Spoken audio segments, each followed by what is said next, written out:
to the right with the bass up loud. I slide, glide, choking on that lead. 2 miles per hour, so everybody sees you. Ride, got the top let down. Leaning to the right with the bass up loud. I slide, glide, choking on that lead.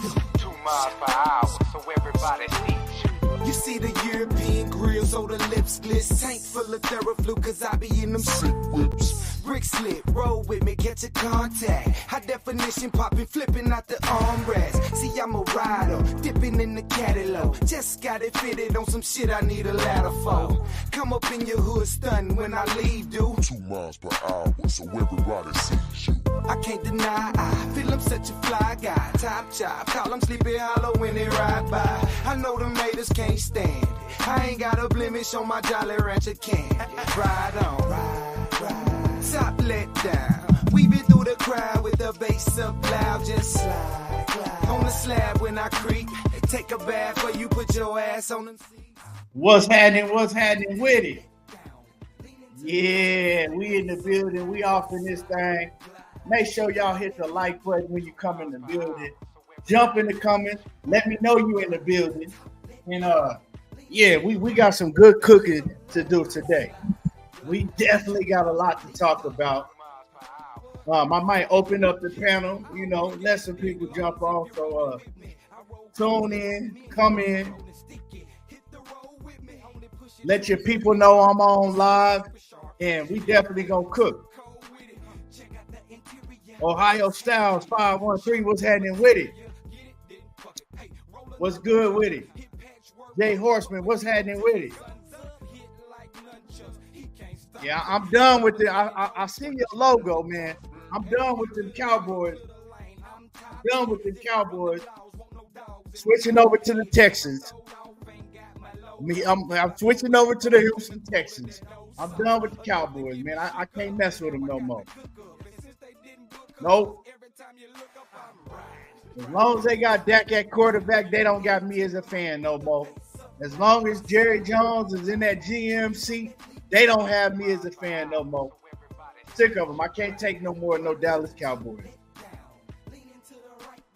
I call my pops. Let him know.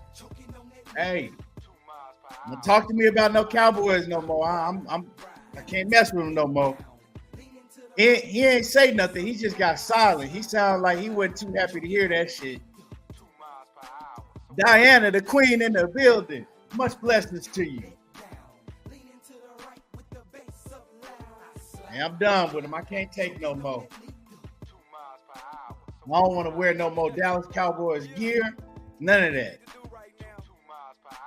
But I got it, so I might, I got some old school throwback stuff. Oh, dog, what's happening with it? Salute. And yeah, like I said, if y'all could do me a favor, when y'all come in the building, smash on the like button. Smash on the like button for your boy. Yeah, man, Jay Horseman. It's just the whole organization. Whole organization is just messed up all the way around. I mean, you got Jerry Jones and his son running shit, because it's Jerry Jones is the GM, but Jerry Jones' son is kind of like the co-GM. You know what I'm saying? So they both making the decisions. They never do shit in the offseason, while everybody else is continuously getting better. Anytime they're like knocking at the door to where you like, okay, all they need is a couple more pieces, but excluding Dak Prescott, because at this point, you got to realize that if Dak Prescott is under center, he's not going to get it done.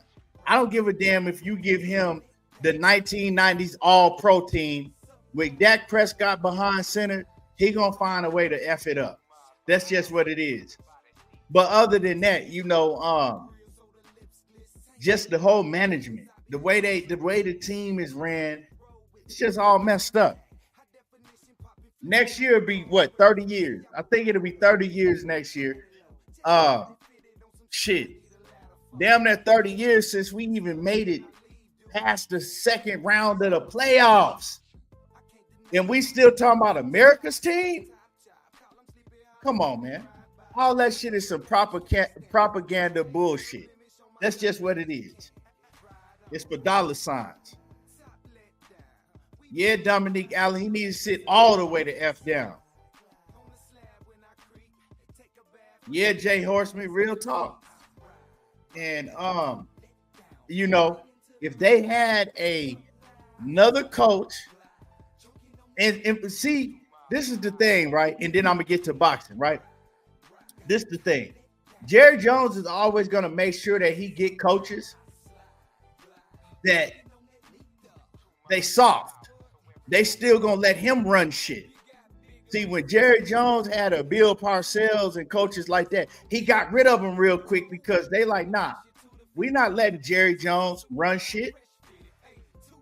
Once you choose me as a coach, I'm running shit. He don't choose coaches like that no more.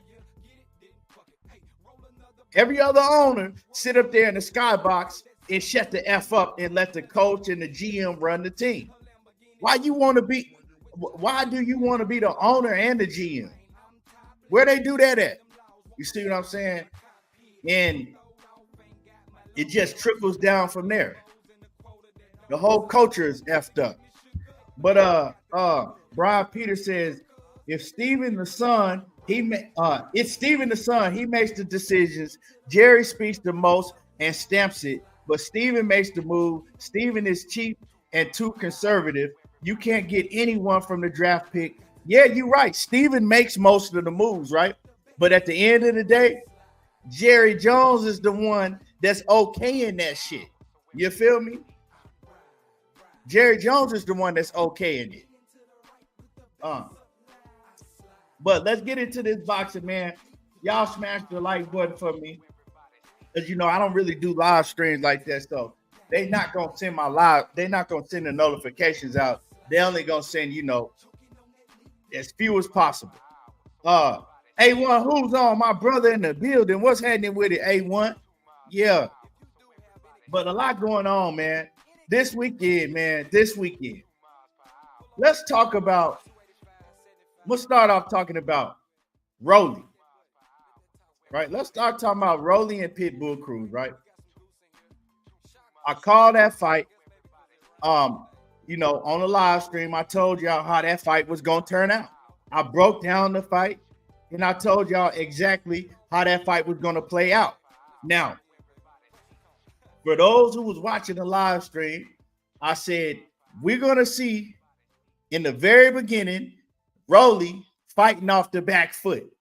I said, Pitbull going to come in there, and he going to do the only thing he know how to do is go head first, swinging wild, wide looping shots. He keep his defense tight.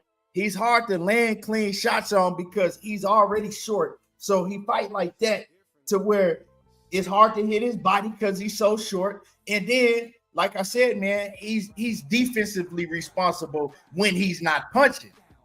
So in order to catch Pitbull Cruz, you got to punch in between his wide looping shots. Now, Rolly was trying to do that, but Rolly is not a fighter that's built to fight off of his back foot because Rolly's style is to come forward and be the bully. But what I told y'all in the live stream, I did it, right? I said, you're going to see the bully get bullied by a tougher bully, right? You're going to see Rolly get bullied by a tougher bully. And that's what we saw. Soon as I saw Pitbull put him on the back foot, I said, yep, just like I called it. It's only a matter of time to Pitbull catch him with one of the wide looping shots and stop his ass. And that's what we saw. Now, Rolly was very intimidated. You know what I'm saying? Because when you got somebody that's going to step up to the bully and be a bigger bully, it immediately intimidates that bully. And Rolly was scared. You can, like I said, when they did the face-off, you can see that Rolly was scared.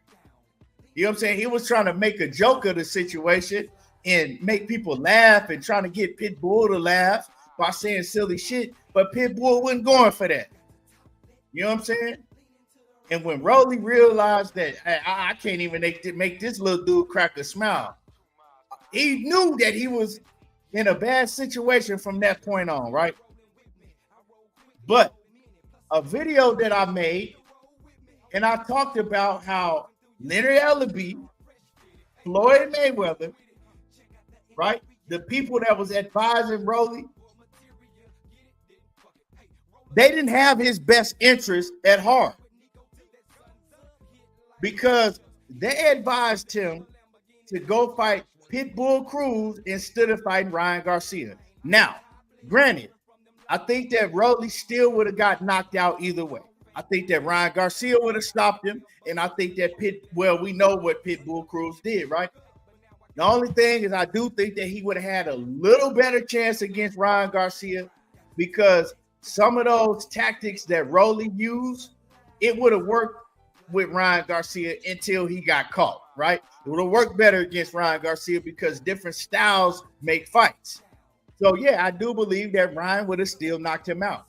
But the point is they advised him to go and fight Pitbull Cruz and make way less money than he would have made fighting Ryan Garcia.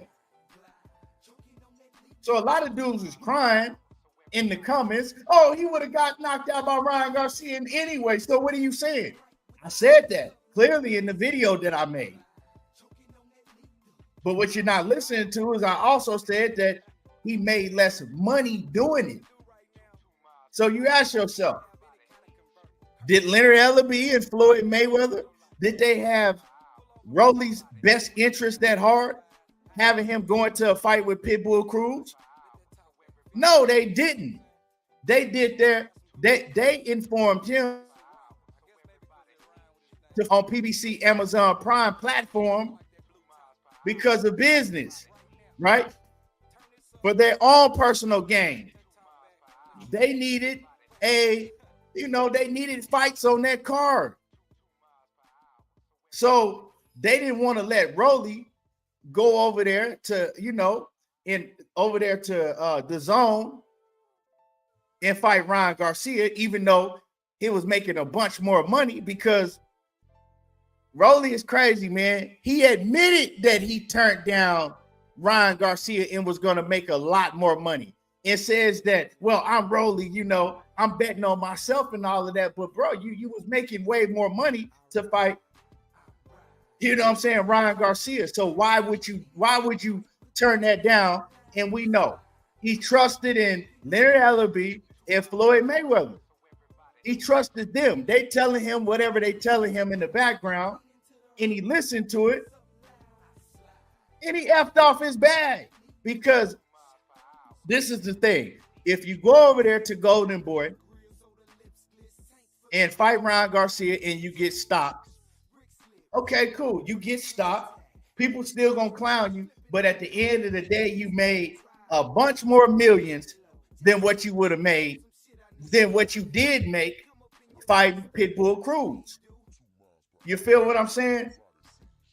That's why, to me, the fighter has to have enough sense to say, look, okay, well, I got to make this choice to see what's the best for me. Because these promoters, they're going to make you feel like that you owe them something. Now, a lot of people may feel like that Rolly does owe him something, right?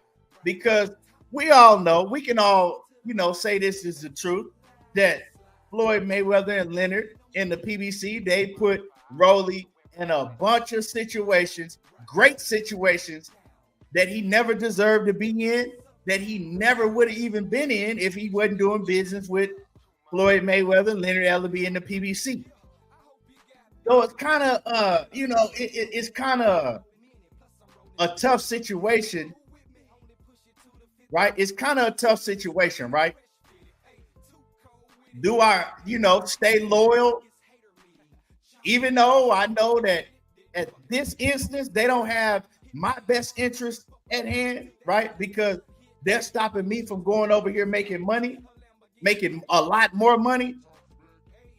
But maybe I would never even be in this position to make this money if they hadn't put me in these positions. So, from a standpoint of staying loyal, I get it. You know what I'm saying? But from just the standpoint is when you want to throw all of that out the window And what's the best business move? He definitely didn't make the best business move because now Rolly ain't gonna get another big payday. And see that's what it comes down to for me, right? Rolly's not gonna get another big payday. Yeah, he probably would have got knocked out by Ryan Garcia over there on the zone, and he still wouldn't go get another big payday after getting knocked out and embarrassed by Ryan Garcia. But at that point, you already got the money, right? You didn't went over there and made the $5-6 million. You know what I'm saying? At this point, you probably made $4 million less. And I don't know exactly how much less, but I do know that Rolly, he did do an interview and say that he was making way less fighting Pitbull Cruz. He admitted it. But the way that he talked about it, it was like he talked about it like he made the smart choice. Like he was making the more smart, like he was making the smarter choice. And that's when I realized that Rolly may be really, really slow. Because I'm listening to the interview and he's talking about it like it was a good thing. He was like, yeah, you know, I'm making much less fighting Pitbull Cruz, but F Oscar De La Hoya. Oscar De La Hoya is a liar and this and that. And we all know that Oscar's a liar, but in this situation, how is he a liar? You know what I'm saying? You just admitted that Oscar wasn't lying when he said that you was going to make way more fighting Ryan, but you decided to, you know, leave Ryan in the dust and fight Pitbull Cruz for much less money. Ryan admitted that. So I was confused with that whole situation, but you know, hey, maybe that's just his fate, right? You know what I'm saying? Maybe he didn't deserve to make that $5-6 million or whatever he was going to make fighting Ryan Garcia. Maybe he got exactly what he deserved because we all know, and I don't think it's nobody on here that's going to disagree with me. And salute to Just Do. What's happening with it? My man Just Do Boxing in the building. John Kramer in the building. Frequent Flyer, Texas Bubba 6. Anthony Johnson, salute. Think we all gonna, you know, we can all agree that he was put in positions that he should have never been in. So, you know, light skin business, what happening with it? And y'all smash the like button. Smash the like button. Like I said, they're not sending my notifications out like that because I don't do live streams on a regular basis. So people don't know when I'm coming on. So smash the like button and you know, support the channel. Hot boy cool 23. So yeah, you know, no matter how you feel about it, I just know that business is business. And at the end of the day, the bottom line, when it comes down to it, these promoters are going to look out for themselves. And that's what I feel like that Leonard Ellaby, you know, he was doing. When they advised Rolly to pull out of the Ryan Garcia negotiations and to go into negotiations with Pitbull. You know, they was looking out for themselves. We need, you know what I'm saying, we need to please our audience over here on Amazon Prime. So yeah, we know we effing him out of a bag, but we need this fight. So, you know, it ain't like, and so I'm not shitting on Leonard Ellaby and Floyd for doing that because this is how all promoters work, right? My whole point of bringing it up is to say that sometimes these fighters, they need to look out for themselves, especially if you on the level of Rolly. You know what I'm saying? Now, if we're talking about somebody like a Tank or any, you know, a Shakur or a Devin Haney, somebody that really have skills and they can say, okay, well, you know, I'm cool because I'll bet on myself. I'm skilled enough to beat Pitbull. I know I'm going to beat him.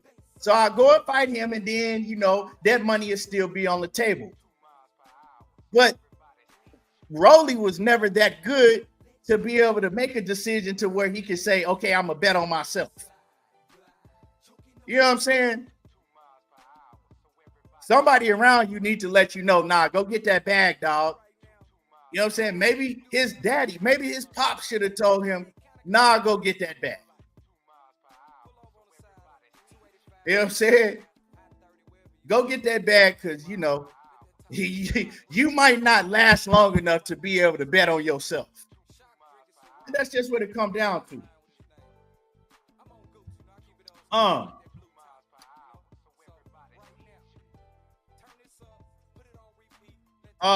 Frequent Flyer said they need to freeze Bud out and make him go fight Boots. See, this is the thing, man. We as boxing fans, even promoters, they can't make fighters fight nobody they don't want to fight. You know what I'm saying? We see that with David Benavidez and Canelo Alvarez. You feel what I'm saying? Like a lot of people, oh well, PBC, they need to. Nah. We see if Canelo Alvarez is not willing to fight David Benavidez for $60 million, that just let you know he ain't gonna fight him. They can't make none one of these fighters do some shit that they don't want to do. You know, and that's just what it is. If a fighter don't want to do it, they can't make them do it. G5 Gay, what's happening with it, bro? Salute to my homie G5. Hope all is well.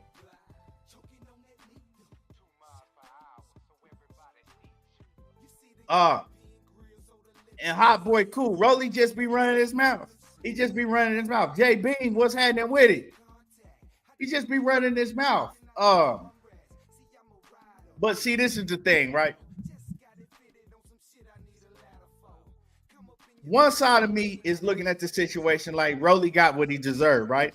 All the shit that he be talking, right? But I don't get mad at the shit talking because that's what promotes Rolly, right? That's what make people tune into him. So he got to do what he got to do, right?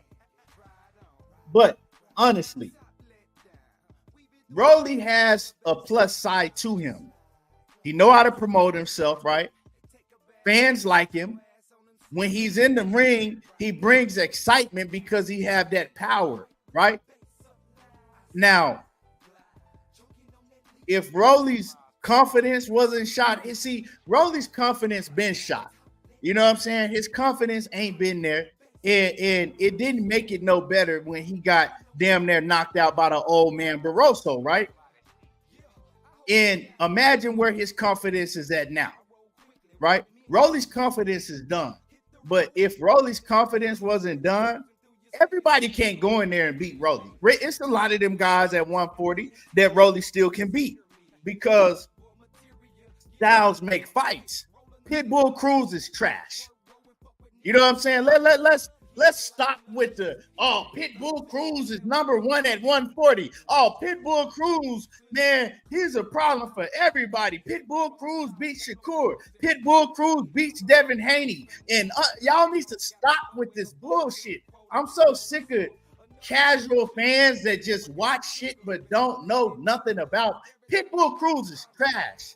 Pitbull Cruz is good if he's in there with the right style to make him look good. Pitbull Cruz is good if he gets in there against somebody like a William Zepeda. That's a good fight. Pitbull and William Zepeda is a good fight. Pitbull and Devin Haney is not a good fight. Devin Haney blows him out, make him look like some fucking trash. Pitbull and Shakur Stevenson is not a good fight. He blows him out. We saw Pitbull and Tank. Y'all thought, oh man, because Tank didn't knock him out, y'all think, oh man, Pitbull gave Tank everything he could to know he did. Pitbull won 3 rounds against Tank. Wasn't a close fight. Tank made Pitbull look like a barroom brawler that was swinging at the air. Tank pivoting and you know, it wasn't nothing that no real boxing fan wants to see again because it wasn't a good fight. Pitbull doesn't look good against nobody that has real boxing skills, right? Pitbull don't look good against a Teofimo Lopez because he gonna come in barging in like a fucking bull and Teo gonna fight off his back foot and outbox the shit out of him. Anybody that can box, Pitbull got beat by Giovanni Santiago, I believe that's his name, on the undercard. He was the co-main event of Errol Spence and Terence Crawford. People seem like they forget about that fight. Ain't nobody talking about that fight because Pitbull went in there and looked like some trash because he had somebody that knew how to box. And that guy Giovanni Santiago, he wasn't even a boxer on that level. We'll say that he was probably like a B- level boxer, right? But he knew how to box. Good enough to make Pitbull look like some trash. So all you casual fans, you need to understand that styles make fights.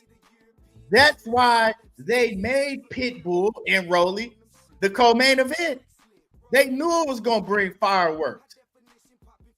You got two fighters that only know how to fight one way, coming forward off the front foot.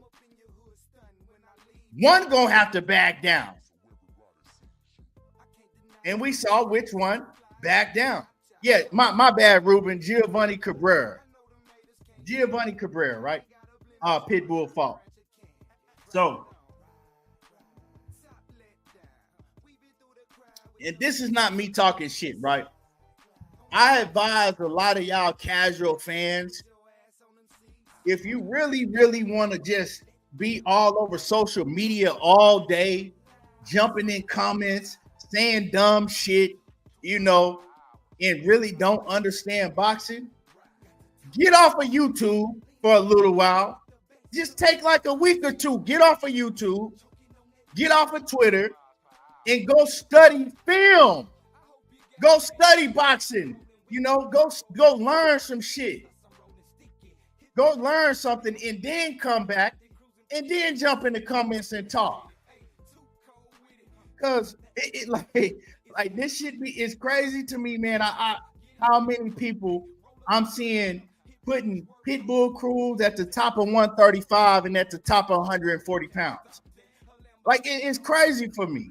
It's crazy to me, man. Boxing is getting out of hand with just casual fans that don't know shit about boxing. Joseph Jackson, what's happening with it? Look a fella, what it do? Yeah, just take some time out and learn and then come back and type. Because I guarantee you, I'm not finna be spending, hours and hours every day talking about soccer, and I really don't know shit about soccer. All I know is what somebody else is telling me from, whatever content I watch. And then I think I'm an expert because such and such that has this channel is saying, whatever I'm listening to. Now I'm going and regurgitate what they're telling me because that's a lot of the shit that's going on. You got a few people that start saying, oh man, Pitbull Cruz is a real threat. Pitbull Cruz to beat Haney. He beat Shakur. Man, Pitbull might beat Tank if they rematching. And then you got everybody that run with it, and it's just crazy, man. What's gonna happen with Pitbull is he has good representation around him. The people around Pitbull, they know what he can do. They know who he can look good against. So that's how they're gonna move him. You know what I'm saying? They're gonna move Pitbull Cruz. See, what they really want to do is they're really trying to entice Gervonta Davis to have a rematch with Pitbull because the narrative is gonna be that Tank's hand was hurt. That's why he didn't knock out Pitbull. If Tank faces Pitbull again, everybody wants to see it now. Pitbull is this, and because his name is getting bigger and bigger, right? Everybody wants to see Tank and Pitbull. This time, the Tank fans is gonna say this time Tank knocks out Pitbull.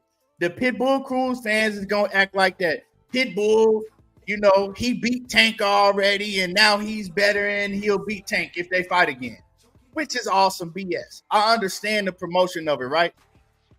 But the truth is that Tank ain't gonna knock out Pitbull. He's gonna outbox his head off, and he's gonna get another 12-round decision, right?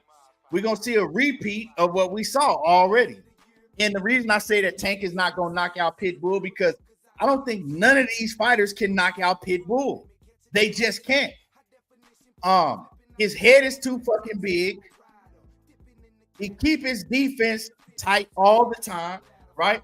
You can catch him coming in, but like I said, he got a chin on him. He got a chin. So they're gonna try to sell us something that we already seen and sell us something that we already and sell us that is gonna be a different outcome when it's gonna be the same outcome. Ain't none of these dudes stopping Pitbull.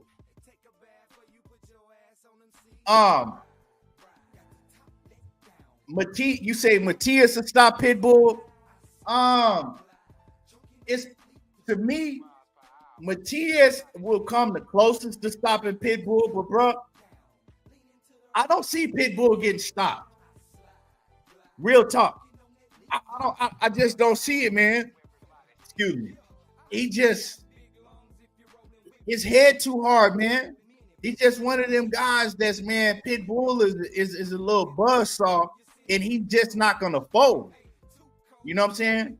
Like, in order for Pitbull to get stopped, his towel gotta throw in his corner gotta throw in the towel and stop him. And my man A1 Hoop Zone, man, I appreciate you always coming through supporting the grind, man. He says, for the grind, about to hit this road, I'll be listening in. Okay, man, be safe. Cornelius Burnett says, I don't think Cruz gets knocked out either. Yeah, man. And another thing, right? People gotta understand, Cruz ain't got no neck.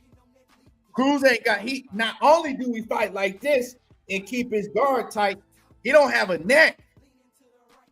So all of them blows is penetrating from his chest down. He ain't got no neck. So he's able to, and then the little bitty neck his neck probably about that long, right? His neck probably about that long from his shoulders to his chin. It's probably that long. So, you know, the little bit of neck that he have is about that fucking wide, and he work out his neck all the time. You know what I'm saying? The nigga doing Mike Tyson workouts with his neck. So the way that he's built, ain't nobody knocking him out. You just got to look at his build. You know what I'm saying? Look at his build. Ain't nobody gonna stop him. Here we go. I knew it was coming. I knew. I was just saying, it's crazy because, right, I'm reading the chat and I said, ain't nobody came and cried about when I mentioned Tank yet. I knew it was coming. I was just waiting. I was waiting for somebody to come in and get to crying. I was waiting for it. Mac Brown, he says, Tank beat him with one hand. I guess you couldn't see that either. I knew it was coming. I knew it was coming, man. It never fails. It never fails. It never fails, man. I'm not even gonna. I'm just gonna skip it anyway. Ultraman, salute to my man Ultraman. He says, still working, doing paperwork, but the grind is real. ETB, my favorite boxing channel. Man, I appreciate you, and I appreciate that compliment. Anyway, Diana. Oh man. Rue says, what is Bud fans mad about? We're gonna talk about that. We'll get into that in a minute.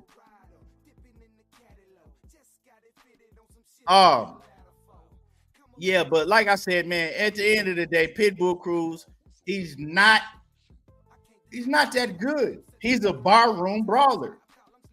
You know what I'm saying? He's a barroom brawler. And he don't have no like real boxing skills like that. Ain't nobody that just swings wild with overhand looping shots, don't have a jab. You know what I'm saying? He don't know how to throw a jab. He don't even really throw straights. All his shit, 95% of his punches is just, ducking under, throwing looping shots like this. You're not beating nobody that know how to box and have footwork.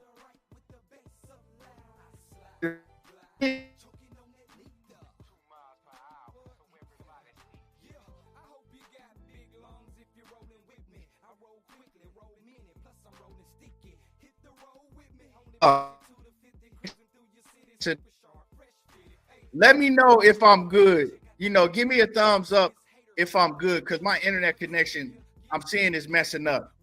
Let me know if I'm good. Just give me, put a yes or a thumbs up or whatever in the chat.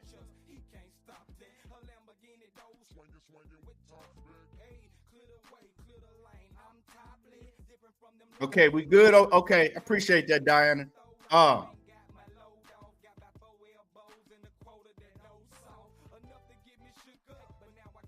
Your man Wood says they think they slick. Mexicans crying for Tank rematch. So that if he can beat Tank, he'll become face of boxing. He's not gonna beat Tank. Like that shit is I'm gonna tell y'all, man. The chance of him beating Tank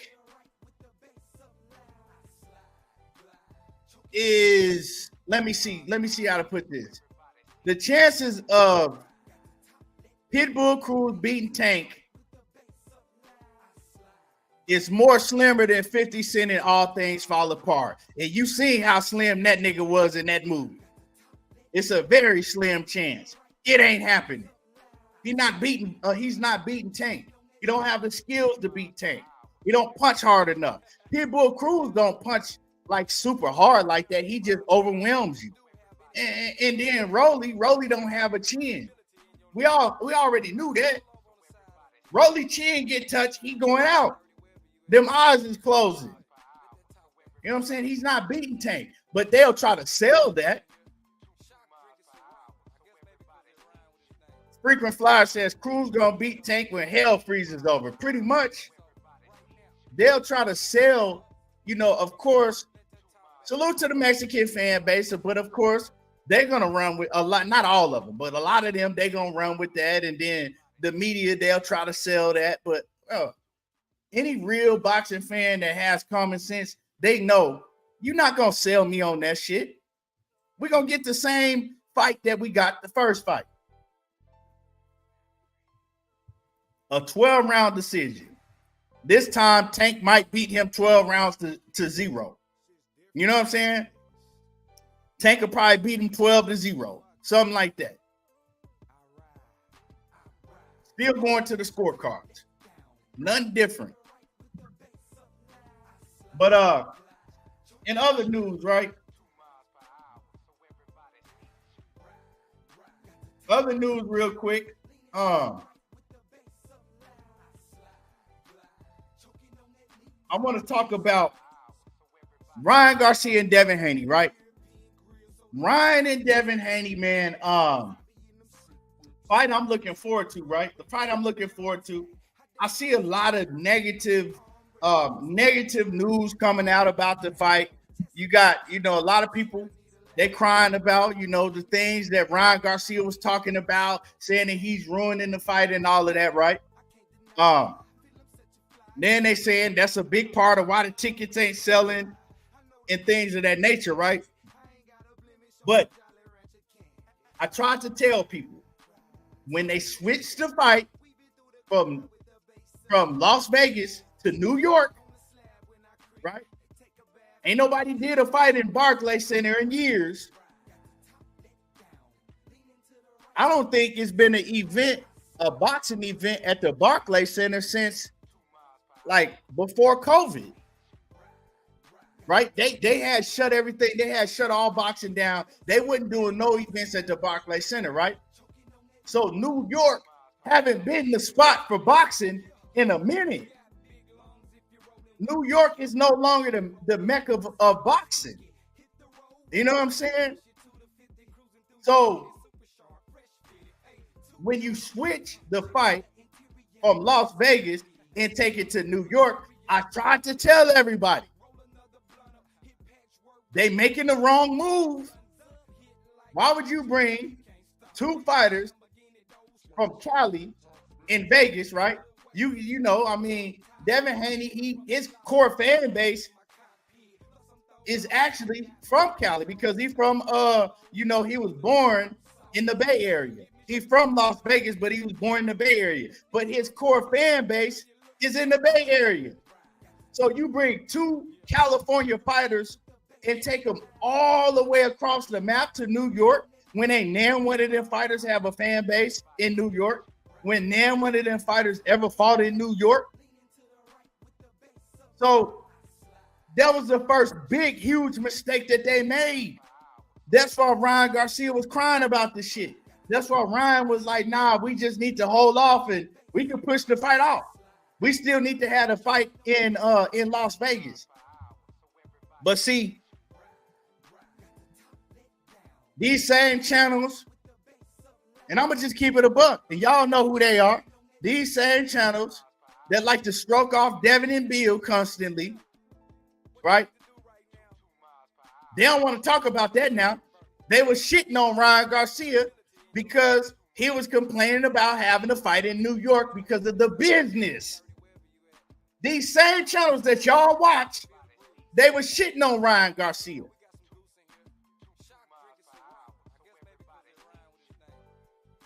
And Ryan was trying to tell him, it ain't nothing. It's not like I hate New York. Like I don't like New York. But this fight is a fight that should be in Las Vegas. So we trying to blame it on Ryan for, the antics, or I'm not even gonna call him the antics. Some of the shit is trolling, and a lot of the shit that he's saying, the shit that he's saying is the truth. He's talking about some real shit, right? But we trying to place the blame on that when the biggest reason that people haven't bought tickets and shit yet is because the prices are way too high. Ryan talked about that from the jump. You cannot sell Las Vegas prices in New York. Once again, you cannot sell Las Vegas prices in New York at the Barclays Center. People that go to fights in the Barclays Center in New York, they not paying Las Vegas prices. You feel what I'm saying? Like, Oscar don't know what the fuck he's doing. See, Oscar's coming out talking about, this fight is gonna be bigger than this fight is gonna be amazing. This is gonna be the biggest fight. This fight is gonna be bigger than Ryan and Tank.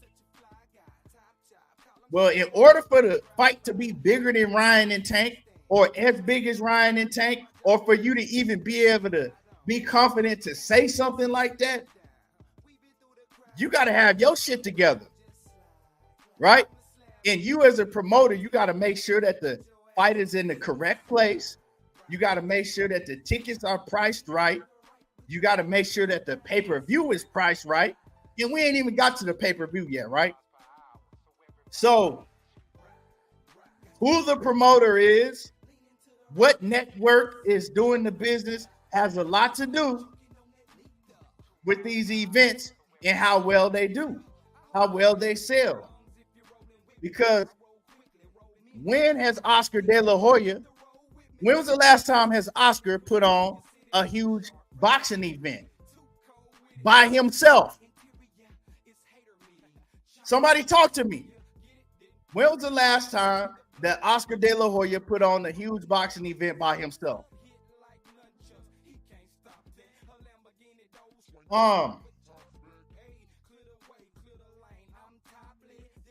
Canelo and Triple G2. Probably the last time. Canelo and Triple G2. And when was that? 2018? When was Canelo Triple G2? 2018? 19, 20, 21, 22, 23, 24. So that man ain't put on a successful boxing event by himself since 2018, 6 years. 6 years ago. And then if it wasn't Canelo involved in it, he ain't put on a successful boxing event since he had Richard Schaefer running Golden Boy. Since he had Richard Schaefer running Golden Boy. And that's been over 10 plus years. So when Ryan was saying that he was talking to Oscar behind the scenes and telling him, look, man, you can't charge these ticket prices in New York. You need to drop the prices. He ain't listen. What does he do? He goes and makes the pay-per-view $80 plus tax. He goes and makes the pay-per-view $80 plus tax, right? Now, when that tax get added to your motherfucking bill, if you know, for the ones who gonna pay for the fight, that's gonna be almost $90. You know what I'm saying? It's gonna be almost 90. Now, this is the thing. What is the overall event looking like? Do you have a good undercard? Well, where my phone at? Damn. Hell, my phone. Where my phone at? Hold on, y'all. Trying to find my phone, my other phone. I can't. I think I might have it in this phone. Hold on. Show y'all something. Yeah. I'm trying to show y'all something real quick. I can't find my phone.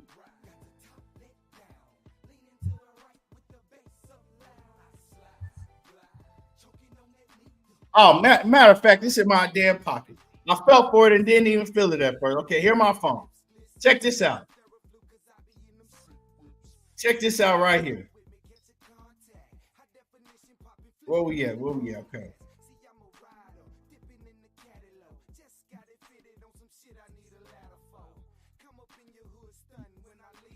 So, if this is true, check this out. Rockefeller says, where is Richard Schaefer? I don't know, man. He had his promotional company, and then I don't know what happened, man. They kind of like seemed like he kind of got like blackballed out. I don't know what happened, man. But if this is true, they saying this is the undercard. Haven't been officially announced yet, right? But there's some news that came out, and they saying this is the undercard of Devin Haney and Ryan Garcia. Now, y'all can see, I'm trying to get it to focus. Okay, basically, I can't get the camera to focus in on this shit.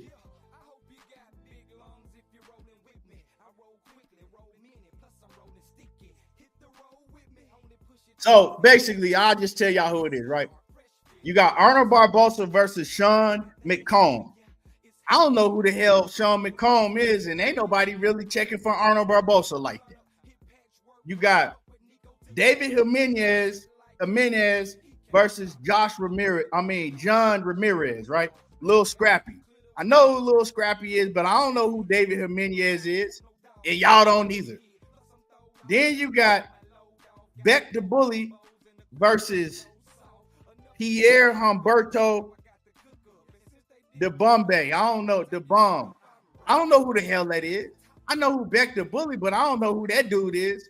Then, you know, on the undercard, you got, you know, probably some of Devin Haney's fighters like Amari Jones and but come on, ain't nobody paying for that shit. These is fights that people will tune in for free to watch on Showbox TV. And probably only about 3,000 people will tune in to watch that shit. And I'm just telling the truth. I'm keeping it a buck with y'all. If this is true, the news that's put out with the undercard of Devin and Ryan,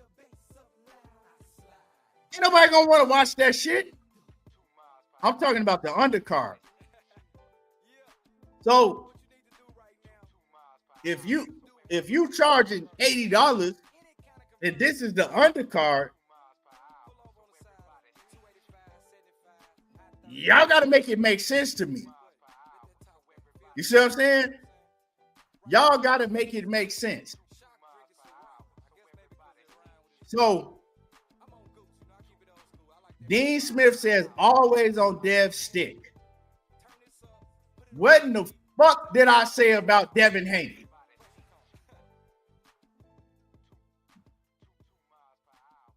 I think some of y'all dudes have so much feminine energy, you just want to type some shit crying. I ain't said shit about Devin. Last time I checked, I was talking about Oscar De La Hoya and his lack of business sense, not knowing how to promote an event, the undercard that he put on. You know what I'm saying? And he says, tell Shakur to, okay, you just in here trolling. So what I'm going to do is I'm going to put you on timeout because you disrupted the chat. You know what I'm saying?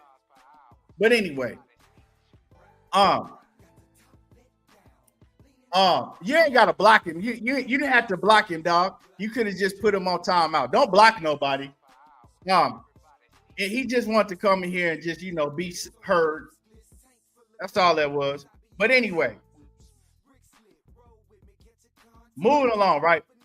So Oscar is showing that he's telling y'all this is going to be the biggest event. This is going to be, but he's not doing what he is supposed to do as a promoter. See, he think, okay, well, we can hike the ticket prices up real high, and we can make the pay-per-view price real high, and that'll substitute for the people that's not going to pay for it. It don't work like that, dog. And my man Devin Bell, what's happening with it, homie? Salute. It don't work like that, right? It doesn't work like that.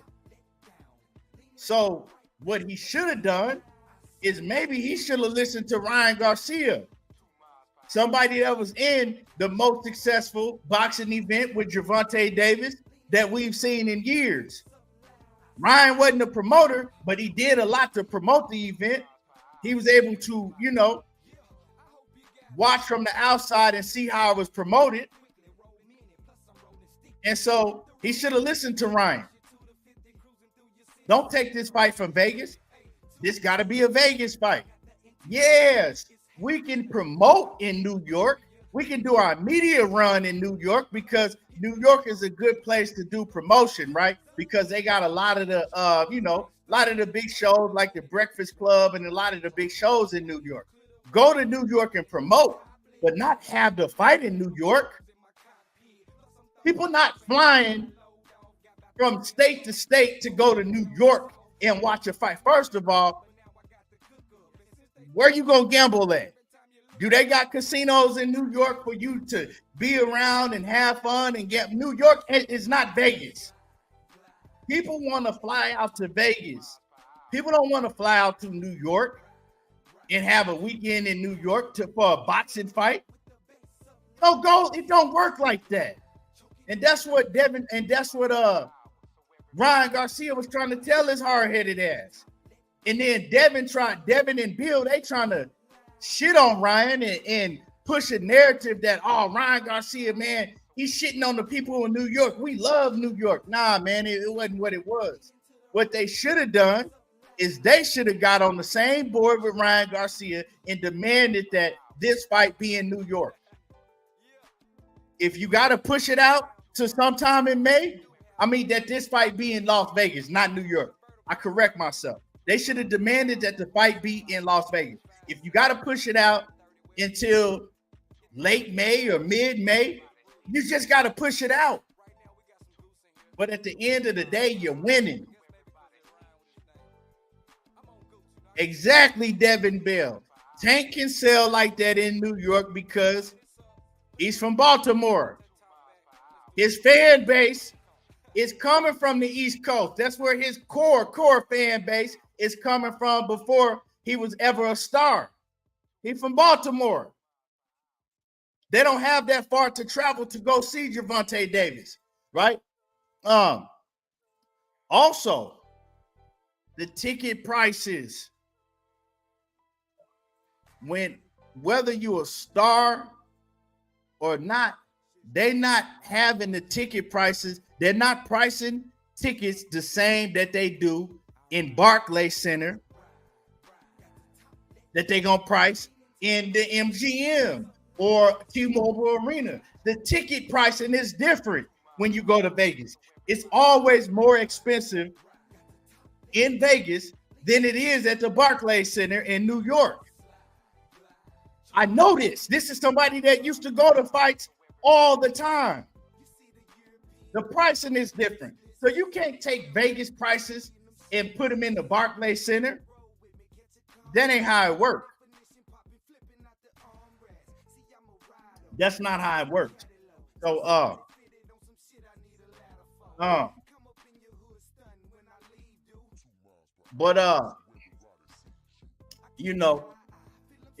charging people $9,000 and shit, and then I think they said the lowest tickets, like even way the fuck up there, was like $400 and $500. People not paying that in New York. It's already hella expensive in New York as it is. You know what I'm saying? It's already hella expensive to even go to New York. Imagine this, right? Imagine how much it costs for people that live on the West Coast just to fly to New York. You feel me? And then to even be able to navigate through New York, you need to know how to take the trains and shit like that. You ain't got to worry about all that in Vegas. You know what I'm saying? You got to know how to jump on the subway and navigate through New York. All that shit.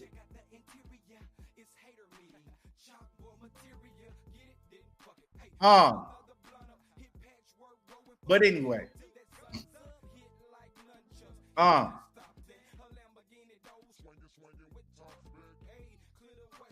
But anyway, yeah, so I think a lot of this is to do with Oscar De La Hoya, right? Not knowing how to promote a big event, you know what I'm saying? When it comes to just where you place it at, the ticket prices and all of that, man. It just is what it is. And you got two fighters, once again, from the West Coast, from California. Why would you place them in New York? You gotta, I mean, when both of these fighters' core fan bases on the West Coast, if you want to charge people these extreme ticket prices, put them on the West Coast where their fan base is willing to pay anything for to see them. Straight up and down.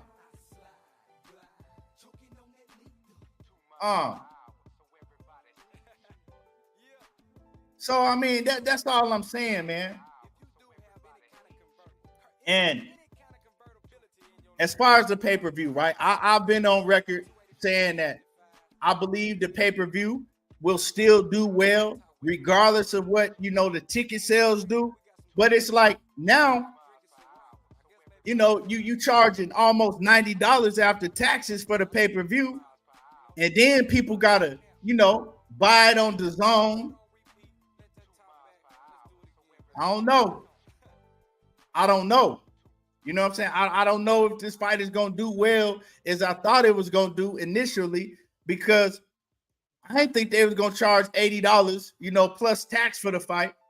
And then have a horrible ass fucking undercard. Have a horrible undercard. Hold on, y'all.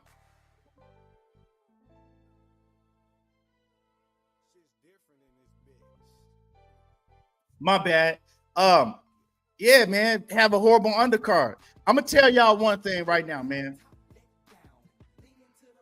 I've had, negative things to say about all of these promoters, whether it was PBC, Golden Boy, Top Rank, whoever it is, Eddie Hearn and Matchroom. I've said negative things about all of them.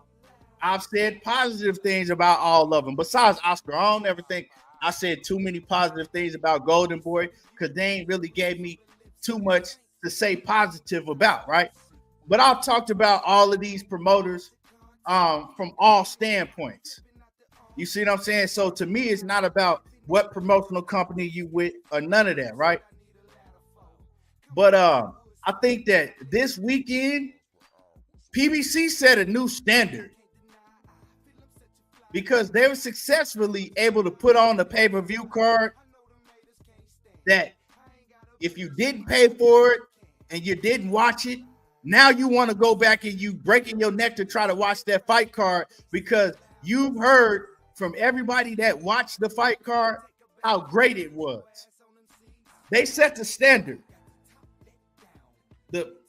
The pay-per-view that PBC put on this weekend, that's how a pay-per-view is supposed to look. If you coming out of your pocket, paying for some shit, that's the type of pay-per-view that we want to see. All of that hype and talk is cool, but we want to see that shit inside the ring, and the PBC gave us that. You don't need to have a big ass fucking name. You don't need to have the biggest name in boxing to be able to entertain and put on the best event. And PBC set a new standard and showed us that. Now did PBC promote the event like they should have? Absolutely not. I think they did a lackluster job at promoting the event. But the event that they put on, oh yeah, they showed out. That was that was a great event that they put on. Rollo Green says, where are the pay-per-view numbers from this weekend? Go ask Rick Glazier. I bet he got them already. Go ask Rick Glazier. Oh man. Go ask Rick Glazier. I bet you he all of a sudden got the pay-per-view numbers. You know what I'm saying? According to Rick Glazier, it's going to do anywhere from 15,000 buys to 40,000 pay-per-view buys. You go ask Rick Glazier. So, you know, if you want to hear something very low, Rollo Green, go ask Rick Glazier. But, you know, regardless of what the pay-per-view numbers were, I don't care what they were. You know what I'm saying? Like, I'm talking about how great the event was, and you coming in here asking me about pay-per-view numbers.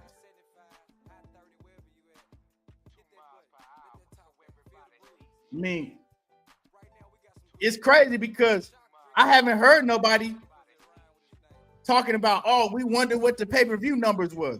All I've heard people talking about is how great the event was. I just told this man, I don't know what the pay-per-view numbers is. Clearly, everybody on this that's watching me just heard me tell this man he gonna come back and type again. So you haven't heard any numbers yet. No, I just told you that. And quite frankly, I haven't even been checking for the numbers. To tell you the truth, I haven't even thought about that shit at all. Because the event was so good, I didn't think about, oh, well, I wonder what the pay-per-view numbers did. I wasn't focused on that, man. I was focused on how great the event was.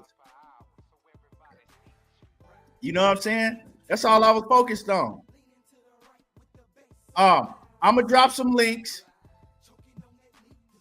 I'm going to drop some links for y'all. Because if we gonna talk about this Terence Crawford, Errol Spence situation, I know some of y'all gonna want to cook on this situation. So I'm gonna drop some links. I'm gonna pin the link and then hold on. Then my son just got done taking a poop, so I gotta go change. I mean, not change him. I gotta go clean his butt real quick, and I'm gonna be back. You know what I'm saying? I got daddy duties to do real quick. So I'm going to drop the link. Y'all can jump on in the background. I'm going to pin the link for y'all, whoever want to jump on, and then I'm going to be right back. So just, you know, just wait for me. Hold on. Let me pin the link before I go real quick. Hold on real quick. Let me pin this link for y'all. So anybody that want to jump on, you know, jump in the background. I'll be right back. Give me a couple minutes. And smash the like button if you ain't smashed the like button. I'll be right back.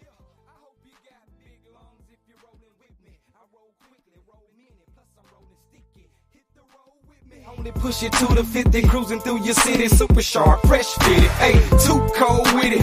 Check out the interior, it's hater meeting, chalkboard material, get it, then fuck it, hey, roll another blunt up, hit patchwork, roll and fuck with Nico till that sun's up, hit like nunchucks, he can't stop that, a Lamborghini door, Swinging with top spec. hey, clear the way, clear the lane, I'm topless, different from them laws, won't no dogs in my cockpit, plus I'm throwed off, ain't got my load off, got about 4 elbows and a quota that don't soft. Enough to get me shook up, but now I got the cook up. And since they didn't book us, every time you look up, I'm riding. Got the top let down, leaning to the right with the bass up loud. I slide, glide, choking on that lead. 2 miles per hour, so everybody sees you. Ride, got the top let down, leaning to the right with the bass up loud. I slide, glide, choking on that lead. 2 miles per hour, so everybody sees you. Ride, got the top let down, leaning to the right with the bass up loud. I slide, glide, choking on that lead. 2 miles per hour, so everybody sees you. Ride, got the top let down, leaning to the right with the bass up loud. I slide, glide, choking on that lead. 2 miles per hour, so everybody sees you. Yeah, what you need to do right now, 2 miles per hour, if you so do have any everybody kind of sees you. any kind of convertibility in your life, 2 miles per hour, pull over so on the side, everybody sees you. 285, 75, I-30, wherever you at. 2 Hit that miles button, per hour, hit that top so button, feel everybody the breeze, sees you you. know what I'm saying? Right now we got some goose in here. 2 Shock miles drinking per Ciroc. hour, I so guess maybe because everybody it rhyme with his name. I'm on goose, you know, I keep it old school. I like that blue 2 miles top, per hour, so you know? everybody right sees now, you. turn this up, put it on repeat, let that 2 top miles back, per let's do hour, it so again, everybody baby. sees Come on. 2 miles per hour, so everybody sees you. 2 miles per hour, so everybody.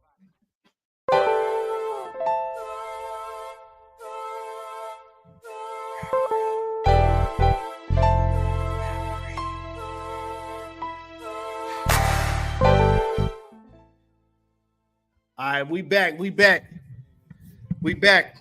Okay. Ain't nobody jumped on. Okay, shit. We gonna continue cooking then.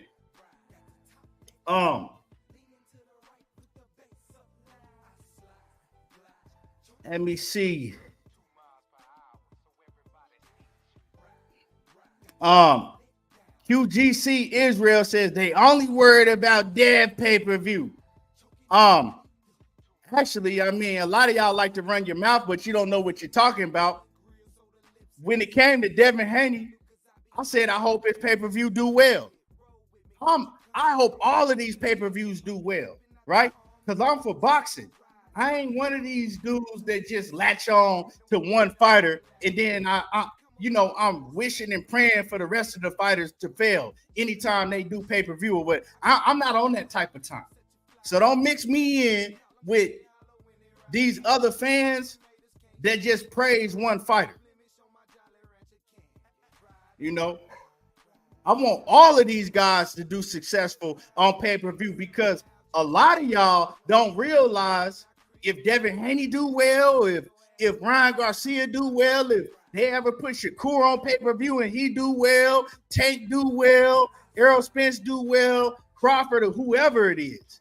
If they do well, that means we get more fights as a boxing fan. So a lot of you motherfuckers, y'all be running around and, oh, he only did this amount of pay-per-views and wishing and praying that the pay-per-view don't do well because it ain't your favorite fighter, right? Telling people not to buy it, you know, bragging about fire sticking shit. And a lot of y'all be doing that shit. A lot of you Devin Haney fans be doing that shit too. But you don't want to talk about it when you do it to other fighters. You only want to talk about it, you know, when you think somebody doing it to your favorite fighter. But it's bullshit all the way around, no matter what fighter we talking about. If the event is good and they putting on great fights, I don't give a damn who it is. I want to see it do well. And we need to get away from this shit that, oh, if you're a Devin Haney fan, well, you ain't buying none of Tank's pay-per-views. Or if you're a Javante Davis fan, you ain't fucking with Devin Haney. Or if you're a, Shakur Stevenson fan, you ain't buying none of Devin Haney pay-per-views. Or if you're a Devin Haney fan, you ain't, messing with Shakur Stevenson and all that, man. All of that shit is just hurting boxing. All of this is hurting boxing. And y'all don't have, good enough sense to realize that because of shit like that, it's keeping us from getting the fights that we want to see in the future. That's all it's doing. Because these promoters, they're going to play to that shit. Oh, well, such and such didn't, his pay-per-view flop. We ain't putting that fight on. But see, a lot of fans are not real boxing fans. That's where y'all get exposed. Because then when you hear, oh, well, we not putting that fight on because it ain't ready, and then y'all get excited about that shit. Y'all get to jumping up and down and clapping and shit because, well, we don't care. I don't care. Just as long as my fighter, just as long as I see my fighter fight somebody, that's all I care about. And get a win. We got to stop that shit, man. We got to stop that, man. I want to see all of these fighters do well. I want to see all the pay-per-view do well. That's just what it is, man. So don't mix me in with that goofy shit, that you be hearing from, these casuals.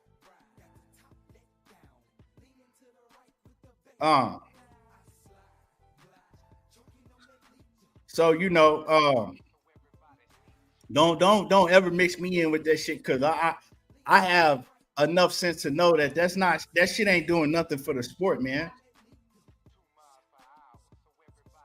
Yeah, EJ88, that's the truth. Most of these fans, they get so emotionally attached to the fighter that they like. They don't want to see that fighter fight nobody. They just rather be able to argue in comment section and debate back and forth about what that fighter would do or will do. Nah, that all that shit is cool. You know what I'm saying? Because in any sport, you're gonna have a debate. Who is better, Michael Jordan or LeBron?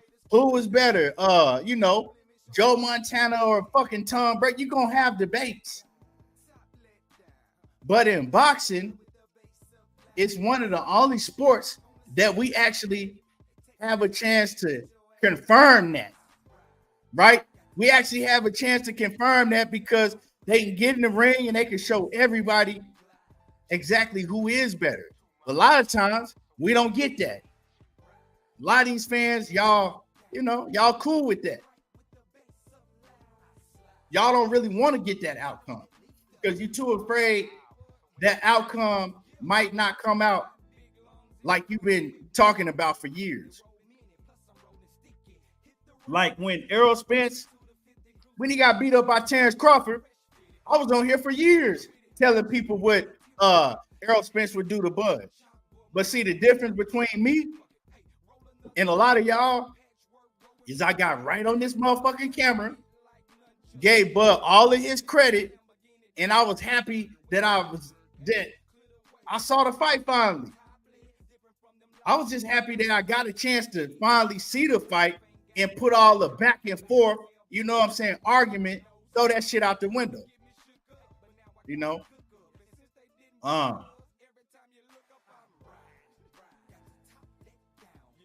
But see, all of this shit just lets you know that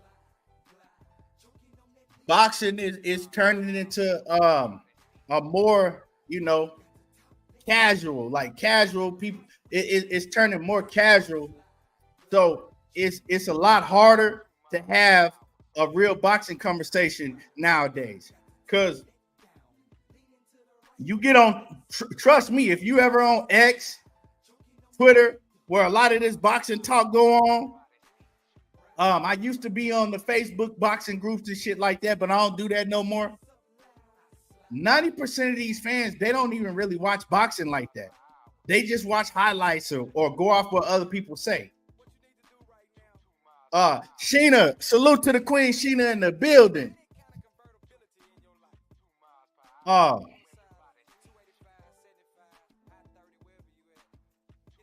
anyway, man, y'all smash my like button. Y'all smash my like button. Smash on the like button. But like I said, I got the link pinned. If any of y'all want to chop it up, you more than welcome to come up here. Because we finna get into this whole Errol Spence and Terence Crawford situation, man. Let's get into it. Let's get into this Errol Spence and Terence Crawford talk because it's a lot of blood biting out your bottom lip. It's a lot of motherfuckers real angry, calling Errol Spence a coward, a punk. He running from Terence Crawford and all of that, right? Now, let me say this before I get into my spiel. And I'm going to say this, but a lot of y'all still gonna take it. You going to hear it, but you ain't going to hear shit in a minute, right? You going to act like I never said it. Now, let me say this, right? I fully expect Errol Spence to fight Terence Crawford. If Errol Spence don't fight Bud Crawford, he absolutely a duck. I'll call him that. And the reason I'm saying that is because you cannot come out, you can't say, I want to get my get back, and then act like that person don't exist, and then don't even go forth with trying to get that get back. So I'm going to say that. That's the first thing I'm going to say, right? Now, does he have to do it in his next fight? Nah.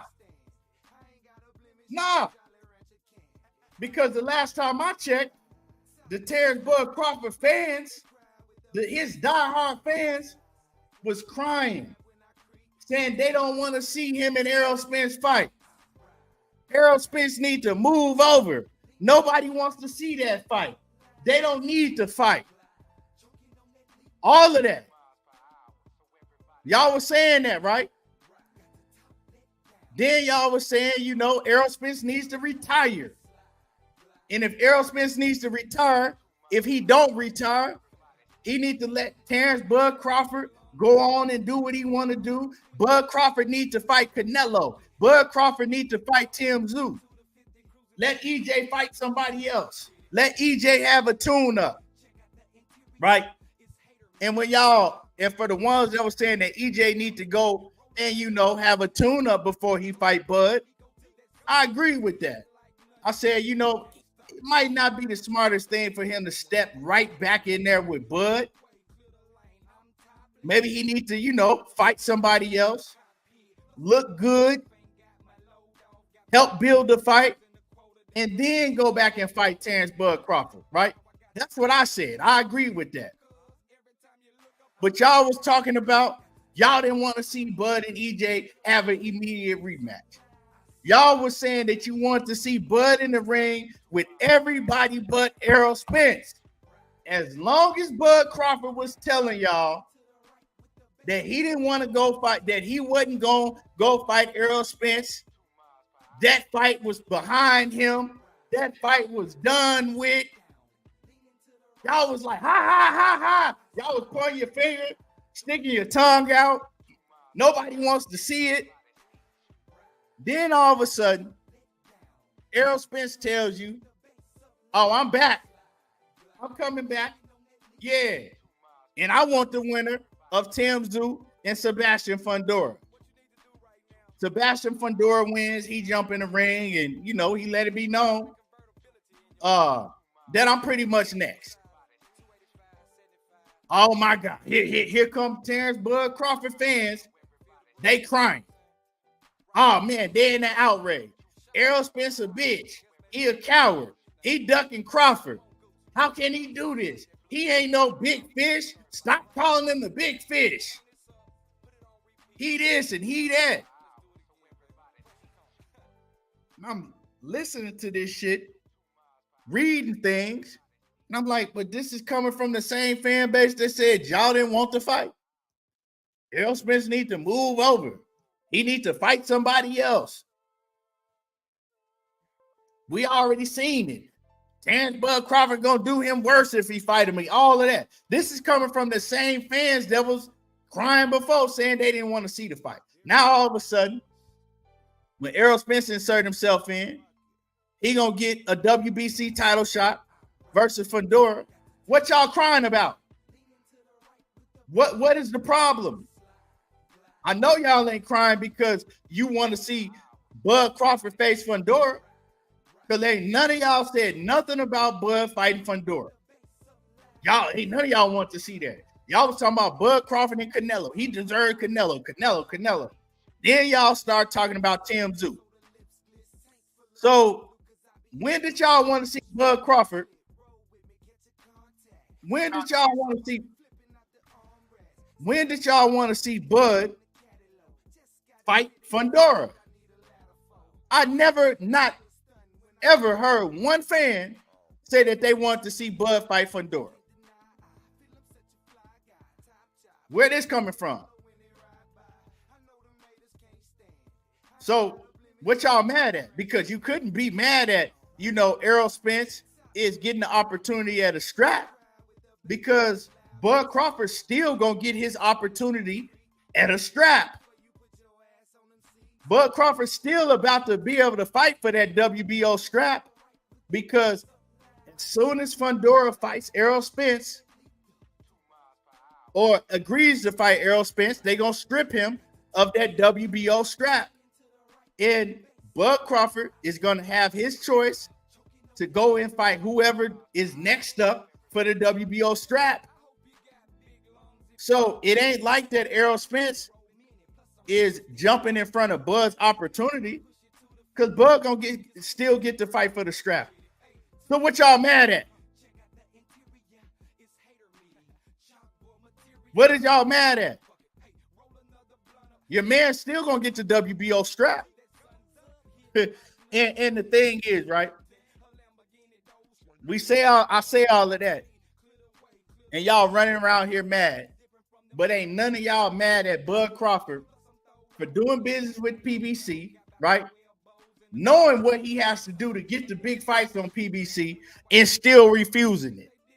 Not only was Bud Crawford refusing once again to ink in any type of deal with the PBC, he's demanding $16 million or $15 million guaranteed down.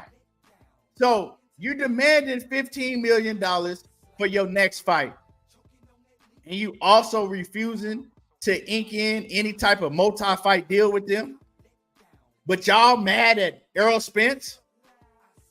Y'all running around here crying and mad at Errol Spence, but you're not looking at your guy, Bud Crawford, and shaking your head and saying, why are you doing the same exact shit that you did before when you know it's not going to work? He running around here bragging about being a free agent, right?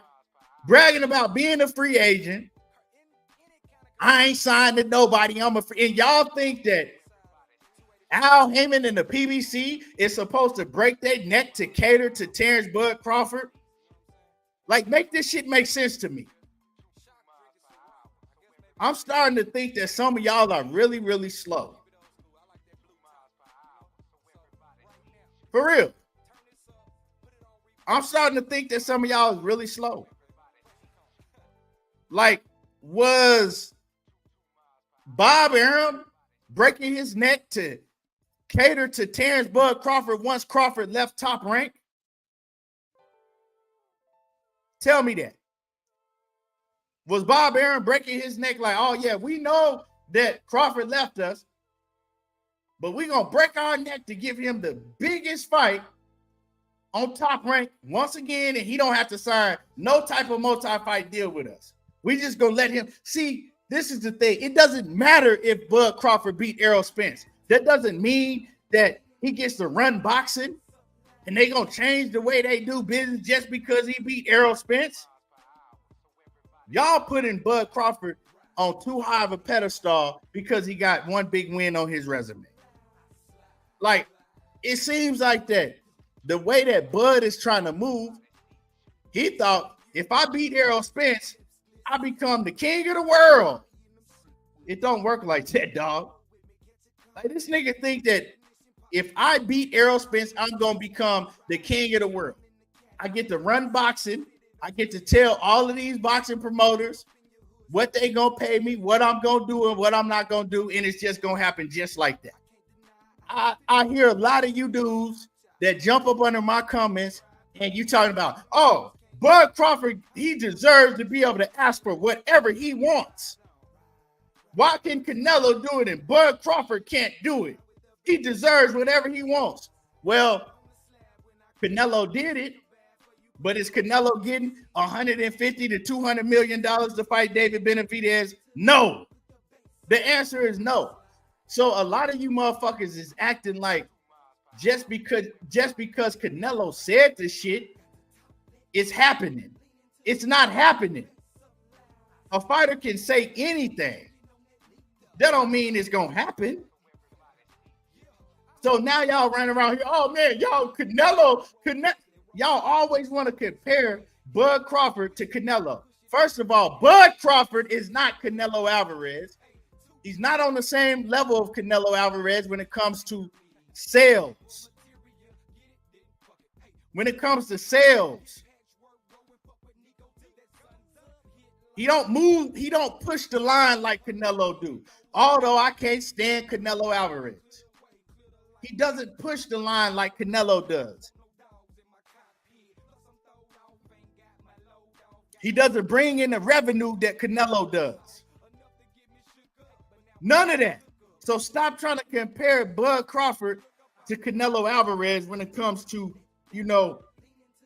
revenue and ticket sales and pay-per-view sales. Stop doing that shit because y'all sound silly as hell. Bud deserves to ask for whatever he wants. Okay, cool. Hold your breath and wait for Bud to get whatever he wants then.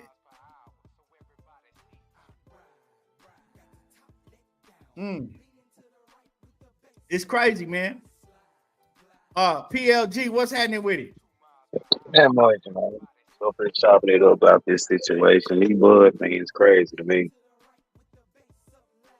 I'd really just agree everything you said. To me, it feel like they wanted Earl to just fall off the side of the earth and just disappear and climb in the hole because he took one L or something. Like, I don't get it. Now all of a sudden they don't want him to fight Boots at 147. But then PBC tried to get him to fight Charlo, which he was calling him out. Then all of a sudden, now since Canelo beat Charlo, he don't want to fight Charlo no more. And I ain't like you say, we never heard them say anything about Fundora. Now all of a sudden, now they want Fundora. It's like, I don't know. It's like they think one fight is supposed to just catapult them in the goddamn, like you said, the face of boxing or something. Shit, business don't work like that. Yeah, man. Like, I'm starting to really think that we know how Bud Crawford fans think, right? His diehard, just fanatics. They think that, well, anything that Bud say, that's how I should go. You know what I'm saying? That's how I should go. If Bud said, that's how I should go. If Bud wanted, he should get it. It doesn't work like that. You know what I'm saying? And then Bud starting to move like he thought he was gonna become the king of the world if he beat Errol Spence. Canelo 2.0. All I gotta do is beat Errol Spence, and then I'm gonna be able to dictate and get whatever I want and move however I want. Bro, come on, man. Like that shit crazy, man. It's crazy. And what make it more crazy is like it seems like old as he is, after all he went through with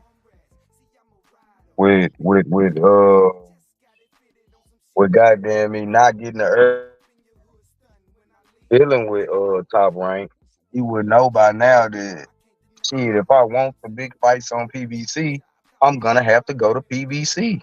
Like, I don't get it.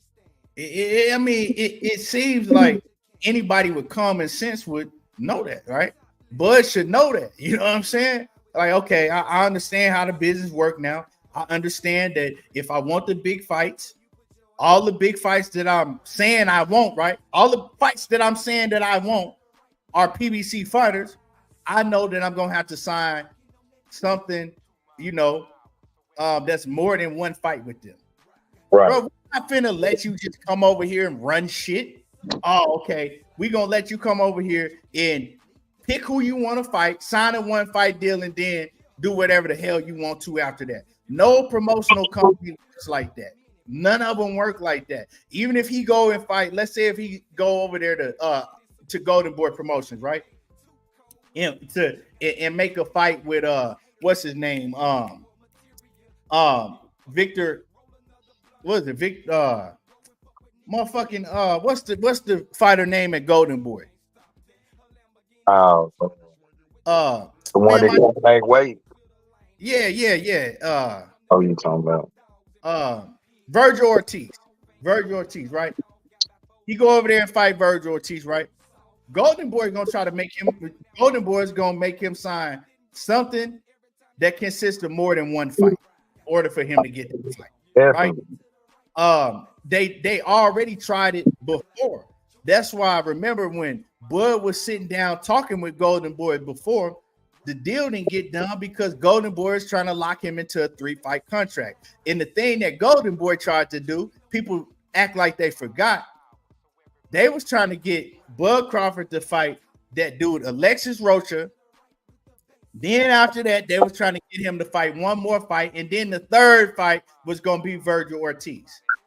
Trying to lock him into a deal and then promise him the third fight was going to be Ortiz. And Bud was like, nah. You know what I'm saying? Nah, I ain't finna do that, right? But the reason I'm saying this is because all promoters work like this. Bud been in the business well long enough to know this. And so, I mean, that's just what it is. Now, say, for instance, Bud did sign a multi-fight deal with the PBC. Say he signed with the PBC and he's a PBC fighter. And then these instances that we're talking about happens. Now we got to look at it like, okay, now they doing Bud wrong, right? Now they doing Bud wrong because he is a PBC fighter. You shouldn't let nobody jump in front of him because he's with y'all, so he deserved it. But that's not the case.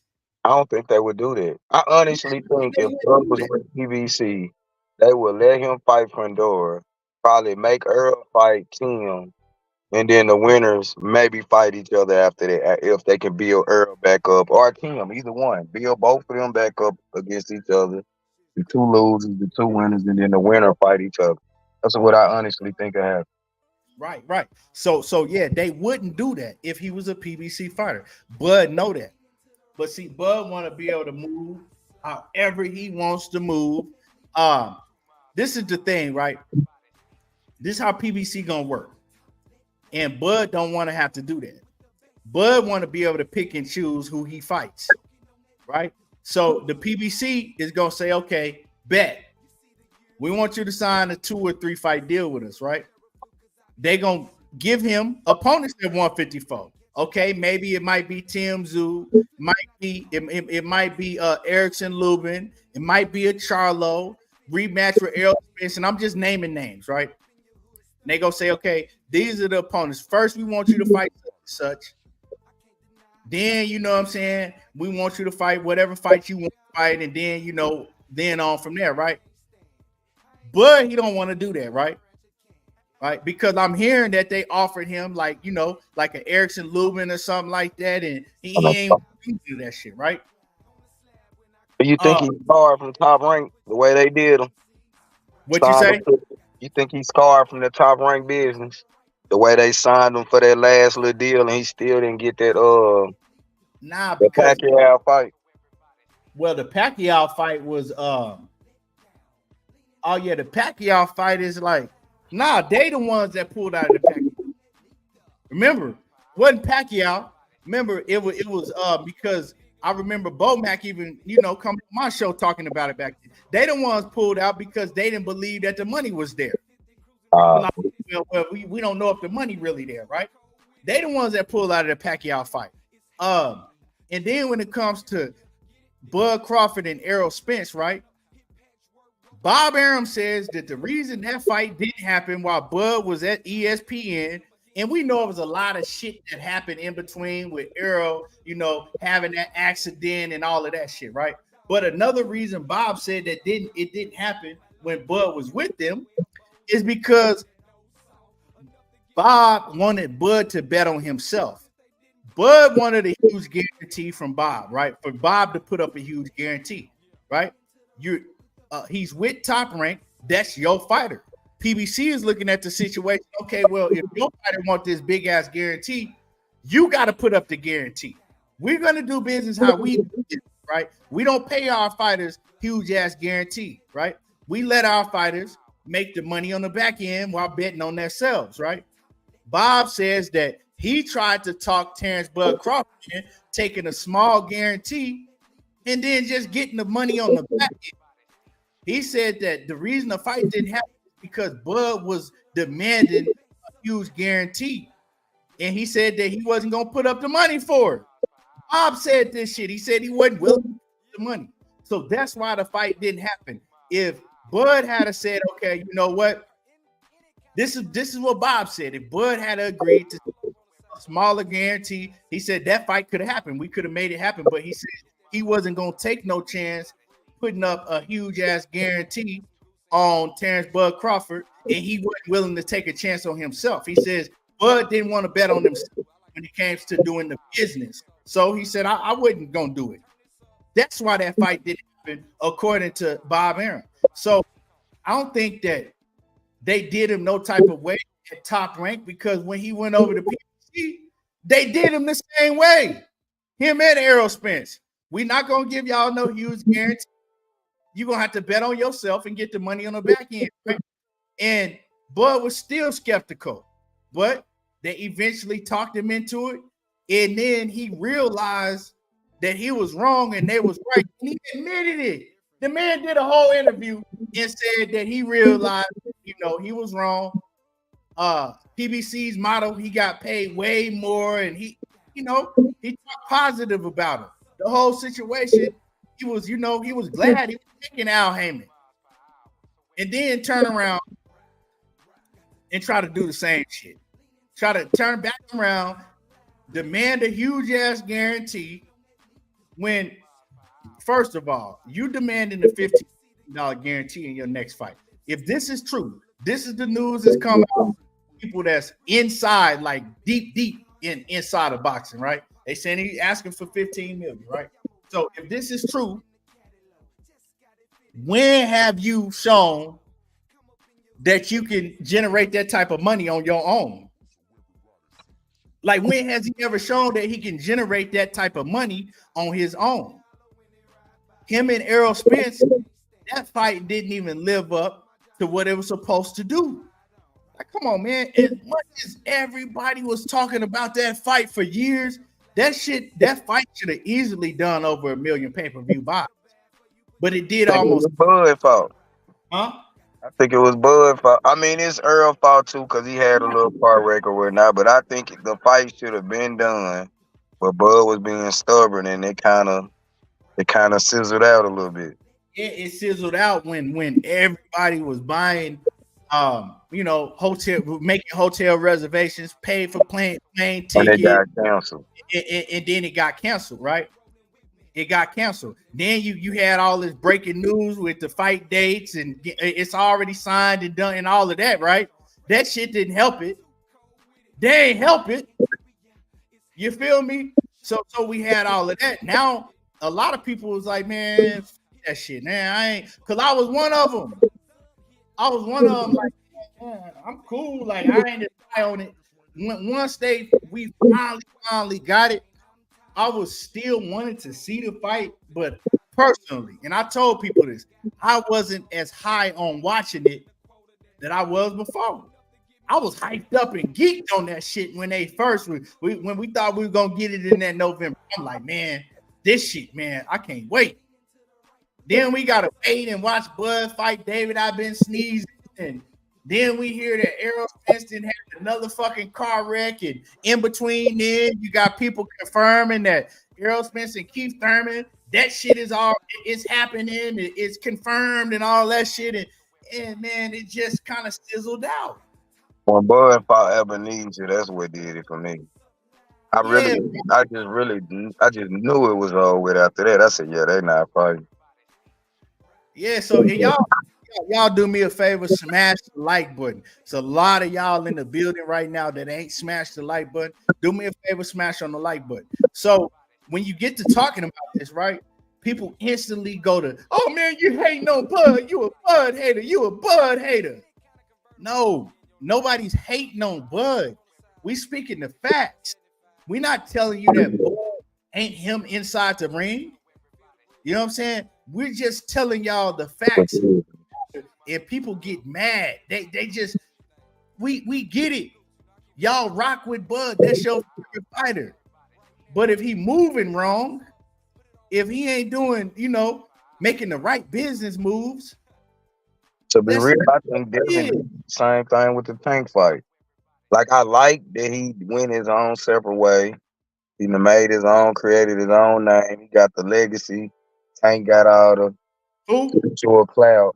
But if Devin don't look good in one of these fights, whether it's the Ryan fight or whether he go to 140 and fight somebody else, and he don't look good, oh, that Devin versus Tank fight, it ain't the same.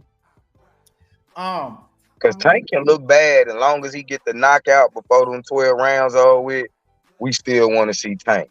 But if Devin go in there and Ryan land a couple of punches and last the whole 12 rounds and he done won 4-5 rounds out of the 12 and we done watch Tank flush his ass, man, motherfuckers ain't gonna want to see that the same.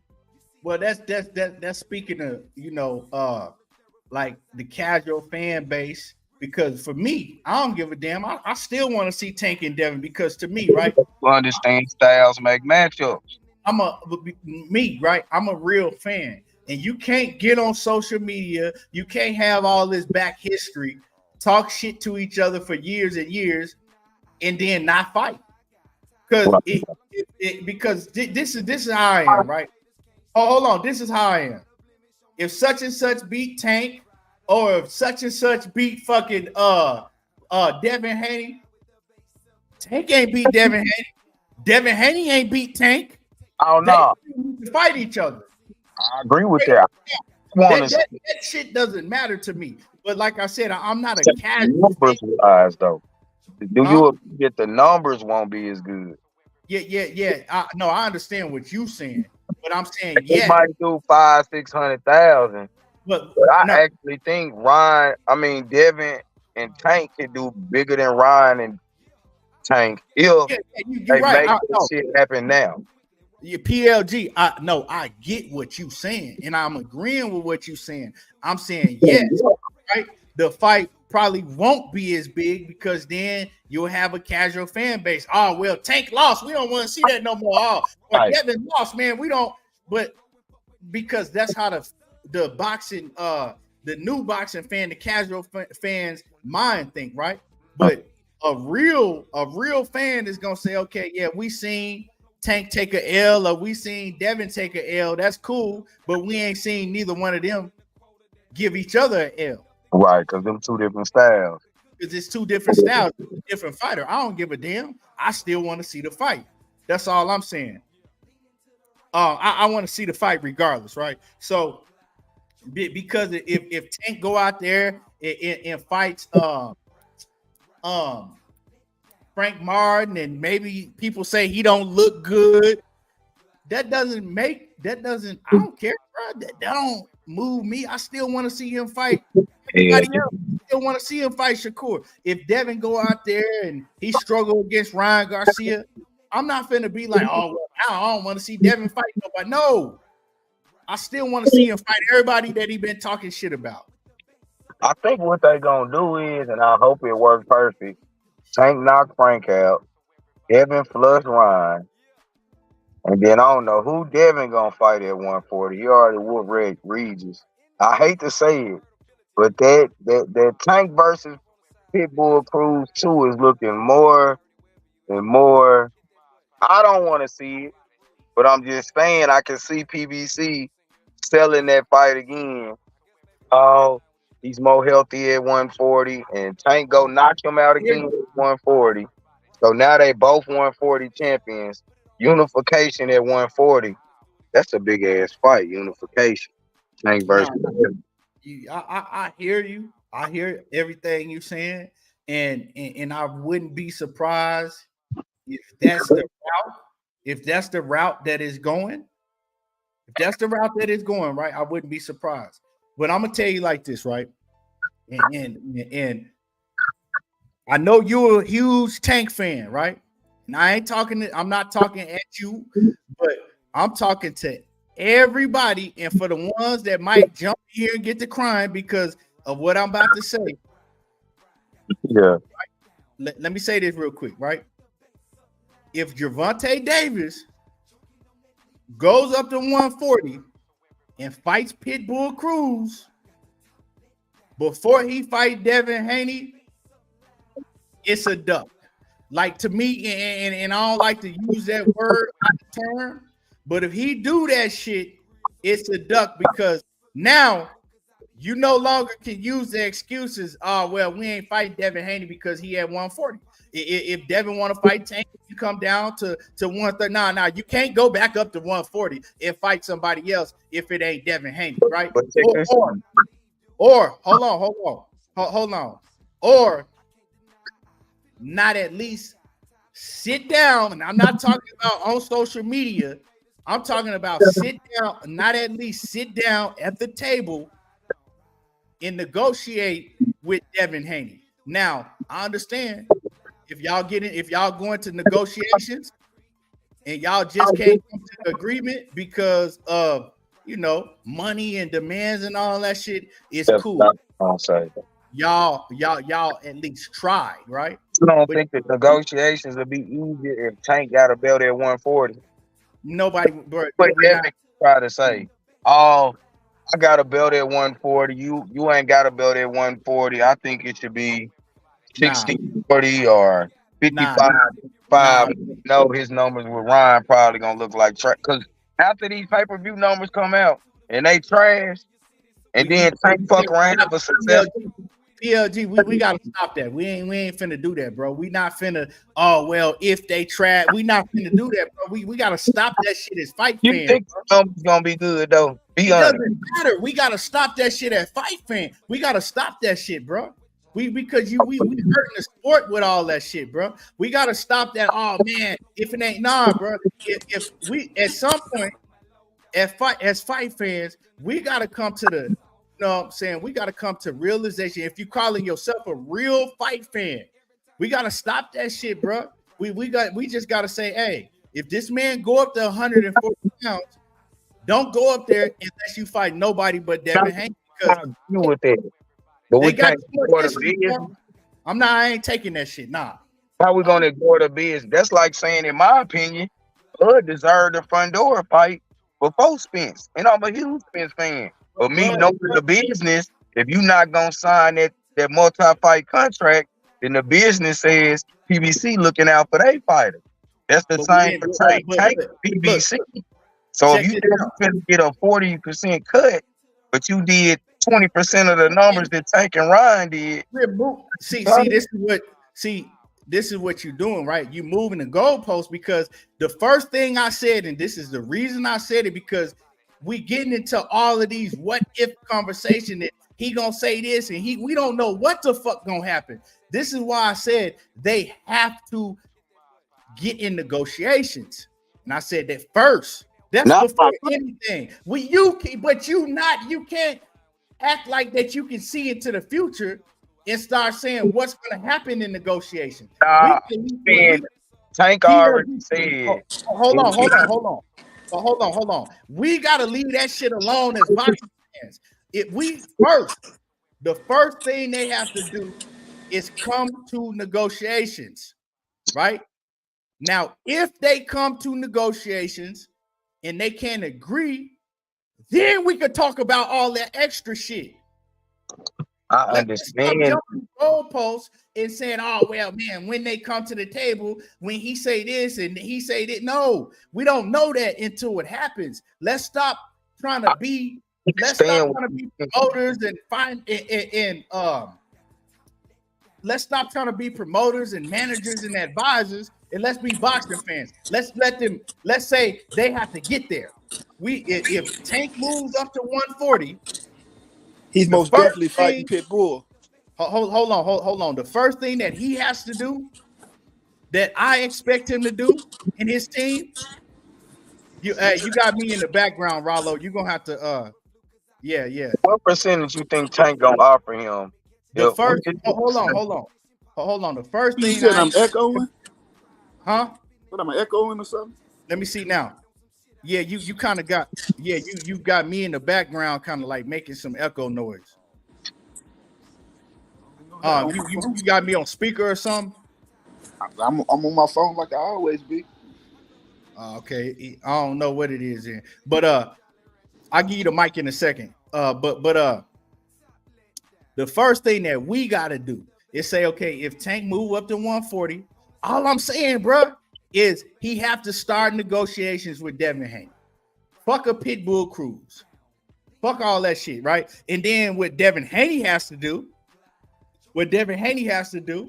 is, yes, in negotiations, if the PBC say, look, in order to fight Tank, you're gonna have to sign a multi-fight deal, whether that's a rematch with Tank, or you owe us one more fight. Regardless of what that is, you're gonna have to sign a multi-fight deal. That all comes into negotiations, right? That is all a part of negotiation. So we talking about, well, what Devin gonna say and what they gonna ask for and the percentage and all that. All I'm saying is they have to come to negotiations before looking at any other fighter in that division. I feel the same. Hold on. Let me finish. Now, if once they do come to negotiations, if they can't agree to fight, then they both free to move on to fight somebody else. That's all I'm saying. And I agree with that, but what I'm saying is kind of using common sense. If Tank and Ryan did 1.2, what you think Ryan and Devin finna do? Let's just be honest. Tank Devin on Twitter right now begging people to buy tickets. I just looked at it. It's seats open in every goddamn section you can think of. So with that being said, the live gate don't do trash. Tank got the record for the live gate up there. So your live gate finna be trash. Your pay-per-views, 300,000 would be great if they can do that. But see, this is the thing, right? So what percentage do that equal out to? This is the thing. It's right? like 75-25, right. Hold on. This is the thing I don't like, right? Because see, I talk from a real boxing fan base. Hold on. I talk from a real boxing fan base, a real boxing standpoint, right? Before, see, I was a diehard boxing fan before a boxing fan gave a fuck if it was one person in the audience. We didn't even know nothing about how many pay-per-views such and such did. This is all new shit. These fans want to talk about how much hold on, let me finish, bro. I didn't say nothing when you was talking. Right. I let you talk. I didn't say nothing. Right? Let me finish. Let me get my shit off. Right? Before we knew anything about pay-per-views and all of that shit, right? We was never worried about none of that shit. We was never talking about none of that shit. All we was focused on is getting the fights. So now we talking about, oh, well, he ain't gonna do this and he ain't gonna do that. Why are we saying that though? Like, what does that matter? It to you as wanting to see the fight. But me wanting to see the fight. Why are we already? Because there's excuses to keep them from fighting this favorite. Like, see, hold on, Rollo. See, I don't like the narrative that people been pushing that Devin Haney, and I'm not a Devin Haney fan. You know I ain't no Devin Haney fan, right? But I know I'm a fan of boxing. I'm a fan of boxing. You know what I'm saying? Don't. But you got everybody got a favorite fighter. They protecting their fighter. The numbers is a way to protect their fighter. Hold on. Shakur ain't my favorite fighter. Shakur, hold on, Rollo. Shakur, don't label me as he's a Shakur fan. Shakur ain't my favorite fighter. You know what I'm saying? Really, one of your favorite fighters, Roy Jones.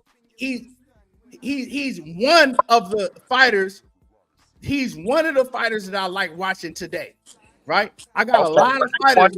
Ain't one of your favorite fighters, Roy Jones? My favorite, no, not one of my favorite all-time fighter is Roy Jones. Right, me too. So we're gonna use Roy Jones as an example. Roy Jones has been all-time fighters is Roy Jones and that man right there. Okay, so check this out. Roy Jones had already been knocked out. Hold on. Hey, man. Hold on, bro. You got. Hold on. We ain't gonna do that. You can't keep talking over me. You can't keep talking over me, PLG. Right? And when I had those favorite fighters, when I was a kid, bro. I'm a grown ass fucking man in my 40s now. I don't look at these fighters like I used to when I was a kid. You see what I'm saying? So don't ever label me as, oh man, he's a Shakur Stevenson. That's his. Nah, bro, because I'm not finna come on here and cap for none of these niggas. Straight up and down. Now, what I was trying to say before I was interrupted is something that you said is that you said Devin Haney is on Twitter begging for people to buy his fight. I don't like that narrative that's being pushed. You see what I'm saying? Shit. A lot of y'all got to stop doing this shit because your favorite channel said, and then it just takes a trickle down effect. Everybody gonna run with that shit. I don't like that narrative because just because you see Devin Haney on Twitter telling people like tickets are on sale, you know, y'all buy the ticket. Hold on, Rollo, you making way too much noise in the background. Just because you see Devin Haney going on Twitter, going on social media saying tickets on sale, y'all go out and, you know, buy tickets to my fight. That's not begging, bruh. Like, that's what a fighter is supposed to do to promote the fight. That's all that is. But right. But because we have your favorite boxing channel and other channels that run with these narratives saying, oh man, look at him. He on social media begging for people to buy his fight. He begging. Hey, boy, you in the pulpit this morning, boy. You preaching, boy. The man can't, like, a fighter is not supposed to get on social media and say, here's the link. Y'all go out and buy tickets to the fight. Like, why the fuck is that begging? Like, he begging for people to buy his fight. Like, come on, man. Like, we getting out of control. This, ha. He begging for people to buy his fight. Ha. Like, man, we got to get away from all of this silly shit. Sucker shit, man. That's sucker shit, man. Like we gotta stop the silliness as boxing fans, bro. Does he want people to go out and buy? And I'm not a Devin Haney fan. You know what I'm saying? Y'all already know my stance. He's not one of my favorite people, straight up and down. But I'm not gonna push narratives on him and try to make him look bad just because I don't rock with him like that. You know what I'm saying? But I think all fighters, you know, if it takes for them to get on social media and say, you know, hey, this is a link, go buy tickets to my fight. Sometimes that's what it takes, but I'm not finna be like, okay, well, he's begging for people to buy the fight. You know what I'm saying? Because at the end of the day, like I said before, I want the fight to do well because I know that if Devin and Ryan do well, then we're gonna get more fights. We're gonna get more fights. It only helps us out as boxing fans. It don't help when you tear down certain events because you like this fighter and you might not like that fighter. It doesn't help as a boxing fan. And but now I get it. If you want some Terence Crawford shit and you running over to BLK Prime and you fighting David, I've been sneezing. Well, yeah, we don't nobody want to see no shit like that. You know what I'm saying? Don't nobody want to see no shit like that. But in this case, can I ask you a question though?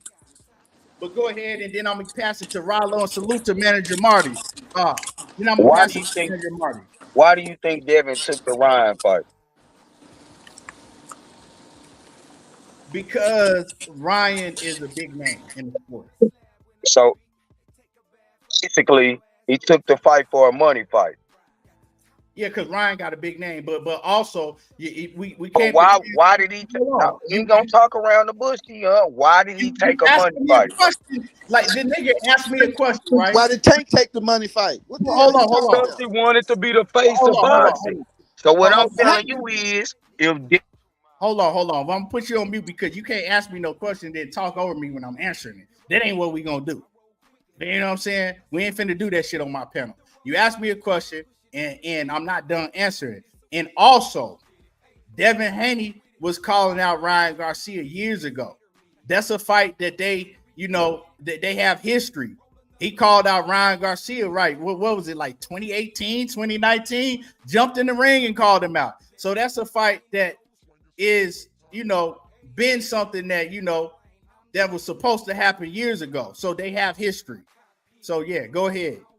But PLG, man, you gotta I'm gonna let you respond to that real quick. Now I'm gonna pass it to Rollo. I'm gonna give you Rollo. I'm gonna give you like 3 minutes to cook, and then I'm gonna pass it to Marty because we gotta move along. Go. the only point I'm saying is, Devin took the fight for a money fight to try to level his leverage out against Tank.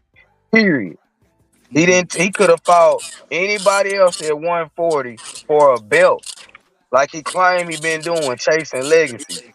He switched his whole motto up to go for a money fight to try to get on Tank level, far as the face of boxing money. Right. So what it's looking like now, his live gate finna be trash compared to Tank. They live gate sold out in 2-3 days.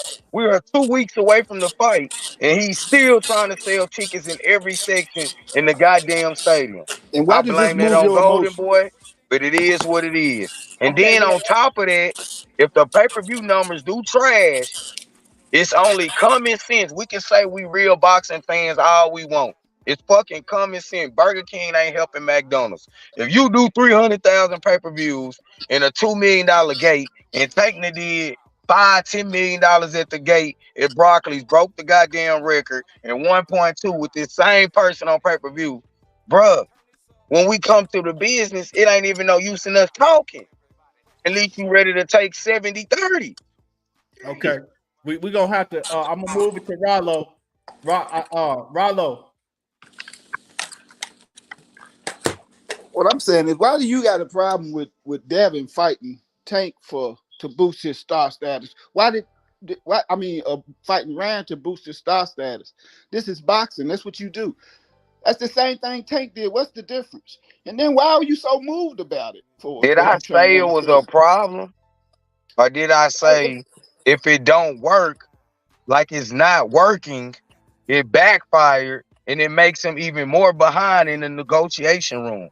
That's simple business. If I offer you a deal, whether it's a record deal, and you say, "Nah, I don't want $1 million, I need 2 million," but then you go drop an album and it flops, But what you doing is nigga, you ain't getting speculating, no though. 2 million. Rollo. This what PBC we ain't gonna do. offered nothing. Hold on. Let me get some order because this what we gonna do. Because manager, because Marty got to cook, and so that's what we gonna do. I don't want to do the back and forth right now. Get your shit off, and then we gonna let Marty talk, and then we can do the back and forth. You know what I'm saying? So we can do that after. This is what I don't understand. How is everybody so upset about Devin but taking the offer? PBC ain't even made an offer yet. Tank him ain't even make the offer.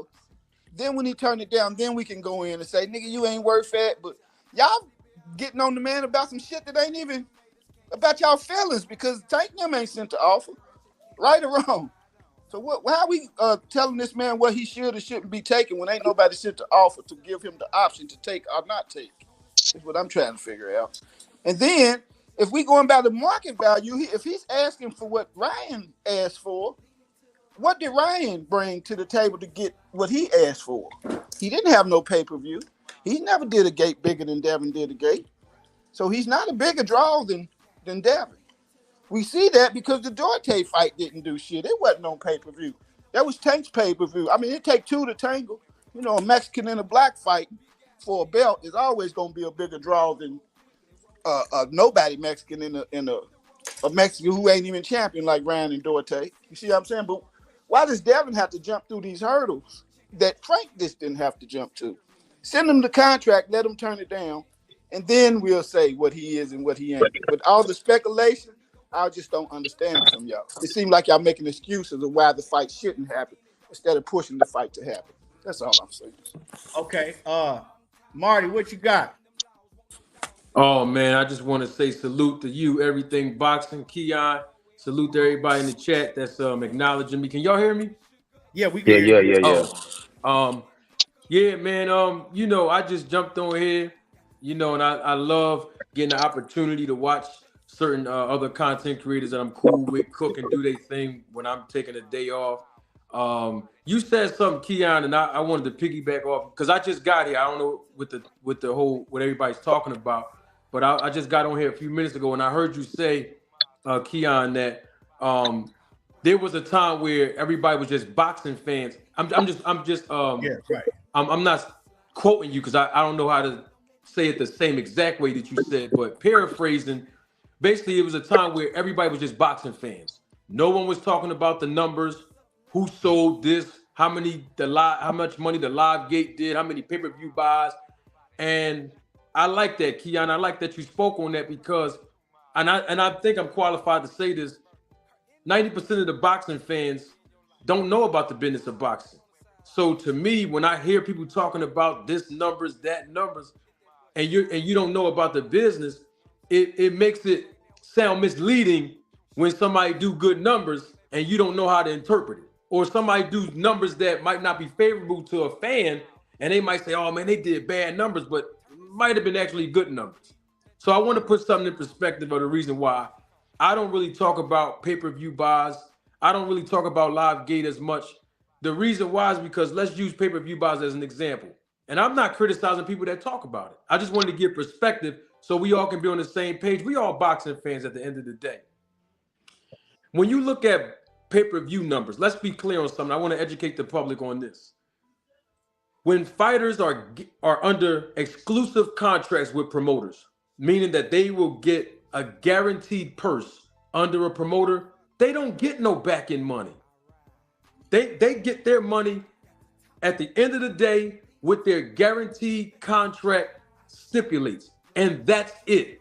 So when we talk about, let's say Ryan Garcia is signed to Golden Boy Promotions. He's getting a guaranteed purse. So let's say if this fight do 1 million buys, he's not gonna get none of that. The fighters don't see the money when they're locked into guaranteed contracts. That's why Terence Crawford. Marty, I don't want to interrupt you. Now you say that Ryan Garcia, he not gonna get no back end in this instance. What was the difference? Because people gonna want. What was the difference that he did get back end money when he fought? With PBC, yeah. Well, is that because PBC was the sole promoter? Well, they did a split promotion. Yeah, but what that is I would ask the people that say that to produce evidence. Well, I mean, Ryan Garcia said he made 30 million. Yeah, I hear him. I know, I hear him, but produce evidence. Because the thing about it is this. He's locked into a guaranteed contract with Oscar De La Hoya and Golden Boy Promotions. So if his contract states when you fight, this is how it works. If a fighter fights on TV, their money's going to look different than fighting at a house show. If they fight on a pay-per-view, their money's going to be different. What I'm basically saying is it don't make a difference of what the number is. He's locked into a guaranteed contract. So all the back-end money that we're talking about, he don't see that if he's locked in. Can I ask a question? That's the whole point of, that's the whole point of promoters locking a fighter into an exclusive contract because. But I'm saying, let me finish my train of thought. PLG. When the promoter lock you into a contract as a fighter, they're putting out so much money. On the back end, this is where they recoup and make a profit. This is why Terence Crawford, and I think you made this point too when I first got on here, Keon. When Terence Crawford went and fought under PBC's banner, he realized the difference between being a fighter locked into a guaranteed contract and being a fighter who's not under a promotional banner, getting a guaranteed purse, but he's getting more of the back end money based on the business model of PBC. That's the difference. So I was just saying all that to say that a lot of people talk about numbers, this, numbers, that, and they don't know how it actually works. So I wanted to educate the public just on that basic principle. Go ahead. You want to ask me something, PLGs? Oh yeah, and I'm gonna add something to that real quick. All right. And I remember Buzz saying that when he was with Top Rank, if he got any back end money, it was only 6%. Right, because remember, the promoter have to make a profit as much as they can, and they do that based on the revenue streams. And I'm not just talking about just pay-per-view buys. We're talking about foreign rights, ancillary rights. We got the closed circuit. Like for example, closed circuit is, let's say you go to we got Miller's here, we got Dave and Buster's here in Philly. Let's say you go to a place like that where a bar where they show the movies, that's all closed circuit, where those owners of those bars, they have to pay the promoters to be able to stream the fight, even though they might charge you an interest fee at the bar. That's how all that works. That's called closed circuit. Then you got the sponsors, all the revenue that comes in from the promoters. They have to make a profit after everything is over. So if they lock a fighter into a guaranteed contract, they know, look, I'm on the hook to just pay this fighter this guarantee, and the rest is us. And I'm not including the expenses of airfare, per diem, room and board for them and their trainer. All this come into the play with the language and contracts. Right. So what you saying, that's only for like purse guaranteed contract. Absolutely. Yes. So that don't pertain to PBC because they don't really give big guarantees. They make their fighters get what they worth. Basically, you bet on yourself and you get your money on the back end. Well, it's not about just betting on themselves. What it's about is, and I was trying to explain this back in the day when I first got on YouTube, what is the open market saying they're willing to pay for a fight of this magnitude, i.e. the networks. In other words, is if a fighter doesn't have a lot of value, the networks are not going to justify paying the money, even though they're producing content. They're not going to pay the money to fight, to pay. They're not going to pay the money for a fighter who's not worth the money that not the fighter think that they worth. It's up to the network that's saying, look, we're willing to pay this because we know we're going to generate a lot of interest to not just recoup, but also make a profit. So I'm glad you said that. So for a fighter that's great, like Devin Haney, but don't got great numbers, PBC is not going to be willing to give him no good lump sum. Especially if they look at it, look at it like they PBC fighter just did 1.2 with the same person you just did 200,000 with. Right, but see, that's where good representation in this business come into play. Because Devin Haney has leverage. He has a belt. Now, if Tank don't want the belt, that leverage means absolutely nothing to a guy like Tank. But at the end of the day, Devin Haney, see, it's all about numbers. Devin Haney's going to sell big if he fight a guy like a Ryan Garcia compared to somebody like a Regis Prograis. So technically, but what I'm saying is, if he don't get nowhere near close to 1.2, you just said out your mouth the only leverage he would have was a belt. PLG, you sound like you just hoping and praying that this event with Devin and Ryan. What I'm saying, you keep on talking negative about it. You wishing and praying. I'm the type of guy that I deal with facts, bro. I'm not the type of person dealing with that because you talking about, oh man, you dealing with feelings, huh? Bro, have you looked at the ticket sales? You dealing with feelings. Have you looked at the ticket sales? Did you look at the ticket sales from this last PBC fight? Have you looked at the Did you look at the ticket sales from the last fight? Sound like that you're praying and yes, and that motherfucker was sold the fuck out. PLG. The Kim Zoo fight we just seen was sold out. All right, look, PLG. Let me give you perspective. Let me give you. You didn't see it? I bought it on pay-per-view. Building was packed. I seen the Regis fight. The building was packed against Devin, but we said them wasn't a good fight. Didn't do good numbers. So the building looked packed, okay. But all I'm saying is, why do y'all focus when it's Devin's turn to fight? Y'all pulling up seats. Answer this question: Where did Tim do them fight at? Numbers before the fight. We don't get seat charts. Because where did Tim do them fight at? On his downfall, home. It's sucker shit. No, I'm not. It's common sense. If So it's 2 here's weeks following out that from other a nigga fight, you got that all guy these who tickets for showed it. sale. He PLG. said Hold some on. real shit tonight, man. They keep listening to these other niggas that got secret motives and hating on these niggas.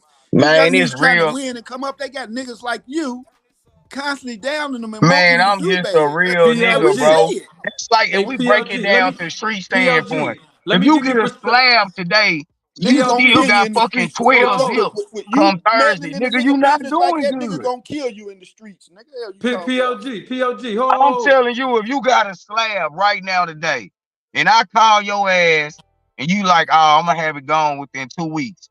Nigga, if it's 5 days away from 2 weeks, and you still got 12 O's, nigga, you behind the gun. PLG. Hold on, PLG. Let me put something in perspective, PLG. Let's put something in perspective. And this is not to defend nothing. I'm just talking business now.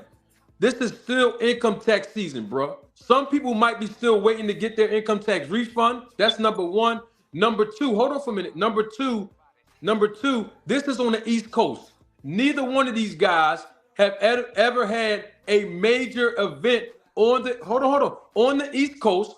And from my understanding, the undercard is not even filled up yet, which is And I not just started, Keon, did I not say so. it's Golden Boy Promotions' fault this fight is failing? Well, I don't know whose fault it But is, I but what don't I'm care saying, who fault it is. If We you 2 weeks suck out at from the the game, fight. You you talking about it suck. failed already? what I'm saying is, bro, We hold 2 on, weeks out, bro. hold on. We Here's 2 the weeks thing. out. You talking about it failed? What if it do 1 million pay-per-views? Then what you gonna say? I'm not You have to talking eat about these paper. words you If they saying do a today million because you moving pay-per-views, off emotion, my nigga, which means you no, lacing, my nigga. I'm moving off facts, nigga. It's 2 weeks away from the fight, They and they still talking got about time. taking the Nigga, you ain't tickets privy to PLG, from their number. $80 to Hell, you $40. talking about you moving off but facts. You ain't PLG, privy to their number. Talking about you got some facts. Well, tell me when the last time a tank fight went from $80 to $40 pay-per-view. They talking about bringing the pay-per-view numbers from $80 to $40. When the fuck that happened to a Wait, fight that's doing good? Where'd you hear that at? Hold Oscar on. said that. Let me say this. Let me say this. You said they talking about who said that? Right. That was Oscar and them talking about some. They thinking about bringing the prices down. Hold on. So you got audio of Oscar Hell saying that no. he was talking about moving the prices to $40. Bro, it was Hold on. on X. Of course he don't. Now He got I'm a gonna sucker that he's following, saying hold on. that, and Now he's I'm gonna hold following you it to what too. you said. Just like you said earlier, my nigga. You now you saying that you heard Oscar De La Hoya say that he was talking about moving the ticket prices. I mean, moving the pay-per-view from 80 to 40 when the pay-per-view price just came out to today. The pay-per-view price just came out to today, but you saying that you heard Oscar De La Hoya say that he was gonna move it from 80 to 40. Make it make sense to me. The He can't. pay-per-view came out today. He can't make it make sense. They named the price of the pay-per-view today. So you mean within in less than 24 hours, Oscar De La Hoya already Get him. He gonna move it to $40. Get him. Look at the silly look on his face. Get him. I'm just asking you, bro. Today. He said The that. $80 tickets yesterday. Pull it up. Get him. I want to hear The it. $80 tickets yesterday. No, I want to hear Oscar say that he was moving it to $40. Because if he is, Right. I'm on it. Get him. But look at the look on his face, though. That's what I cover. What look on my Feel the face, look bro? on I'm not even on there. I'm looking at something else. Yeah. I want to hear the audio. And once again, this ain't me taking up for Devin Haney or none of that shit. Right. I just want to sue. I'm hoping and praying that it does well for the sake of boxing. right? Bro, we all are, but at the end of the day, if it's no. 2 We weeks are out, not. bro, You you most not definitely doing not. good, You bro. hoping it don't do well, so you can be like, see, hey, I told y'all, man, he ain't got to fight Tank because man, Put it Tank like this. it's not about Tank. Put it The like question this. is, To begin with Javante Davis or Okay. no one fighter. Okay, well, put it like this. Keon, I You was trying to make seeing everybody $200. Tank I did was this. seeing $200 It to ain't your about cash that. out from every one of you niggas. If you niggas want to bet that they gonna do good numbers at pay-per-view. what's Nah, the Keon. motive for you want them to do bad, though? You To want them to do anybody. bad, so But listen, you want them it's to do common bad so the sense. Haney fans can't say, well, now we a draw. No, Now Tank it's ain't got no common excuse. sense, bro. That's why you want them to do PLG. bad, because Hold on, you can I? ducking. The You point scared for your favorite is fighter. you hoping to do bad. Right. No, I'm PLG. dealing with facts, bro. Right. So PLG, Devin can't get the hold on. leverage on Tank. That's what it's coming from. Marty, Yeah. go. Marty So- ain't said nothing. Let him talk. So PLG, I just wanted to say this. So What's up with it? some people still waiting for their income refund, right? The tickets are extremely high because of where it is. It's on the East Coast. They're still trying to build the undercard to help the ticket sales. It's not just about the main event, right? So are we just conceded that the gate numbers gonna be bad? Hear me out. No, hear me out. We still got a couple weeks away to sell the fight, right? They just put out the actual price of the pay-per-view, so we got to give time for people to really adjust to that. And on top of that, I want to put this in perspective for you. Devin Haney is a star. Tank Davis is a superstar. And it sounds like you're trying to compare Tank Davis as a superstar, and if Devin Haney don't meet a certain standard, whatever standard you have, that he's not this and that. The bottom line is No, I never said that. I said if he don't reach a certain standard, the But business why? of the fight is gonna be hard. But whose standard are we comparing it to? Bill Haney saying he's the face of boxing.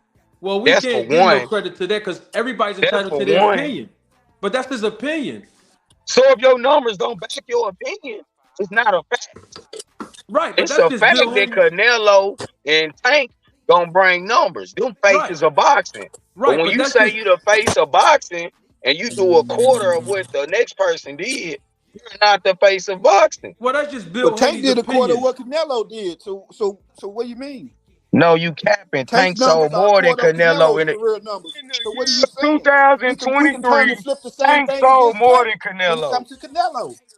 Tank Hell no, sold you more talking than crazy. Canelo in the year Man, tell 2023. somebody Check tell your this dumb facts. nigga that Tank's numbers ain't nowhere near Canelo's numbers. Are you retarded? Canelo ain't broke $1 million in about 2 years. What difference does it make when you add up all of Canelo's income to Tank's? It's not even close. Can we agree to that? I'm gonna keep it 100 with you. I don't even Man, really talk. I don't like So if we talking talking about about numbers, but if we talking about revenue income, Canelo's yeah. blowing them out the water. So stop And talking No, about the Canelo face of is boxing number when one. Canelo is. Canelo Alvarez is number one in pay-per-view sales, and it's he has okay. been number one, but last year he was not number one. But bro, it's like Keon said, we boxing that don't make no difference, bro. We just want to see good fights And he's because at the breaking end up. of the day, most of boxing fans don't even know how to calculate these numbers, and I'm not talking about on the calculator. I'm And talking what about I'm telling you is I don't care about the numbers either, but these fighters that they do. Back when Sugar Ray and them was fighting, How you don't motherfucker, care shut the about the fuck numbers? up. Well, you've been talking And about the numbers since I've been on here. And that's talking because about the whole time, but now that's you don't because care. these fighters care about that. Back in the You day, ain't say Sugar Ray nothing could about show the up to fighter. the You been fight talking about and say, yourself. I want some more money, and his opponent gonna shut up and let him make more money. Nowadays, you got Hold on. niggas Let like me ask you Devin a question. who talking about they deserve Let 40%. me ask you a question. Are you gonna pay for this event between Devin and Ryan? No, I don't see an Why Okay, not? well, undercard. that's You all I need to should. hear. That's it. I don't You see good. no You don't need to undercard. talk about it no more. Who fighting under the Let undercard? Why you not gonna somebody pay else for it, talk then. bro? You don't Pay need to talk about it no $80 more. for a Yeah, card that support don't the even got an people. undercard? You Support. good? No, they're I'm gonna have buying an two. undercard. You gotta We gonna let support everybody else boxing, talk. bro. Ain't nothing else I'm to buying talk two about pay per then. views, two What you households. talking about then? I am. I don't understand. You on here talking about some shit that you ain't gonna pay for. Man, that nigga's a feeling fan. He's a feeling fan. You He's a gotta Tank support the fan. When Tank sport, man. You retired, gotta you won't never support see this boxing, nigga man. again.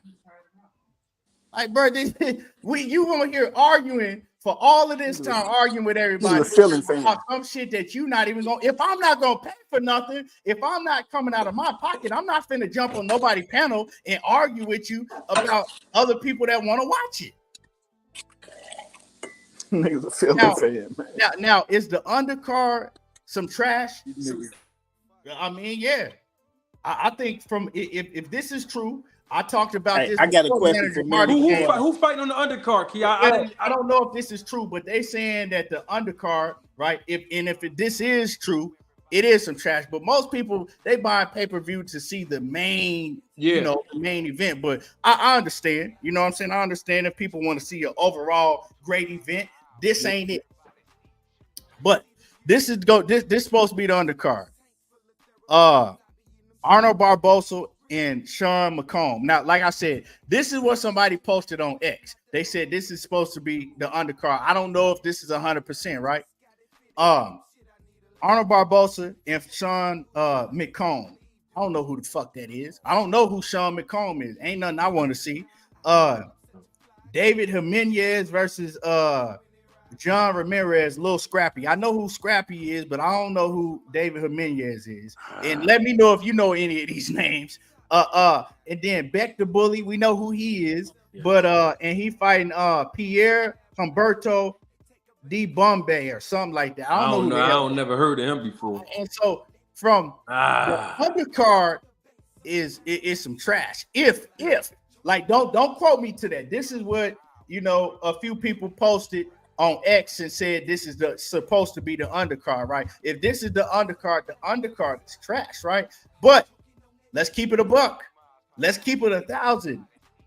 When you have big names like Ryan Garcia and Devin Haney, most people are focused on wanting to see what's gonna happen with Ryan Garcia and Devin Haney.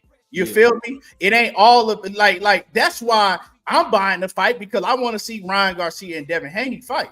Yeah. But I'm saying PLG, bro, if you saying that you're not gonna pay for the fight, what are we arguing about? You should just be like, I ain't buying it, so I don't really have you don't have no say so if you not coming out of pocket.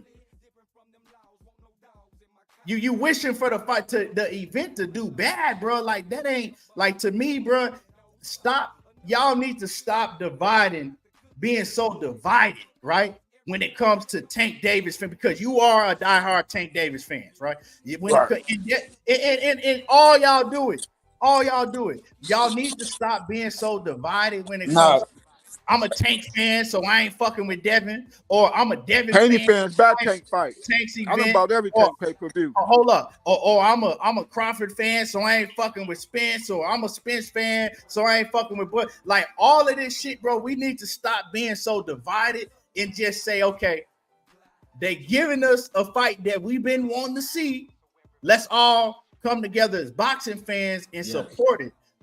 But now I do understand that most people talking this shit, typing this shit, y'all not boxing fans. You more so fans that, okay, I like this certain fighter, so this is the fighter that I'm gonna support. When this fighter fight, I'm gonna support this fighter. And if this fighter got beef with that fighter, well, fuck that fighter. I'm not gonna support him. That's bro. Can I ask you a question, Keon? Hold on. This is what makes it interesting. All of these fighters are supposed to have beef with each other if they in the same division or around. They gonna talk shit about each other. Mm-hmm. I don't take that and say, okay, I ain't gonna fucking support him, or I ain't gonna pay for his fight because he don't like the fighter that I like. That's what goes on in boxing. Y'all can try to act like it don't happen. I bought the last Devin fight. Goes on in boxing all the time, and it's not just one fan base that does it. All of y'all doing that shit now. Everybody doing that shit now. When more the casual fans. Can I ask you a question though? In my them Tank fans doing that an analogy, I bought Ryan fights. I bought it with Regis. Because to be real, I thought Regis was gonna do better than he did. I bought the fight. I bought the last PVC fight. But what I'm telling you is, if you think you finna tell me that Ryan already mentally unfucking stable, he looking better this last week. I give you that. But you got a mentally unstable fighter what you got and a trash undercard. And you want me to give you a question? Why is he mentally unstable? Why are you saying that he's mentally unstable? I mean, for one, a nigga talking about he got abducted by aliens. He was in the. Oh yeah, you been missing it. He been streaming. I've been hearing pretty much everything. I ain't heard him say that he. Well, you missed that because he stream every night. You need to look at his streams. He been streaming. He said he got abducted by aliens. He said he was tied up in the woods and watched little kids drink blood. He said a bunch of bullshit. So he mentally unstable. Is he trolling? Is he trolling? I don't know what he doing. I think he's. I know he also said. Did you call him mentally unstable? You said what? When Tyson was talking about eating people's kids, did you call him mentally unstable? To me, Then eating people then we kids, say, man, this nigga's crazy. We want to see this fight. exactly. Eating Right. people kids is way different from talking about you got abducted by aliens and you was raped at the age of 2. For one, I don't know how many of y'all niggas gonna keep it real, but I can't remember what I was doing at the age of 2. So Nah, shit, if you gonna tell me it was you funny. got Me and raped my at the girl was age of talking about 2, that shit. Me and my lady was talking about that shit. like It was y'all funny. Ryan, And y'all I was y'all like, man, Devin I don't fans know about kill the me with 2-year-old this shit. shit. 'Cause I can't remember shit from when I was 2. Exactly. So you telling me this nigga talking about he getting high, talking about he remembering when he Hey, got I raped remember something into. from when I'm 3. When I was 3, I'm 44. I remember pouring a whole bottle of hot sauce on my body when I was 3. When something Well, I mean, significant some like people that, got it better stands out memories. in your memory. That's what Well, it let me is. ask I y'all. remember shit from when I was 3, but not 2. Let me Not ask y'all a two. question on that. If let's just say, because I think Ryan Garcia is trolling in my personal opinion, Yeah, a and lot of that shit Me too. troll. He's I selling the believe fight. that. But He's trying to let's sell the just fight. say, let's say he has a mental health disorder or whatever, right? Will Devin Haney get credit if he beat him? I mean, I'm He ain't giving gonna him get credit. credit if that Either way nigga it go, step he in the gonna, if he goddamn what? ring. If he If step he in the what? ring, goddamn, he get his credit If he because So what? he had enough mental to get in that motherfucker. What credit do you get for beating Ryan? Ryan's a nobody though. When it comes inside the ring, who is Ryan? But what I'm telling you is, you need to tell your He favorite has a fighter, lack of Devin, skill. He's that. not disciplined. So inside the ring, I'm a Devin Haney fan, but credit for beating Ryan. Who is Ryan? He's a nobody. He haven't beat I nobody. mean, you can Who say is he? that, He's but never been a champion. Ryan beat your favorite fighter 3 times in the amateurs, and he Man, undefeated in what the the fuck y'all pros is you gotta talking stop. about? Y'all gotta You stop talking with besides this about some one pretty energy boy loss. stuff, shit? bro. Besides one Man, shut loss. that goofy shit up. What has Ryan accomplished in boxing to where Devin's supposed to receive these big old credit for beating him? Because he I mean, undefeated. He I'm He's not not undefeated. undefeated. He's not Besides undefeated. one fight, he lost to Okay, that Tank, means you're not arguably the undefeated best if you fighter. lost. So what has Okay, Ryan accomplished in he boxing to lost where one fight. Devin's supposed to gain this big credit from? Is what I'm trying hold to What on, hold does on. understand. one loss do to Let you? me answer that. I'm Okay. gonna give if Ryan Garcia goes in there healthy, you know what I'm saying? We see him get in the ring, he's fully healthy, you know what I'm saying? You got to give him 1,000, you got to give him all the credit in the world. Why Fact, wouldn't I give him credit? fact. Because Yeah. first off, right? First off, that narrative that people like to run with that Ryan Garcia just the Instagram model and a TikTok star. Ryan Garcia is an accomplished, he's an accomplished, you know what I'm saying? He has an accomplished pedigree in amateur pedigree. He's a national champion. I mean, I don't know how many times over and over again. Ryan Garcia got power in both hands. Ryan Garcia can fight. Like, let's not act Hey, like we know a lot of national hold champions that on, went on and got hit in their mouth and didn't become shit. hold So on, that hold don't on. But count. he What the stopped amateur Luke Hold did. on. Campbell. Ryan Garcia can fight. Ryan Garcia is a real threat. Ryan Garcia is a real threat. No, A he lot ain't of no y'all threat. I don't give him no threat. and I don't think that Devin is just gonna run through him like a lot of y'all think. You know, Devin might beat him, but Me neither. Devin just running through Ryan like that. I think Ryan is a real threat. So yes, he gonna get all of his credit if he goes and beat Ryan Garcia. That's how I feel about it. I And can't. Keon, the way I feel about it, even if I'm a the Devil numbers fan. are I ain't gonna give him no trash, credit for it. he can have trash pay-per-view numbers, trash gate numbers. If he can, he ain't even got to stop him fast as Tank do. If he can find a way to stop Ryan, then the Devin versus Tank fight makes all the sense. It But been if he making sense. goes in here, Yeah.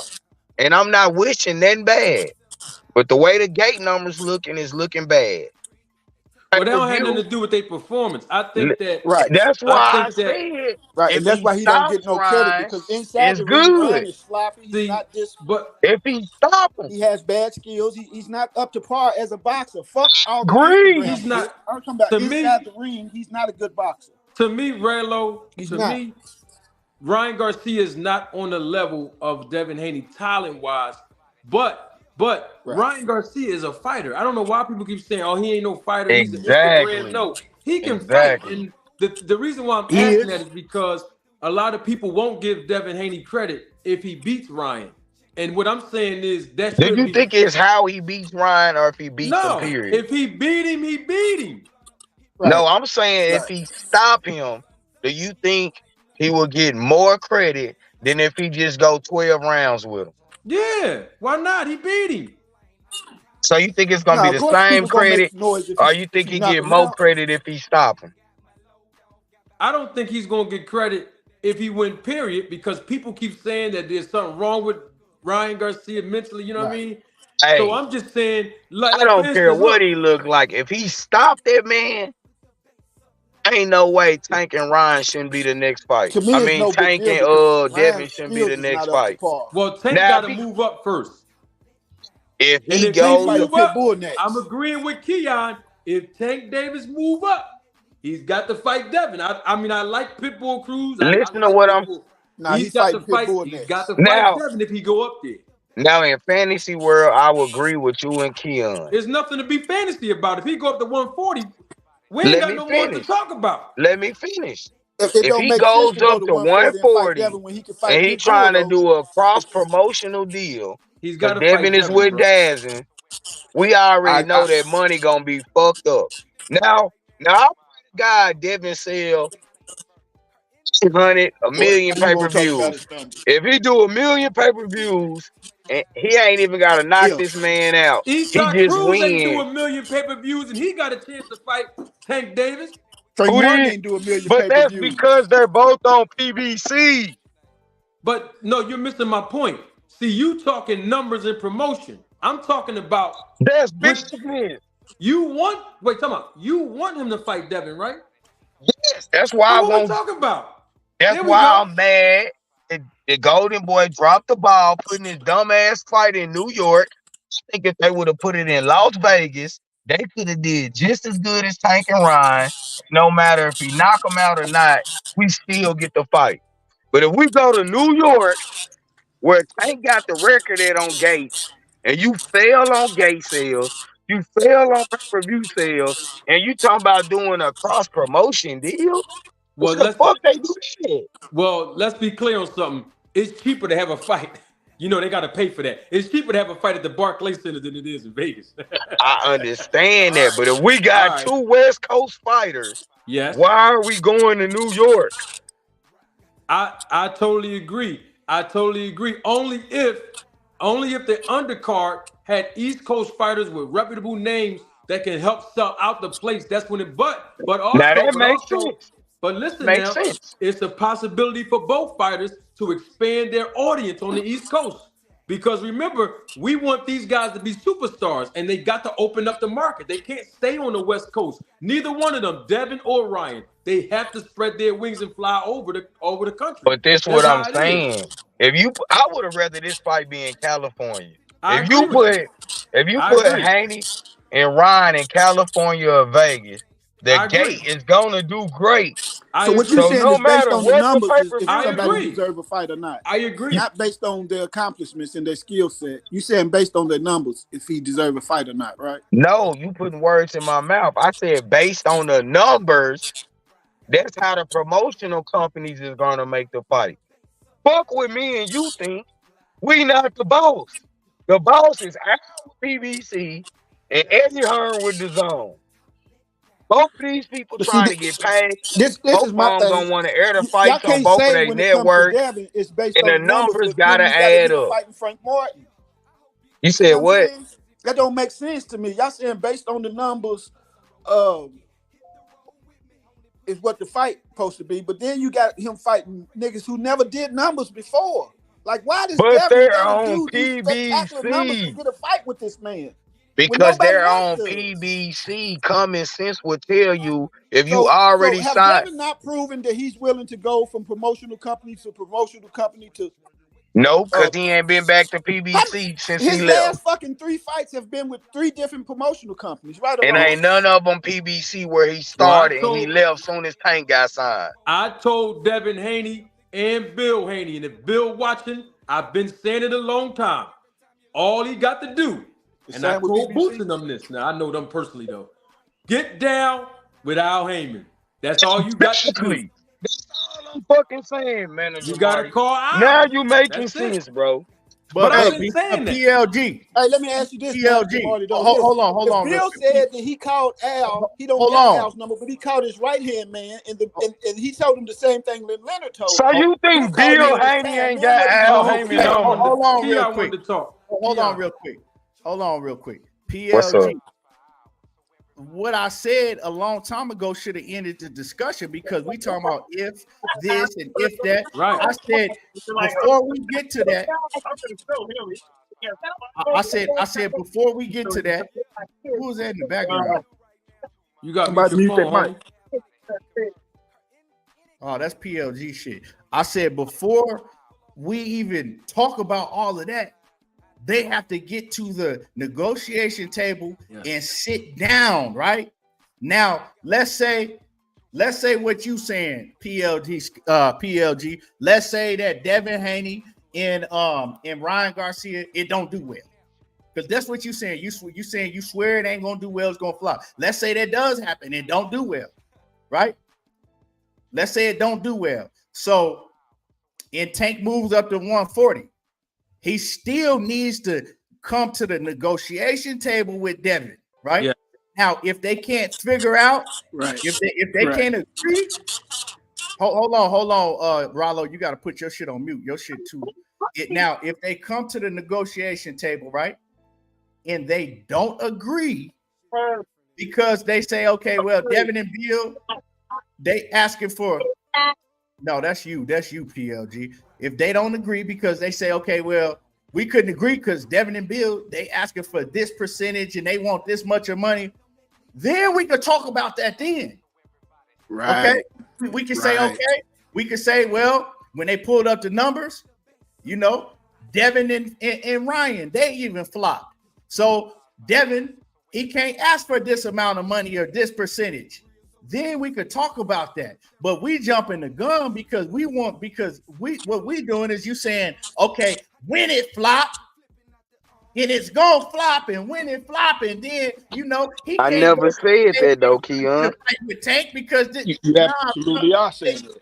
whatever it matters. What matters is at the end of the day, if Tank decide that he wants to go to 140 pounds, the fighter that needs to go in negotiation is him and Devin Haney. Now, on Devin Haney's side, Devin got to be willing to say, you know what? Yeah, I'm willing to go over there and do business with PBC. But all of that is determined in negotiations. That's why I said before we even talk about all this shit, that got to get into negotiations.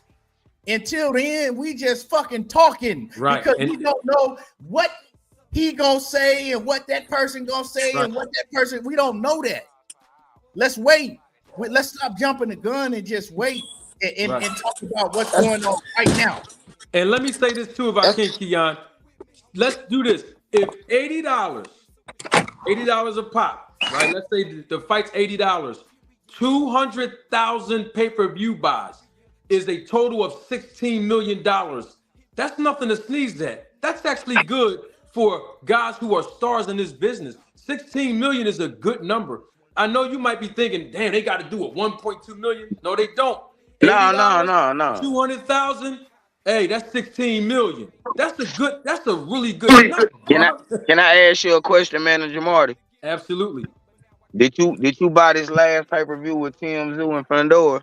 Absolutely. And I commentated on my channel. I bought it. Yeah. How much was it? 75, right? It was like $70-something. Yep. Do you think that this Ryan card is better than that card, top to bottom? Well, according to that undercard that I heard from Keon, I hope that ain't the undercard. I hope it ain't the undercard. But answer this question for me. But no, it's not. But okay, well, answer this question for me. 2 weeks and like 4 days out from the fight, we still don't have a legitimate undercard. How many pay-per-views you think they finna sell? I don't know. I don't do those kind of hypotheticals. I don't know.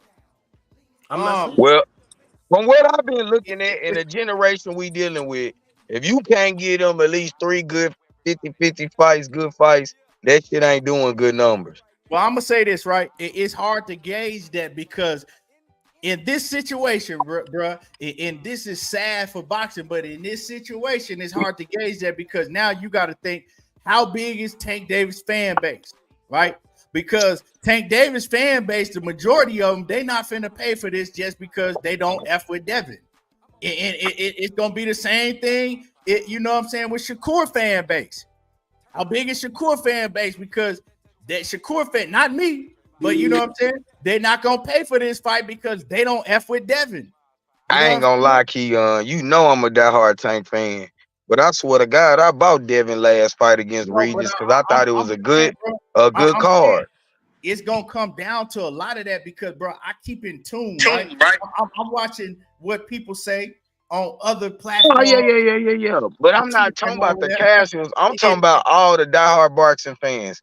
I swear to God, the only reason I ain't bought this card is because the undercards is trash. I feel what you're saying, but I'm not talking about you, right? I'm talking about overall. I'm talking about overall.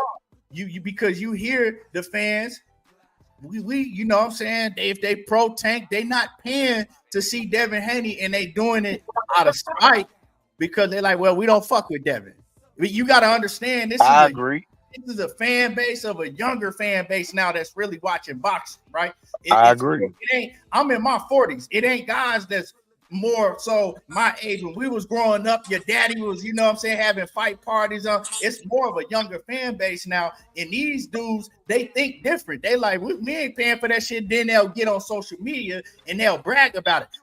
I'm fire sticking that shit, free fire stick gang and all of that shit. So that we gotta say, okay, how big is Tank fan base? How big is Shakur fan base? You know what I'm saying? But then we also gotta factor in like all that is because a lot of them ain't gonna pay for the fight just because they don't fuck with Devin. And then we gotta factor in how many people in America really fucking with Dazin. And that's another factor. And that's another factor. Remember earlier I said that PLG Scott. No, I know you saying that. I'm just saying for the people that think like I'm just wishing on the worst. No, I'm just dealing with facts. It's only on Dazin. Golden Boy to put 2 West Coast fighters on the East End. I mean, on the East Coast. Like the shit is just not promoted good. Well, I don't even damn near see them promoting the video. Here's the solution. Since you want to see your favorite fighter Tank fight Devin, why don't you buy the fight? And that way, you'll be one of the ones that can say proudly that you helped the numbers go up with Devin Haney so he can have leverage. See, hey, to be real, if they had 2 good fights. It's about supporting all of boxing. Now, if you're only a fan of one fighter, I respect that. But I bought the Tim fight this weekend. Buy this one. You're a fan of boxing. You got to buy all. I went to the Caleb Plant versus goddamn David Benavidez fight. Like, I like boxing. Yeah. What I'm telling you is for one reason, right? I'm gonna buy this value my money. I'm gonna buy this fight for one reason. Well, more than one reason, but one of the main reasons because I just want to see it. Like, I don't think it's gonna be a wash like a lot of y'all think. I think it's gonna actually be a good fight, a very competitive fight. That's just me. I could be wrong, right? But another reason I agree, right, is because I think it's my duty to support it and able to get some of these other fights that we've been crying about, that you've been crying about, Because I know if it flop, like you said, PLG, if it flop, that's another excuse why we don't get some of these other fights. Well, that means we can't tell, so we don't. We ain't, you know what I'm saying? But Keon, I got a question for you, Keon. Since you an old school boxing fan. When Sugar Ray showed up to them fights and demanded extra money, was the B-side fighter complaining like Devin complaining? We didn't have that in boxing back then, though. Oh, yes, we did. Sugar Ray used to pop up at the event. Who was the B-side? And see that it was a lot of people there and say, hey, man, I need some more money. Who was the B-side? Because Sugar Ray was always the A-side. Sugar Ray was always the A-side coming out the Olympics. Yes, he was. So what I'm telling you is Tank is the A-side. So if Devin not gonna concede to being the B-side, nobody's talking about that though. Devin already conceded that he's the B-side. No, he didn't. His daddy said, who is his manager, said that he's the face of boxing. The whole time, man. What are you talking about? Ain't nobody Cause he's said saying he the nothing B about. side, but he's saying he the face of boxing at the same time. Okay, Let's just Make okay. that make sense. We not finna get into that conversation because that's not what we talking about. Right. We ain't nobody up here said that Tank wasn't the A side. Like nobody, No, including Bill and y'all Devin. ain't. But Including Bill Bill and Devin. Haney, the manager of Devin Haney, already said that it is the Haney era and he is the face of When, boxing. but PLG once again, when they get into negotiations, if that's a problem, then we'll find out and we'll talk about that then. But for right now, all of that shit. Hold on. One more question. For right now, all of that shit is irrelevant because Devin ain't fought Ryan yet, and Devin and Tank ain't fought motherfucking Frank Martin yet, and they haven't started negotiations yet. Tank is still at 135. We continue to move the goalposts. Like we can see the future. We need to just wait and see and let that shit play out. Can I ask you a question, Keon? Are we going to debate about some it shit already played out? They tried to reach out. Did Eddie not try to reach out to Al and Tank? Well, the thing is, no, Devin Eddie Haney said he didn't. But here's the thing. Eddie said they didn't respond. But He hold on, showed Devin the Haney. text to Tank, and Tank told him to eat a dick, basically. Gave him the middle finger in the text. Well, Bro, listen, the because thing we is, already know if you want to fight with Tank, you got to talk to Al. See, So when they Bill and say they Eddie call play Al, dumb, and Al y'all them tell choose him to they'll believe call him him. when it's time, then what? so here's the thing. Devin You Haney got to is fighting. call Hold on, Al. PLG. Hold on, PLG. Devin Haney is fighting. Baby, I'm about to walk to my car. Devin Haney is fighting Ryan Garcia. This is what happened last week, and I actually did a video on this last weekend. Everybody kept saying, "Oh, Tim Tszú's in negotiation with Crawford." Tim Tszú. Everybody was talking about that, and I told people he ain't even fight Fundora yet. Give these guys a chance to fight before y'all already talk about what's supposed to happen next. And guess what happened? Fundora won. Now it's a controversial decision because the fight could have really went either way from both guys. They put up a hell of a fight, but now you got people talking about, who Spence should fight next? Fundora. Oh, who Crawford should fight next? Damn, don't let Fundora's win get overshadowed by these guys, Crawford and Spence. Give the fighters an opportunity for them to embrace the guy won. So what I'm saying is let Devin and Ryan fight first. We don't know. Listen, we don't know what Ryan's going to come in there. Ryan, this ain't no 100% Devin. It's going to be a good fight. You know what I mean? Agree. Let these guys fight first. Then when they done, like Keon said, then we can talk about what's next. We already jumping the board talking about. But check this out. When have the last time any of y'all on this panel seen a cross promotion fight with motherfuckers that ain't doing good numbers? I don't know the numbers remember that the they're last doing one. yet. We don't know the numbers they doing yet. We just don't know. They supposed to use social media to sell their tickets. I know you don't like that, but that's what they supposed to do. Use their platform to sell tickets. Well, Tank and Ryan sold out in 48 hours. Well, we talking about Tank as a superstar. There you go again. You can't compare Tank as a superstar. These guys are stars. So if we dealing with a superstar and a regular star, how do we expect this to work on a cross promotion platform? When Tank Davis We seen how hard it was for Wilder and Fury. I'm gonna tell you. When Tank Davis move up to 140 and he can fight Devin, we'll talk about it then. But this is what I'm saying. If your number's not good, why would I move up? But bruh, nobody's numbers good according to what you asking. Nobody's numbers good enough to fight Tank. Then he should never. No, I'm not saying it. If Devin was tell it, nobody's numbers is good enough. If Devin's numbers not good enough, nobody in boxing. Can I ask you a question? It's good enough. Why is Devin staying over there with the zone, but he fighting Ryan? He's with Golden Boy right now. Eddie ain't got nothing to do with this fight. He could have fought Ryan if he would have signed with PBC like Tank did. Hey, Devin has fought one time on the zone in his last 5 fights. What are you talking about? I don't know about that. He been doing 3 a bunch fights of business with Top with Rank, 1 with the zone, and then now he's with Golden Boy. That's 5 fights. He only won. He has no problem crossing the line. The problem is when they reached out to try to cross the line, nobody's answering on the other end. This guy saying call this guy. This guy saying we'll call you He back ain't when it's never time. called Al though. If he Bill Haney lied to all y'all motherfucking face and said, Eddie Hearn showed it. Fuck Bill. Eddie showed that man, he Bill reached said out he to didn't Tank. even know Al number. Do you You're believe right. that? You're right. Do you believe that? I can believe that. Sid Jappy, let him get a word in because he ain't said nothing. Sid, Hey, who what's that Sid? That's the boy Sid. He used to come on my channel. What's up, Yeah, Sid? that's Sid. Y'all acting like Eddie didn't reach out to Al. Sid, what's up? When? Yo, I can't hear you. We can't hear you, dog. About to get out with point. I don't think Eddie said he. Sid, Oh, he might be off the joint. Sid. Yo, what's happening?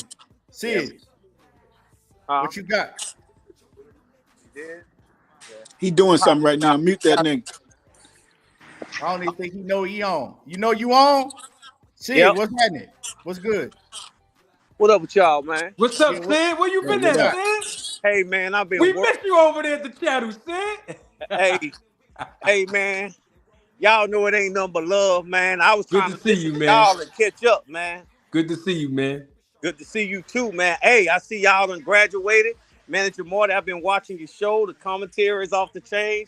Appreciate ETB, you. I've been following y'all, man. I've been listening. Yes, sir. Yes, sir. Man, what Appreciate you got on what we talking about right now? Man, I was listening at the Devin Haney and Ryan thing, man. I agree, man. We're gonna have to see how this gonna play out because I think you know, the Fundora, and I had my money on Tim Zoo, man. I was all in. And then when Tim Zoo lost, I was like, Crazy. this about to be ugly. So I mean, I want to see good fights, man. You know, I ain't against nobody, ain't with nobody. I want to see good fights. I don't care if it's Errol Spence and Fedora. I don't care if it's Bud and Fandora. I just want to see some good fights, man. I'm tired of waiting. You know what I'm saying?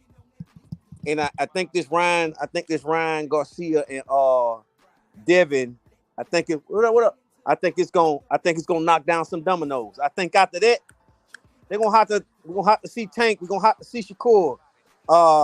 Y'all, I've been watching that boy out of Norfolk because that's where I'm at. I'm in Norfolk. Keyshawn.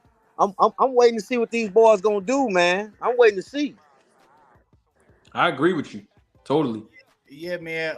And Marty brought up a great point, man. We need to stop jumping the gun. Like, you know what I'm saying? Anything can happen. Y'all acting like it's impossible that Devin can lose. Devin might fuck around and lose. You know what I'm saying? It ain't impossible. Yeah, bro. How many people in the panel bro. had Tim? Tank might fuck around and lose to Frank Martin. Yeah. No, I don't see neither one of them. It's a possibility, bro. Yeah. Ain't none of these fighters fighting no fucking David. I've been sneezing. Right. I got right. Frank with a better chance than Ryan. Ain't none of these fighters, David. I've been sneezing. It's a possibility for either one of these fighters to take an L. Yeah. It just is. So That's always a possibility in the fight. we can't jump the gun because I guarantee you, ain't nobody up here right now willing to take all of their savings and put it on near one of these fighters. Shit, I am. If you that sure, Hey, I guarantee you ain't ready for that. y'all already. I bet the bank on Bud. I don't think there's nobody out there. I'm betting the bank on Tank, man. Okay, bet. If you bet in the bank, I'm gonna hold you to that right now. Bet your $1,000 to my 100. I bet 1,000 to your 5. Bet 1,000 to my 100. 1,000 to 5. No, you just goddamn. Vegas ain't giving you 1,000 to 100, Keon. Come on, man. You ain't talking to no peon. You said you sure that he gonna beat Frank Martin. You said it ain't That's why I'm 100% doubling your bet. What's the odds on Frank and 1,000 Tank? to 500. $1,000 to What's the odds on Frank and Tank? Man, I will cash app you $1,000 if you bet me 500 right now on the Tank and Frank. No. What's the odds on Frank and Tank? Bet your 1,000 to my 100. It ain't 10%. It ain't 10%. See, you 10 to ain't 1. you ain't about what You trying to bet 2 to 1? That ain't no hell of a odds. You ain't about what you talking about, dog. That's $1,000 to $500. I'm 100% doubling your bet. You said you 100% sure. If you, That's you why said I'm you 100% doubling your bet. That ain't no I'm hell of a odd, 100% though. 2 to sure, 1. I ain't worried about it. Bro, $500 to $1,000, that's a That's 2 to 1. 100% No. interest, bro. Nah, That's bro, that nothing. ain't 2 the to same. 1 ain't shit. Hey, I got one for Ain't the y'all same. while we in the Cambosis room was talking. 16 to 1 against Hey. T.O. What you say? 1,000 to 100, that's a waste of money. Come on now. You ain't Why talking is it to a no waste of dummy. money if you gain $100? Hey, ET, I Bro, got what is one for you. $100, fam? I didn't know you. I didn't know $100 was nothing to you. I mean, shit, it's something. Hey, it ain't shit to me. I ain't rich, but goddamn it, I rich make already 280. then. Well, go on I super make chat that 2 100 some a then, Big day, Bang. and goddamn me, $100 You rich for already. 1,000 ain't worth it. Hey, you rich Go on already. super- You on my Go panel. on You super ain't chat got that a dime. 100 then, Big Bang. I'm not You rich. on my motherfucking panel ain't sent me a motherfucking penny. I'm not That's a rich. half a day I work for a tried. square. $100 $100. ain't nothing to you, but you been on my panel, right? I've been catering to you all this When time. did I say $100 one shit? I You just said said it, man. $100 is not worth said it. 1,000 You You said just said $100 $100 ain't shit to shit, you. but you can't even compared super to chat $10. $1,000. You ain't even Why the super fuck chat would I bet $10. $1,000? Man, you what you got to say? Do you think Floyd You would more bet capped than 100,000 security, for This nigga. nigga rich and $10,000? it ain't support the channel no type of way. Hold What on. you think? What you think Everybody else $1,000? talk. You Hey, think? I Go think ahead. Sid was talking, hey, man. Keon. Oh, go ahead, Sid. I agree with y'all on everything up in the air because me and my man, I call him a boxing enthusiast. Watch this. He say, man, ain't nobody out there that can mess with Benavidez. I got somebody that we could put in the ring right now with David Benavidez. It'll be a 50-50 fight, and it could be an upset. And Who, that's David Morrell. Morrell? David Morrell. Morrell. We think that, but David Morrell is like Boots. We don't really know how good he really is yet. Yep. You know what But I'm he saying? That David Morrell got that Boots factor. We've seen him. The eye test tell you that he gonna be dangerous for anybody, but we don't know because he ain't faced that opponent yet. I agree. but I wouldn't go all in on Benavidez on me. Benavidez is proven. Yeah. Who's hold on? Who's that in the background? That's PLG, I think. But Nah, no, it ain't. I'm sitting in the car. Ain't no women in my I mean, that was background. Sid Jappy. That was Sid Jappy, I mean, not PLG. Let me see. Hold on. Sid, say, nah, that was Rollo then. There gotta be somebody, cause my son at I track stay on practice. mute. I'm sitting in I the put car. myself on mute when I ain't talking. Okay. That But probably was. Oh, let me see. I done forgot what the fuck we was talking about right now. Was talking about that $1,000 to $500. You want me to bet that 1,000 to 1,000. 100? Nah. Come on, Keon.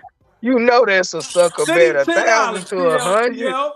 All that money you got, send the brother $10, man. You know what I'm saying? You just said 100. You said that ain't shit. To $1,000. But you the one that said $100 wasn't shit. No, I said $100 ain't shit if I'm betting 1,000. Hold Why the on. fuck would I bet $1,000 to win 100? Check this out. I said that if you said you 100% sure, you said you was 100% sure that Tank Davis beat Frank Martinez. I said if you 100% sure, bet your 1,000 to my 100. And I said I will bet you 1,000 to 500. That's 100% interest. 2 to 1. No, that's 2 to 1. That's 2 to 1 odds, exactly. man. You don't know how to 2 to 1 is You got no 100% hell of interest. I'm not doing that. So What? you like now back to my point. You doubling your Heard me. money. I'm only winning half Hold of my on. money. Hold on. Back to my point. My original point was ain't no nigga on this panel willing to put up everything that they got for any one of these fighters. And you was the only one on the panel that said you would. So I said, if exactly. You hold on. I said, if you willing to do that, well then just bet your $1,000 to my 100. And you said no. I called your bluff. That's not everything I'm worth, bro. You real word in the words. That's like if I'm worth $10,000. That don't mean I'm gonna bet $10,000 to 500. Okay. comprehending. Okay, I'm gonna call your bluff again. I'm gonna call your bluff again, right? When Tank Davis and Frank Martin fight, I want you to put however much money that you worth. I want you to put all that shit up and show me your ticket, nigga. Show me your ticket. will bet you. You just Show give me me half. So if show I me. put 10,000 up, I want you to put 5,000 up. I'm calling you. Hold on. I wasn't. Ain't nobody up here said that they was willing to put no money up, but you. No, you asked me a question, and I No, said I would for the you said right that bet. nigga. You said You that was you was capping, willing home. to bet your house. That's the That No, point. Was you you capped? said ain't hold nobody on. gonna bet everything. Now you're lying. You said that you was willing to bet everything you got on Javonte Davis.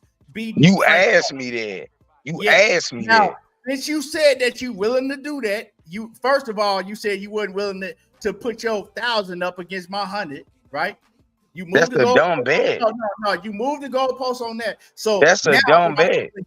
now what I'm telling you, since you so rich and you got, I need you to go to Who Vegas. said I was rich? You You said said it, nigga. I need you to go to Vegas and I need you to put big money up on Tank So beating Frank because Clark. I said I'm willing to bet everything I'm worth, I said I was rich. Yeah, you did say that you was willing to bet everything that you worked on Tank. So what the fuck that got to do with being rich? Hey, cut it right down. I want you to show me the ticket. I want you to show me. No, I want to bet you. We can go to anybody you want, and Man, whatever fuck you all that. bet, I'ma double it. Whatever you willing to What y'all bet, gonna say when I'ma Tank go up to double it. 140 and fight Pitbull? Hold on. Why does this man keep trying to move the goalposts, talking about he gonna bet me when I didn't say that I was gonna bet anything? Did anybody up here say? Hold on, now willing to bet 100. You on mute? Did anybody hear me say that I was willing to put up any type of money? Anybody hear me say?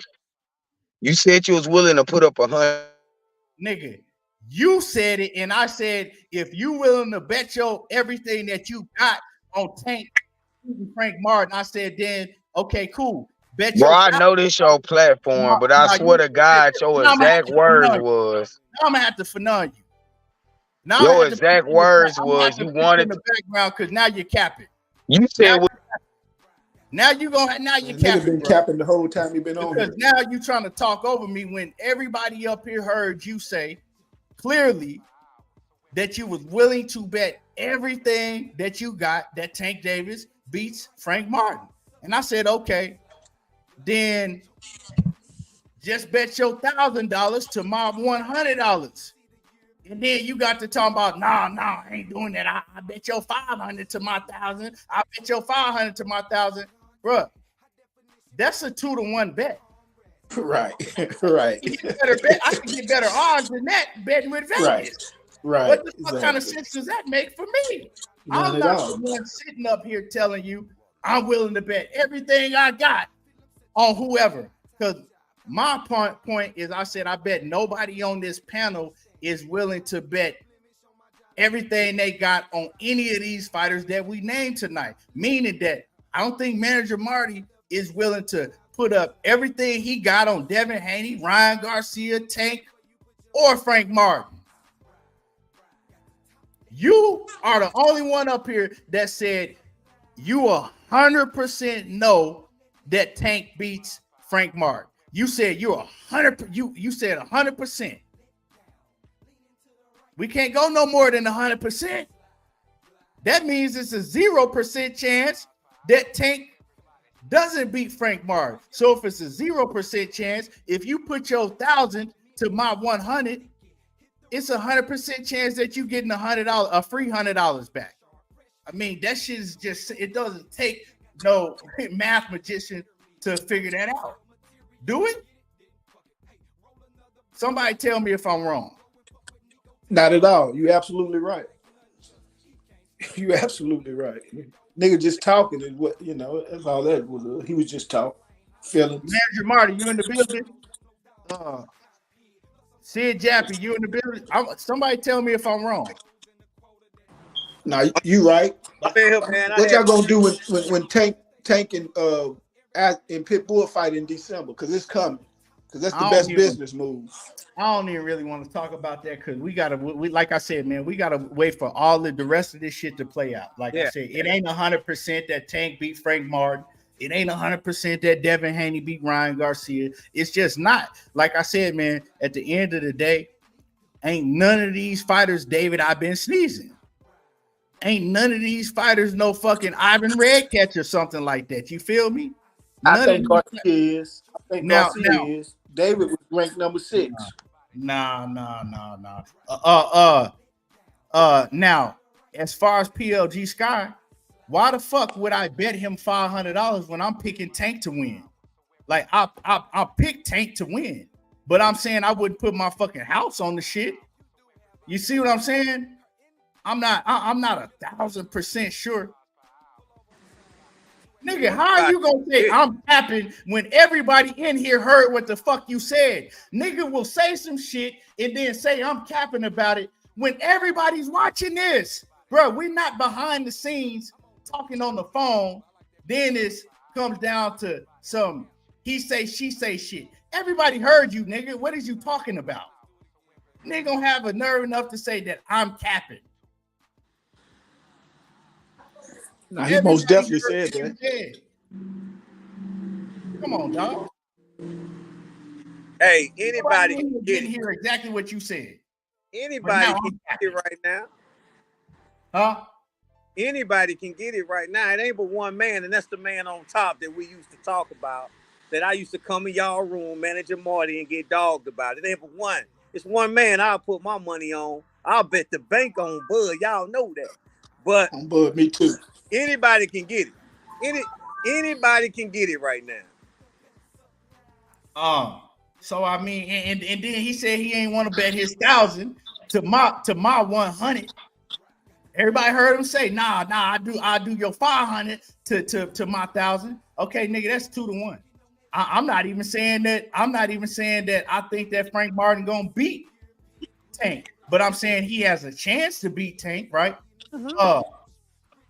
So he didn't want to do that. So I said, okay, well, since you said you're willing to bet everything you got on Tank, go to Las Vegas.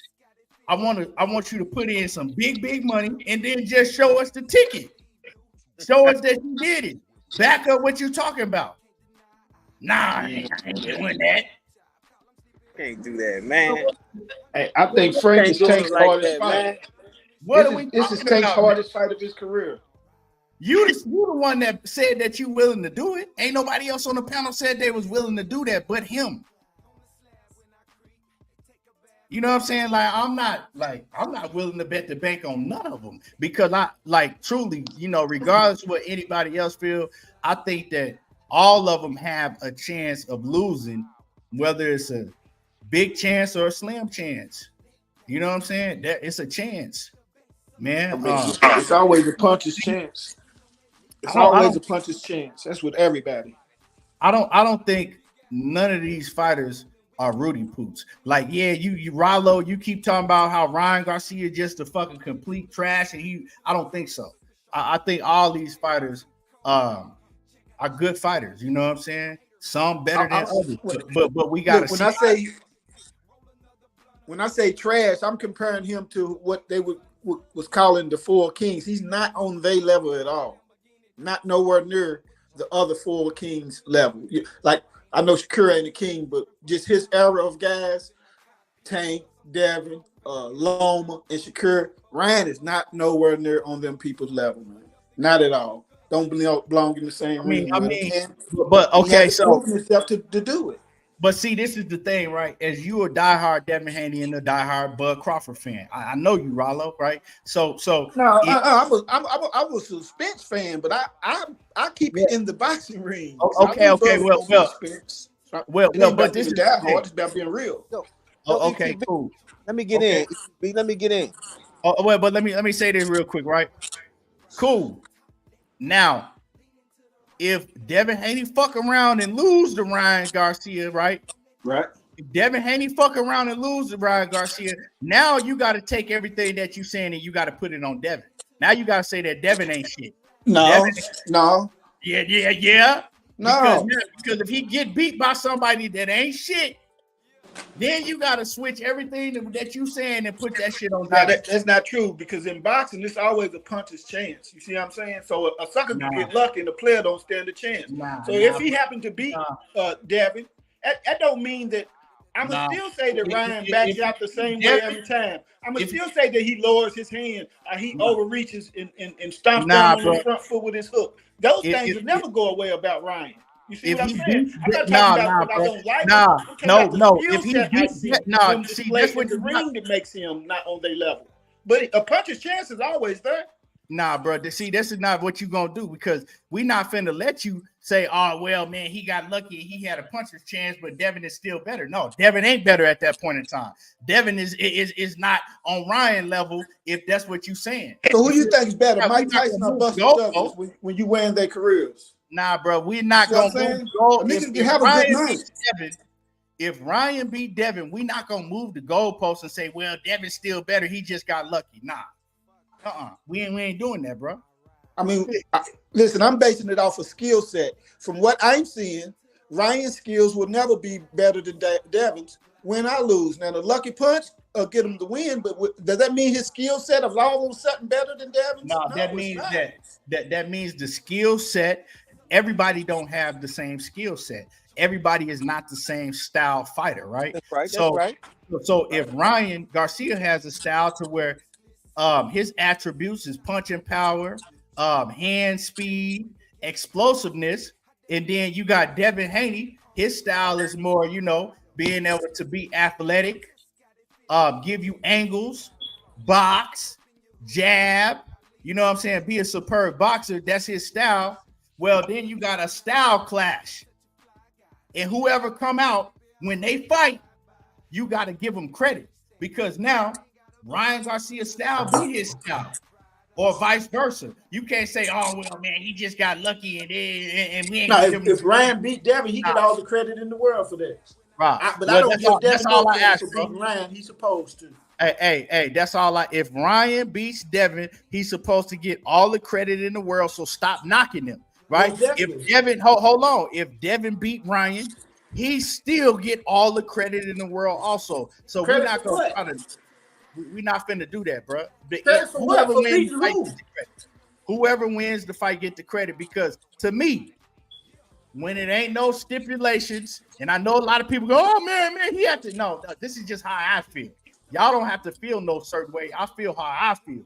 When there's no stipulations involved, right? And both fighters are coming in the ring on the even playing field. Whoever win that fight, bro, you get all credit. You get all credit. That's how I feel about it. Now, if you just fighting a fucking Rudy Poot, and I feel that you just fighting a fucking Rudy Poot like Canelo fighting a David I've been sneezing.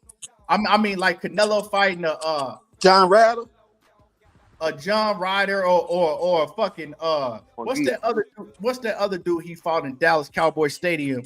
Avin or whatever his name was. Who? When he fought the AVIN nigga, remember he ducked Boo Boo them to fight that fucking bum he fought. And I understand that, but this is my thing is what has Ryan done not to be put on that level? If it's just a Rudy Poot, in the sport of boxing to say he's not a Rudy Poot.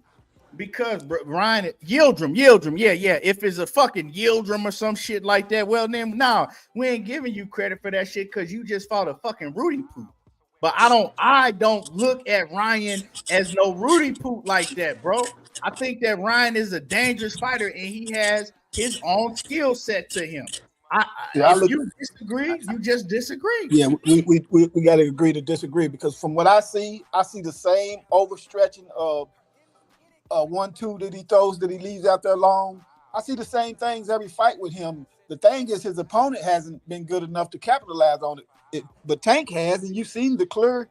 A nigga only throwing 8 punches, threw 3 punches and knocked you down with 1. That's because he just waited to capitalize on your lack of skills. And that's what I'm saying when I see Ryan. I see the lack of skills in him. And that's another thing that makes this fight a great fight to watch to me, right? Because you got a lot of people saying that Ryan Garcia is some fucking trash. Then you got the other people saying that, hey, Ryan Garcia is a real threat, right? This is a fight where we really get to find out, right? Because it ain't no rehydration clause excuse. It ain't no nothing, right? It's nothing because Ryan has sold himself as, okay, I look like I did versus Gervonta Davis because I was drained. You know what I'm saying? I had a fractured rib, right? That's his excuse. That's what he's saying, right? Now we get to find out with Devin Haney. Is that really so? Or is Ryan just trash? You see what I'm saying? But my thing, I got a question. Okay. Hold on. And if he go in there and he make it a tough fight, and we see, then maybe a lot of people might be like, okay, well, damn, maybe he was fucked up against Tank. Maybe he is better than what he showed. We'll get to see that. Either way, whether you know what I'm saying, either way, I think I already seen it though, is what I'm saying. I just seen it. But the thing is you saying that you think what you think don't matter. We get to find out for sure. It do, home. I just explained to you that I seen it in the Duarte fight. I seen the lack of skills. I've seen the man. What is he doing? I tell my son not to do that. The difference is this nigga's professional and my son is 12. I seen it in every Ryan fight, the flaw he got. Just like I seen it in every Rolly fight, the flaw he got. Now, has the opponent been talented enough to? Well, see, this is the thing, bro. Duarte and Devin Haney are two completely different fighters. Devin Haney posed a threat with his boxing skills, right? He's just a pure, flat-out boxer with elite boxing skills. Duarte didn't have that, but Duarte was a fucking bull with power. So it's a different fight. He posed a different threat. No, I think you're missing what I'm saying. It don't matter who Ryan's opponent is, the lack of skill set displays every fight. It don't matter who's there. What the difference is, can the opponent capitalize like Tank do? And Duarte and them didn't have that talent to do. I'm pretty sure Devin do, but I'm not even worried about. I'm just talking about Ryan and his skill set and why I don't feel like he is up to par to be this what y'all making him to be, because he hasn't. He hasn't proven it. You know what I mean? That's all. He hasn't proven it. I see the flaws in this game every fight. Not just against Tank. I seen it against Duarte. I seen it against when dude put him down. That was from Ryan's lack of skill set.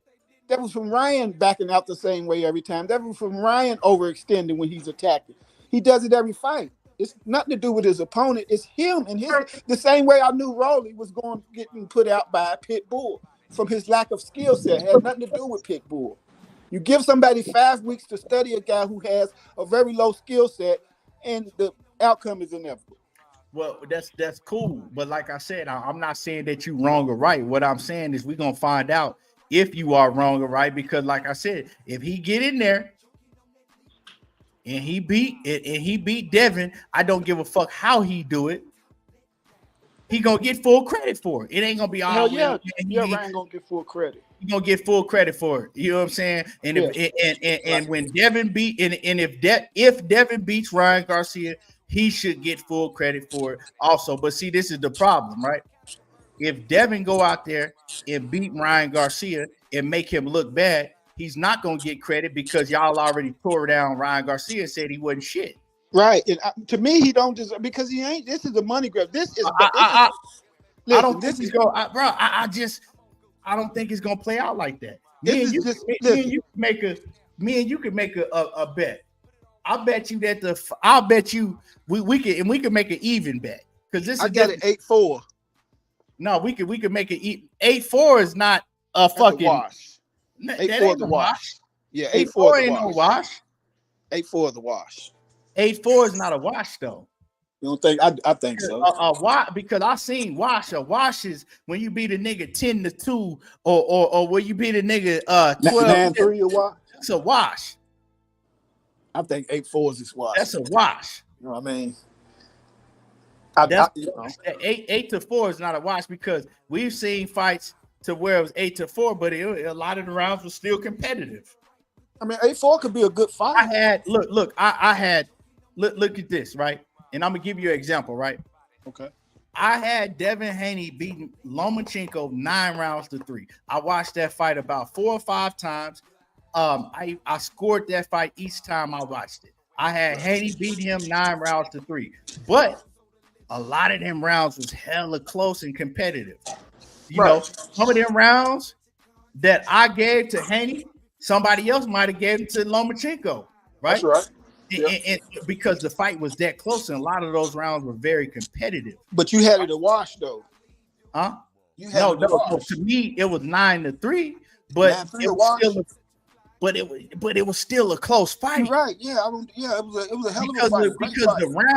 Because the rounds were so nip and tuck. You see what I'm saying? So 8-4 ain't no wash. Now, when you a wash is when you see a motherfucker go in there and get Cambosis. That's a wash. Okay, Regis. That's a wash. Okay, I can agree with that. So this is what I'm glad you brought up Regis. If we go, because this is a perfect example I can use. Me and you could bet. We could bet a little $100 or something. I bet you $100 that Ryan Garcia and Devin Haney will not be no Devin versus Regis type of fight. And I'm honest. And everybody in here watching, right? Yeah, you know, that's tough. And I'm honest. If I don't got it being 13-0. If it is, I'll honestly come on here and be like, man, I won't have no problem sending you your money. I was wrong. That shit, he watched that nigga. You feel what I'm saying? He watched him. He did the same shit that he did to Regis. It was a watch. But we gotta be honest about the shit. We gotta be honest about what we watching. Yeah, Regis was a wash. Hold on. Regis was a wash. Devin Haney watched Linares, even though he got hurt. He watched everybody he ever fought besides Loma. Huh? He watched everybody he ever fought. Let's keep it real. JoJo Diaz was like 8-4. That was a wash. Nah, it wasn't a wash. You know, I call it 8-4 a wash. That's not a wash, bro. It's not a wash. You know, a wash is when you was never in threat, when it was understood from the first go. Bro, I haven't seen him in a fight where, besides Loma in that 10th round, 11th round, I was like, oh man, this nigga might be faking because Loma was on his ass. Because but up until I feel like Devin had already won 7 rounds going into the 10th round. I feel like it was 7-2 going into the 10th round. I don't remember what I had it scored when, but I remember after everything when I tallied up my score and I watched it plenty of times. I had it 9-3, but it wasn't. I know, but look, Keon, this is just common sense. If you had it 9-3, and we can all agree that that Loma won the 10th and 11th, that means before the 10th round, you already had Devin winning, buddy. But the rounds were but what you skipping over what I'm saying, bro. I'm saying the rounds. But I'm saying the round. No way you can have it 9-3 and not have Devin already winning by the 10th round. There's no way. The math. Everybody I know had it. You said what you said. Let me finish. I said the rounds were real close. Them rounds was close. So that fight, it was a competitive fight. So what I'm telling you, if we watch it over there on the side, and it's a competitive fight, it ain't a wash either way. The other shoe is over there. Because a lot of them rounds is close. If Devin and Ryan fight and the rounds is nip and tuck rounds and such might have scored this round for Ryan and the other person might have scored for Devin, that ain't a wash. That's a close competitive fight. And by what you saying, it can't be no close competitive fight because Ryan Garcia ain't qualified to give Devin Haney a close competitive fight. Regardless of what the scorecard is saying. You know what? Boxing is tricky. As fight fans, and we on the edge of our seats, and a lot of the rounds is close, but they just going to Devin Haney. He's barely edging the rounds out on the scorecard. It ain't a wash.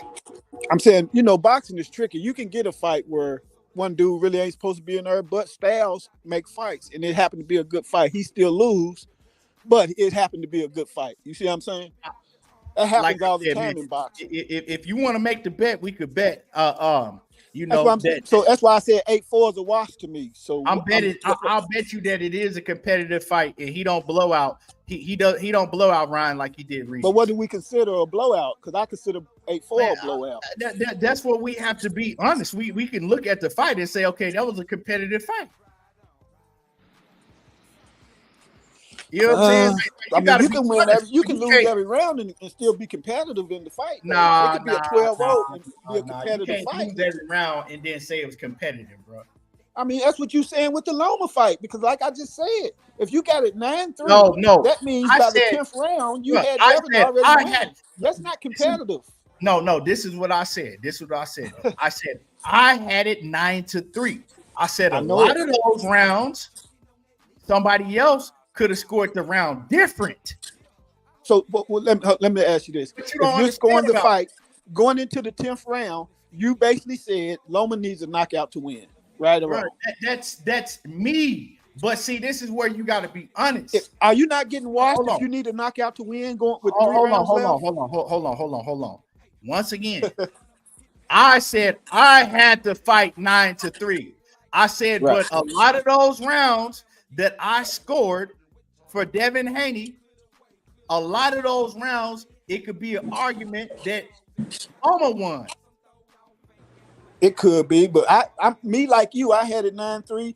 Then I got biased for Loma, went back and watched it and scored it 8-4 after being really biased for Loma. But I scored it 9-3. The same day you jumped on the Devin Haney train. How about that? You said what? Nah. Go ahead. Yeah, I've been watching Devin since he was like 10, 11 years old, 12 years old. You know what I mean? I've been watching Devin and Tank. I mean, not Tank.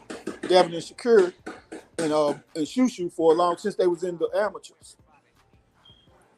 Because the guy that trains my son, he fought to get to the Olympics with he came in 4th that year behind Shushu now. Nah, but that's all I'm saying, bro. We if you've been watching boxing as long as you have, you should know what a competitive fight is and what a competitive fight ain't, regardless of what the fucking scorecards tell you. Because, like I said, just because I scored it 9-3, it don't mean that everybody else had to score it 9-3. It don't, but I'm just saying if we talking about the Loma fight, well, he clearly won the 10th and 11th. That means you had it. That means you had it 8-1, home. Now, let me make an example, right? You understand what I'm saying? Hold on. You had it 8-1 going into the 10th round, home. That's hold on. There's no way other way.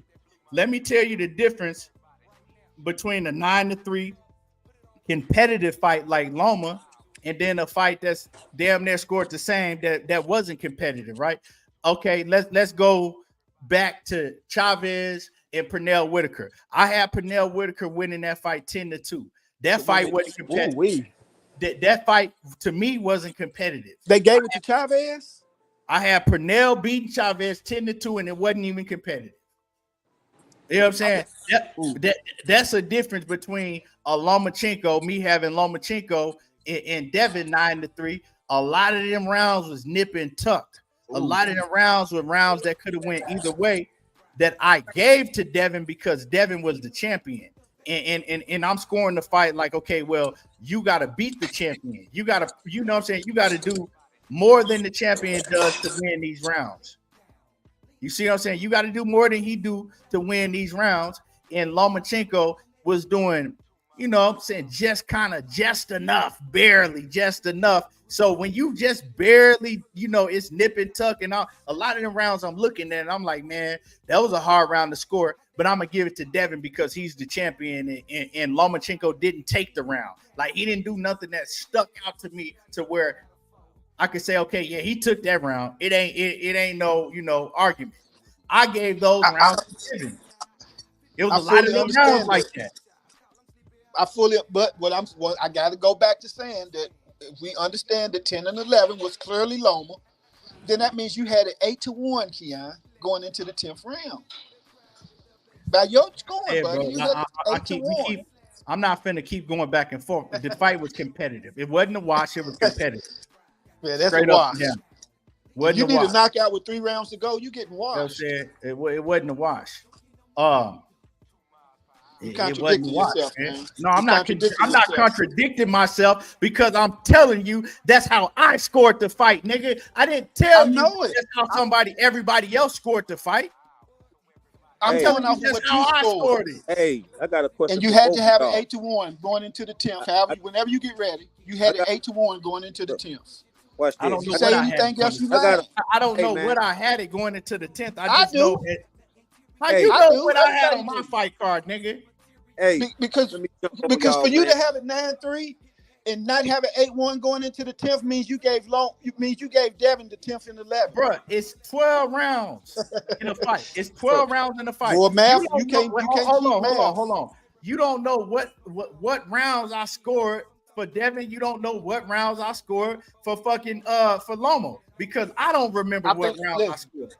I put my life savings on it that you didn't give Devin the 10 by 11. Hold on. I just remember what the score was after the fact. For you, ET. To me, for my score was, not everybody else's. What up? Hey, ET, I got a question for both of y'all. On that Ryan and Devin fight, if Ryan lose, do he retire? Is it done for him or what?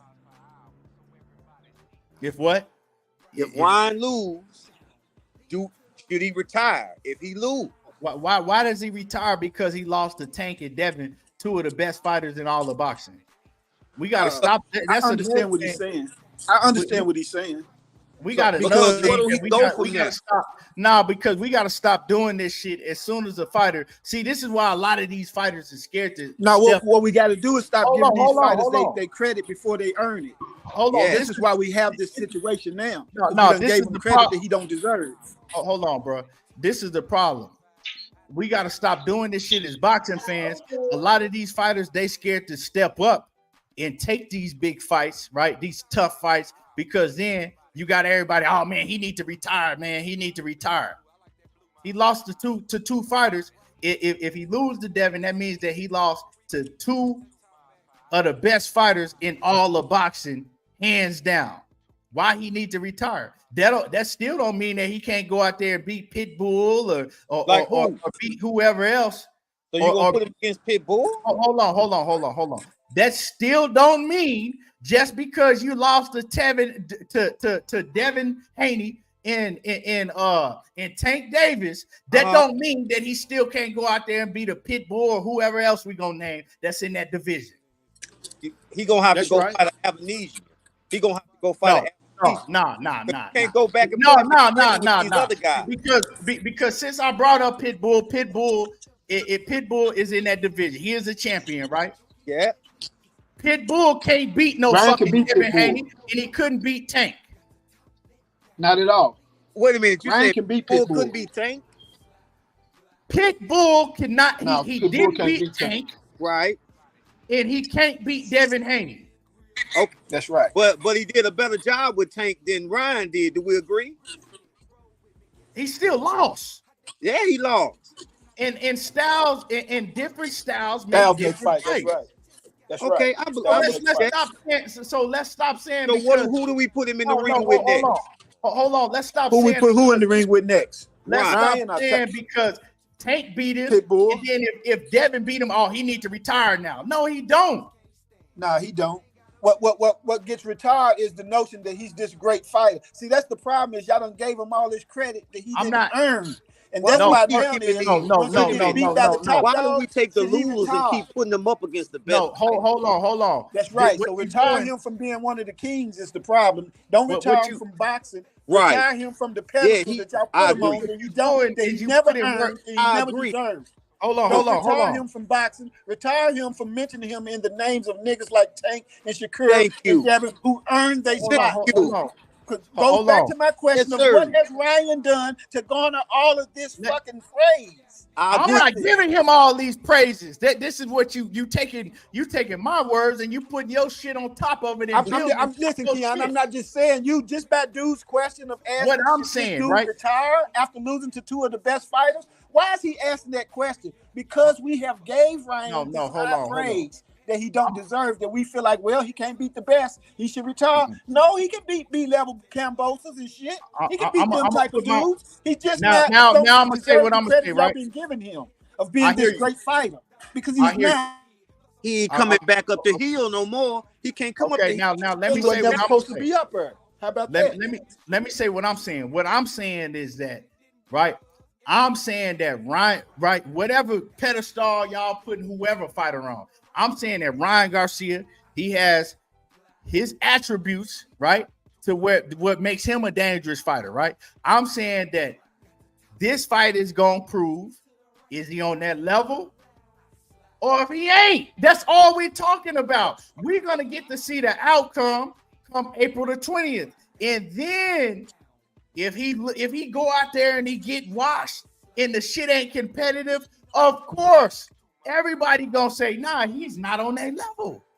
Let's stop mentioning him with the Tank Davises, the Ryan Garcias, and any of these other guys. He's not on their level. Why did we mention him anyway on that level? Hold on. But the great thing is we gotta let the fight play out, and then we get to see what happens. Simple as that. You not psychic. No matter how much you want to act like you psychic and you know what's gonna happen, Rollo, you not. So let the fight play out, and then we can make the decision after that. You keep saying I'm not speaking to psychic. I'm speaking on all the Ryan fights that we got what 17 more days, and we can, and then we got 17 more days, and then we can make that conclusion. Hey, let me ask you this: what's the difference? Let me let Frank NH Martin and Ryan Garcia. What's the difference between these two boys? Hold on. Let me let NH because I gotta get ready to wrap it up right now soon. NHA, what you got on this, man? Yo, you on mute? Yeah. Oh, my fault. I said, what's good with y'all? What's good with the panel? What's happening? Yeah, I'm cool, man. Just tapped in, man. I've been listening for the past couple hours. As far as like the whole topic with the, Ryan's a solid. He's a solid fighter, man. We can't really take nothing away from him. I mean, he ain't proven against the top level competition. But then again, I mean, out of the four kings, who's really has? I mean, they ain't supposedly four kings. The titles is what make you. Besides Haney, I get Haney Lomo, but we got Shakur. Shakur's biggest win. A unified three division. I get that, and I'm not here to say over here cating for Ryan, because I honestly don't believe he he could beat any of them. But we can't just dismiss him as some some pool, but some trash ass fighter, because he's not. I mean, like somebody mentioned earlier, man, he has a strong amateur pedigree. He he's fought some guys. He ain't fought no world beaters, but he worked himself to the top to where he's at now. And the other thing too, man, if you shit on him like that, you basically shitting on Devin's win. If Devin does beat him, however whatever fashion he beats him, especially if Devin ends up washing him, you just basically say Devin washed the trash ass fighter. And it's true. What y'all want me to lie and cap for this shit? Cause I like Devin. Cause I fuck with Bill. No. I ain't gonna lie for these niggas. Nigga, I ain't been to my morals and standards for no nigga. Ryan, through what he has shown in the ring, shows a lack of skills. Just like Rolly have showed a lack of skills in the ring. That Frank Martin, to me, haven't showed. So I'm not understanding why Frank is not getting this praise like Ryan get when neither one of them has fought anybody to prove they worthy. You see what I'm saying? That's all I'm saying. What has Ryan done besides have 3 million followers? What has he done in the ring to prove that he's on the Tank Davis's level? That he's on the Devin Haney's level? That he's on the Shakur level? All these dudes is multiple division champions. This dude has never been a champion. When he got there, he dropped the belt and said he wasn't ready years ago. That's all I'm saying, home. This is a money grab for Devin, and I'm cool with that. It's trying to force the Tank fight. Look, we did 600,000 pay-per-views. You can't say ain't no draw. Now what's up, Tank? That's all this fight is about. You see what I'm saying? I respect that. You know what I'm saying? Because most Devin fanatics, man, they'll come out, you know what I'm saying? They'll start gassing how Ryan's this, Ryan that. This is one of the top, he's one of the kings, he's one of this and that. When he really ain't. But, he definitely ain't no trash-ass fighter, though. No, I ain't going to say he's trash. When I say trash, I'm comparing him to Shakur, Tank, Loma, and Devin. You see what I'm saying? He'll beat the Cambosas and the Pitbulls and them. He'll have a good fight and can beat all of them. But when we talking about the top echelon, then, you see what I'm saying? That he's trash compared to them. And he proved it. You see, he quit when he fought one of them. He quit. He quit. He let a nigga throw 3 punches in one round, and one of the punches knocked him down. Oh, man, you ain't elite. Let a nigga throw 3 punches and one of them knock you down. He treat you like a little boy in there. There's nothing elite about that.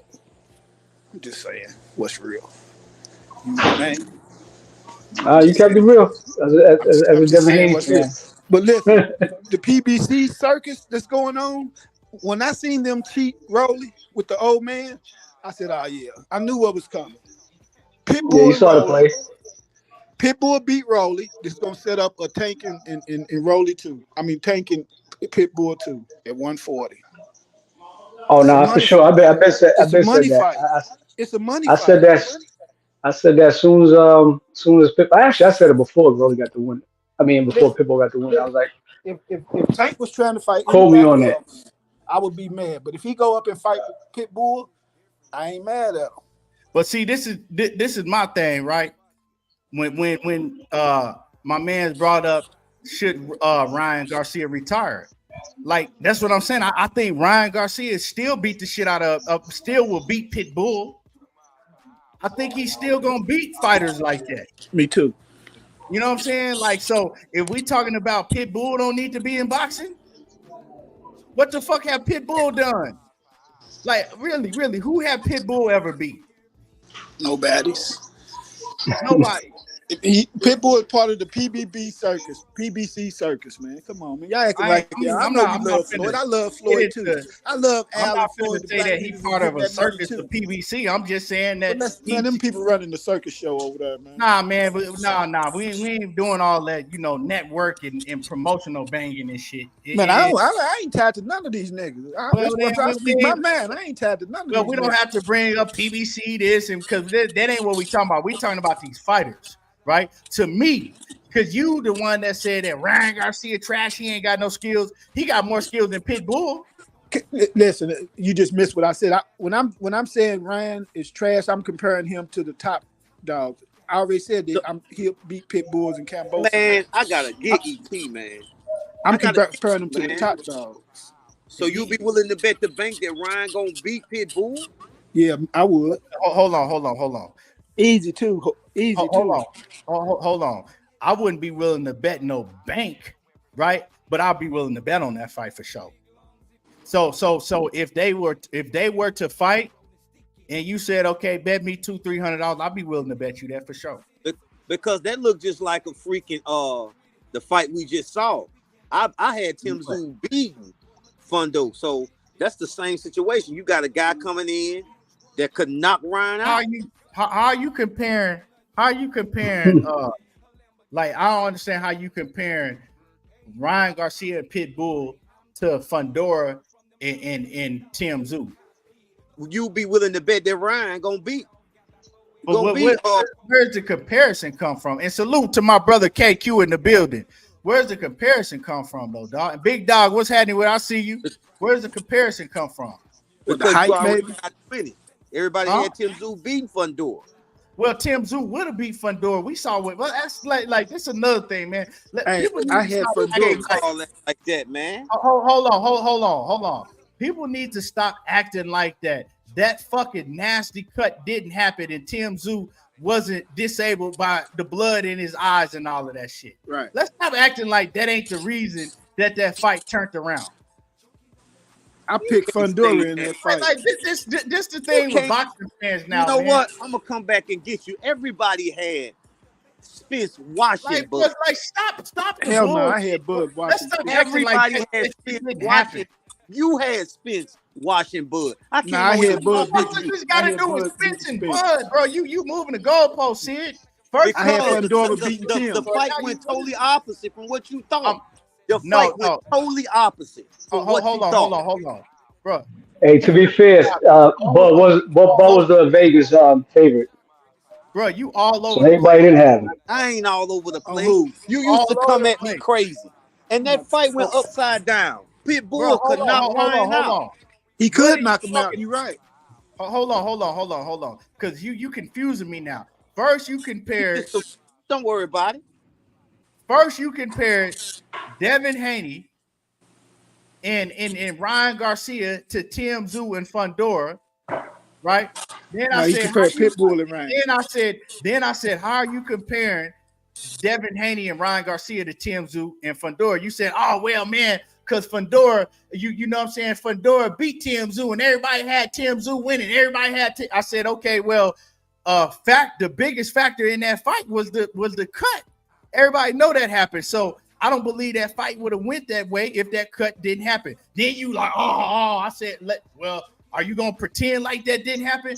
Then you start talking about Errol Spence and fucking Terence Crawford. What does Errol Spence and Terence Crawford have to do with any of this? What we talking about? You moving the goalposts, bro?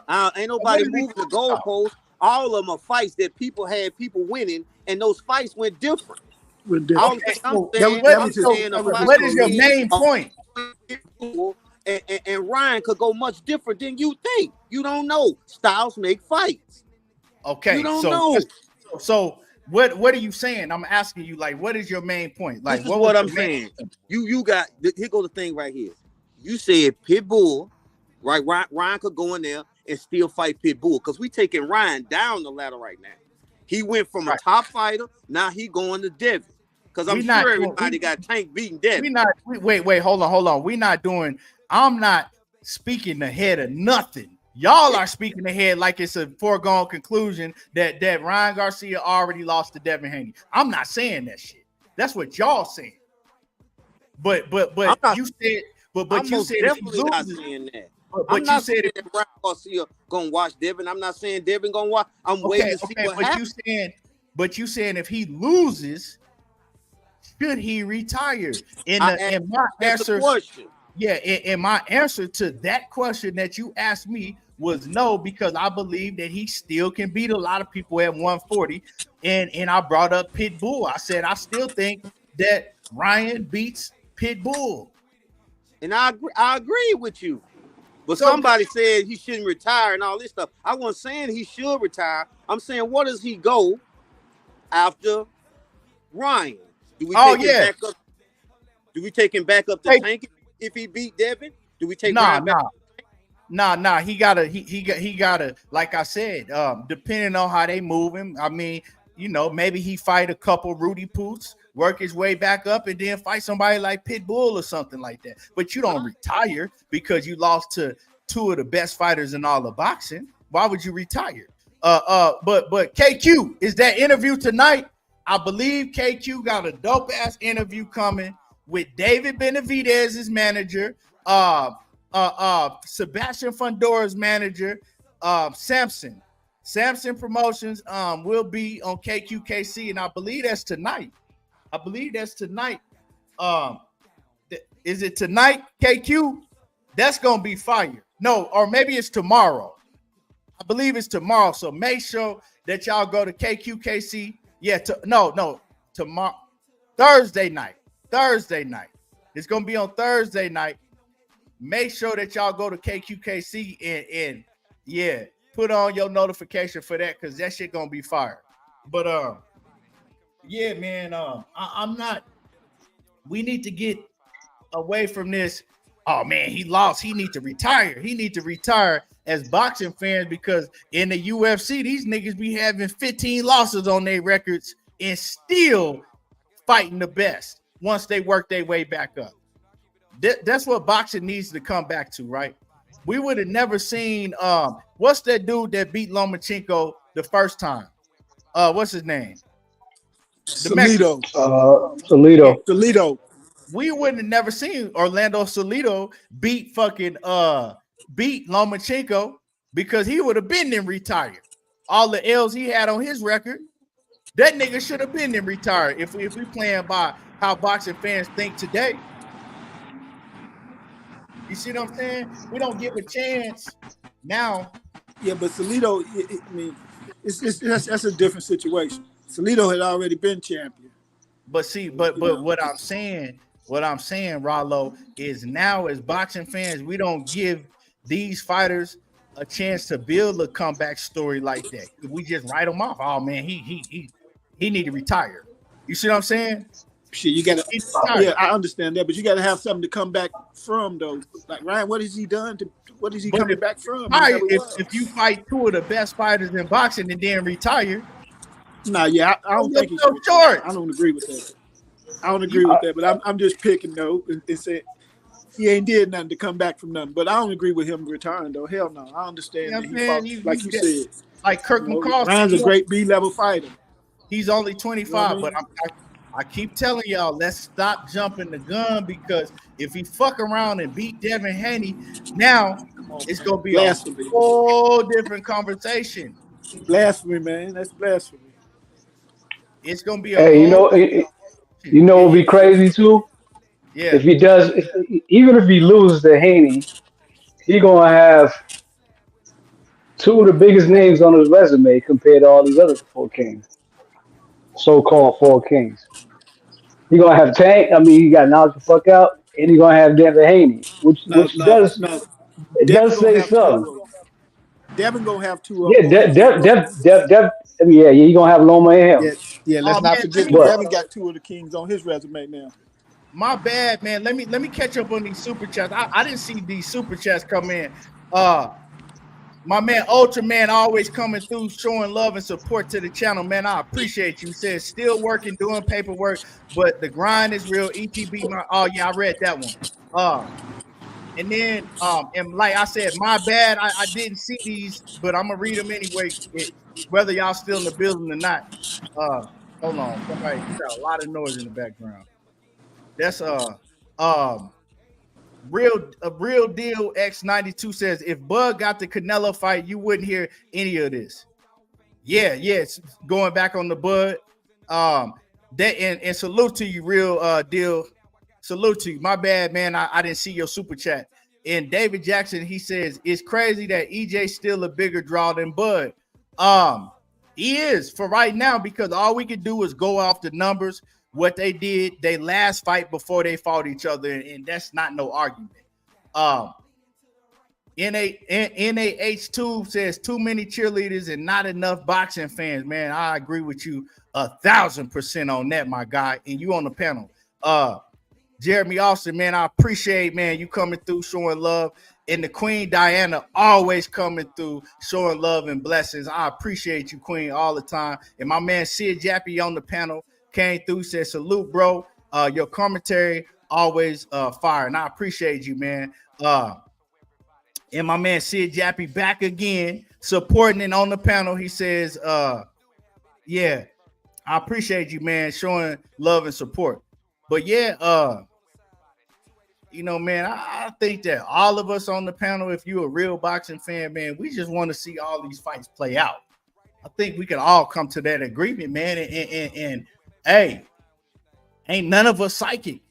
Some of these fights might not play out like we think they're gonna play out. That's just what it is. You know, we got to let them play out because I think a lot of us, and I've been the same way myself, and that shit that came back to bite me in my ass. I done spoke on some shit like it was 100% gonna happen that way. And then I got to come back on here and do a live stream and be like, man, I was wrong, man. I can't believe that shit. That didn't happen a lot. I've had that shit happen a lot to where I'm like, oh, man, I'm already talking about the shit like it's already said and done. And then you got to come back and change your whole tune because it didn't play out like you thought it was going to play out. So, I mean, we just got to be patient and wait for these fights to play out. I don't think that none of these fights, and I could be wrong, Rollo, I don't think that none of these fights is a great fighter against a Rudy Poo. I just don't. I think that, you know, Tank got a dangerous fight. Devin got a dangerous fight. I think Tank's fight's more dangerous than Devin's. You say you think Tank fight is more dangerous than Devin's? Yeah. It could be, dog. We just got to see how it play out. It could be. It could be. Or you know, hey, this is the time. All of these fighters are. You got the fighters that's either already on that top level like Tank, right? He got to show that he still belong on that level. But you got a young, hungry nigga that's trying to get to that level, right? Oh, Frank, an old hungry nigga. Yeah, well, he died for Frank. Yeah, but well, whatever. I mean, Frank and Tank, they about the same age, right? I know it, and Frank ain't did nothing in his career. That would make him an old hungry nigga. He started late. That's cool. That's cool. He's still an old hungry nigga at the end of the day. So we got that, right? And then in the situation with Devin Haney, Devin is trying to come a big attraction as far as a pay-per-view star, right? And like you said, you know, that's one reason he took on the fight with Ryan Garcia. But Ryan Garcia is a fighter that's already been on the highest level, but now he trying to gain his respect, right? Because he don't have no respect, because the majority of boxing fans ain't still not giving him his respect. You don't give him his respect. You don't. When you say highest level, you mean money wise, right? Not boxing wise, money wise. I'm talking about money wise. But no, he been at the highest level because he fought Tank. I think the highest level would be being a champion, though. But he fought on the highest level already. Fuck the belt. He fought. Okay. He fought a pound That's for why I pound. cleared up what you.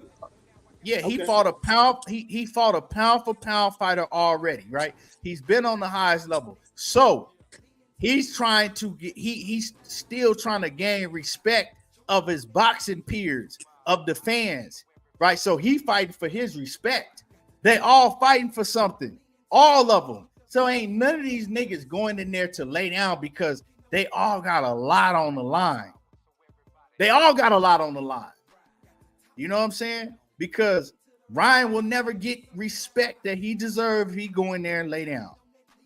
If Devin Garcia, if Devin Haney go in there and get knocked out or lose to Ryan Garcia, and lose to Ryan Garcia, people gonna say that he was just a hype job. He ain't this and he ain't that. So all these fighters, they fighting for some shit, right? Frank Martin, he go out there and get blasted by Tank. People gonna be like, oh well, he wasn't shit anyway. You know what I'm saying? He was just, we told you that he was a motherfucking 29, 30-year-old prospect. Right. If Tank, hold on, if Tank lose to Frank Martin, then people gonna say, see, we told you. That's why they've been keeping Tank away from somebody that could box. All these fighters, they know that too. All of them know that. They fight, they all got shit on the line. Yeah, that's right. Especially in today's time, to where all these fighters, they young, right? They're in the age to, soon as the outcome, soon as they done fighting, this is what they're gonna do. They're gonna get to scrolling. They scrolling. They reading comments. They afraid of that shit. They're afraid of them. And trust me, all of them niggas is afraid of what the outcome is if they lose, because now they got to deal with something, you know what I'm saying, that's way, way, way different than Sugar Ray Leonard and them had to deal with back then, than a Roy Jones had to deal with when he was in here. You know what I'm saying? It's way different. You can't pick up man. all of them. My fault, me to cut you off. And I was gonna say they're definitely in a whole lot more pressure than, you know what I'm saying, the previous fighters. And sometimes we gotta cut them some slack, but you know it does frustrate us as fans, man, because you know we want the best, you know what I'm saying, get in there with each other. But at the, you know, they're under a lot of pressure, and now first and foremost, not to lose, and then not to have a bad performance. And when they do lose, it's like they got a whole nother war, you know what I'm saying, with the, you know, the online trolls and, you know, so on and so forth. It ain't easy for them. Nah, man, these fighters, man, they have to deal with that shit even if they win and don't put on a good performance. Now you got these fighters scared to go out there and just, you know what I'm saying, just do what they have to do to get the win. Remember, sometimes Floyd will fight and sometimes he'll tell you, like, I don't give a fuck. I did what I had to do to get the win. Hey, now you do something whole different. Now these fighters got the pressure on them to perform and look real good, because if they don't, now you got to deal with that backlash. And you know, all of these fighters, man, they still young. They're still learning how to deal with all of that shit, right? No, facts. So you got a whole different element in today's game, you know, and that is what keeps a lot of these fighters from putting it on the line and fighting each other, because they scared, man. It ain't now when you hear, oh man, ain't none of these fighters scared to fight each other. They've been fighting since they was kids. They not scared of physical combat. They ain't scared of, you know what I'm saying, throwing hands with another fighter. But what they are afraid of, they're afraid of losing in front of the world. in the backlash that you get from losing. That's all it is.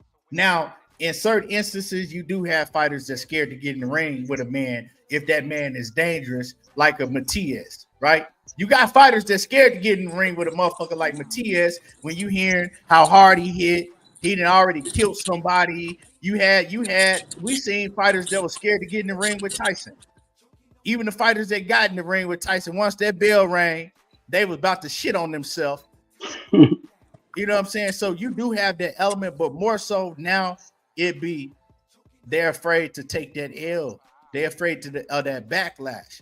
So let's just keep it a buck. You get a lot of fighters ducking Shakur because they looking at Shakur like, okay, damn, he hard to beat.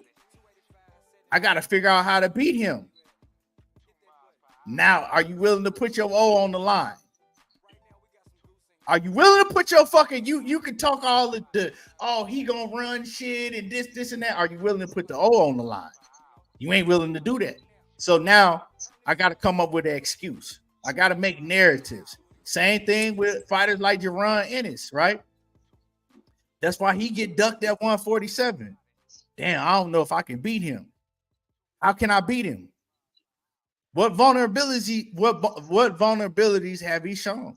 You know what? Nah, I ain't willing to do that shit. I ain't putting my O on the line. You know what I'm saying? Like even if Terence Crawford was in a position to where he was, just like say, he was on the PBC or something like that, right? And he was there. Do you think that if he wasn't a big money fight, and I'm just making a scenario, you think seeing, okay, well, he just went out there and did what he did to Errol Spence, and you got fighters like a Sean Porter, Danny Garcia, whoever, and they all got O's. You think they finna take a chance, put their O on the line to beat Terence Crawford if he ain't a big money man yet? Nah, they not. See, these fighters nowadays, a lot of what these fighters gonna have to it comes down to the promoter, right? You got somebody like Boots. You got somebody like Shakur. You got some of these fighters like that, right? The promoter's going to have to start overpaying these fighters to get in the ring with them. If the promoter ain't willing to overpay for them, well, the fighter looking at it like, nah, fuck that. I ain't finna, you know what I'm saying? I'm not finna take that chance. I'll just fight somebody else for the same amount of money. I think that's exactly what's happening with Boots. Because I don't know what the situation. I mean, I guess he kind of sorted out with his whole promotional issue, but I'm hearing you know what I'm saying, his opponents are getting paid like $50K, and under. I'm like, who's gonna want to take that? Especially if it's if you want to get a good solid name up in there, that's hard, man, to convince somebody to take. You know what I'm saying? It's like I'm about to go hand my O. You know what I'm saying? Or not only that, probably get beaten embarrassingly. So you made a great point, man. I hope he signs with a good promotional company that can at least guarantee him a certain amount of fights and is willing to pay the opponents to get in there with him, man. Because I hate to see that man turn out to be, another boo boo where you got his fans and shit, just making a case. Oh, he's the most tough fighter ever, this and that, but like that, and we never get to see him, rise to to where he needs to be. So it's and I've been saying, man, I'm afraid that that's gonna happen to Boots, man. And you know what I'm saying? And now in this day and age, the big dogs ain't gonna put it on the line, bro. You know what I'm saying? You ain't gonna see Errol Spence jumping up and putting it on the line to take a chance to fight Boots. You ain't gonna see Terence Crawford jumping up to put it on the line to take a chance to fight Boots because they looking at it like, oh man, they gonna have to overpay me to put the. And that's just what it is, whether you. It don't matter who you're a fan of. That's how these fighters is moving nowadays because it's just different, man. It's different. It's different, man. And so, yeah, I'm afraid that shit's gonna happen to Boots because at 147, he stay at 147. Who gonna fight him? Who gonna fight? He got to chase them belts down, and the people will come for the champion. I mean, It's See what I'm kind of he's saying? in a tough predicament, man. It's Just like like he just what forced Boots up out of that. Just like he just forced Bud up out of that belt by being the mandatory. He got to go chase them other belts, and people got. I mean, you know, if they want to move forward with their career, they got to come and fight the champion, right? But now you talking about right. You got to chase the belts down, right? Now you talking about 4 years. You talking about, you know what I'm saying? Now you talking about now I got to stay in this division for 4 years because these niggas running and ducking and the politics is playing. You know, politics is played in it. And see, this is what I say about Bud. Bud got very, very lucky at 140 because it just so happened to where, you know, the politics played out to where all the belts was right there. I think that's Bob's doing. I don't think that was luck. I think Bob does a real good job of keeping them belts. Well, I just said, bro, you saying the same shit. I'm saying he's lucky. I'm saying that he's lucky because in the instance, all of the belts was right there. He didn't have to be like, okay, man, I gotta such and such got the belt over here, and then somebody else got the belt over there. And now he didn't have to deal with all of that, right? So he was fortunate. I think like that. I think Bob trying to stay in a position to where he like at 35, he's ready to have all the belts, right? Most of them, half of them, right? Nah, well, let me see. At 35, Shakur got one. Kambosos and Loma about to fight for the other one, right? Yeah, and then Navarrete, and then Navarrete and whoever the fuck he fighting, they finna fight for one. So he'll have three. Who they own? Right, you see what I'm saying? He tried to, and that's what he be offering these fighters. Top Rank will have that's three. That's what he's gonna offer Shakur at 35, and that's why he gonna resign Shakur. Watch. Nah, I'm gonna tell you what's going. Nah, Shakur gonna get played because you got to understand. I'm hearing what these fighters are saying.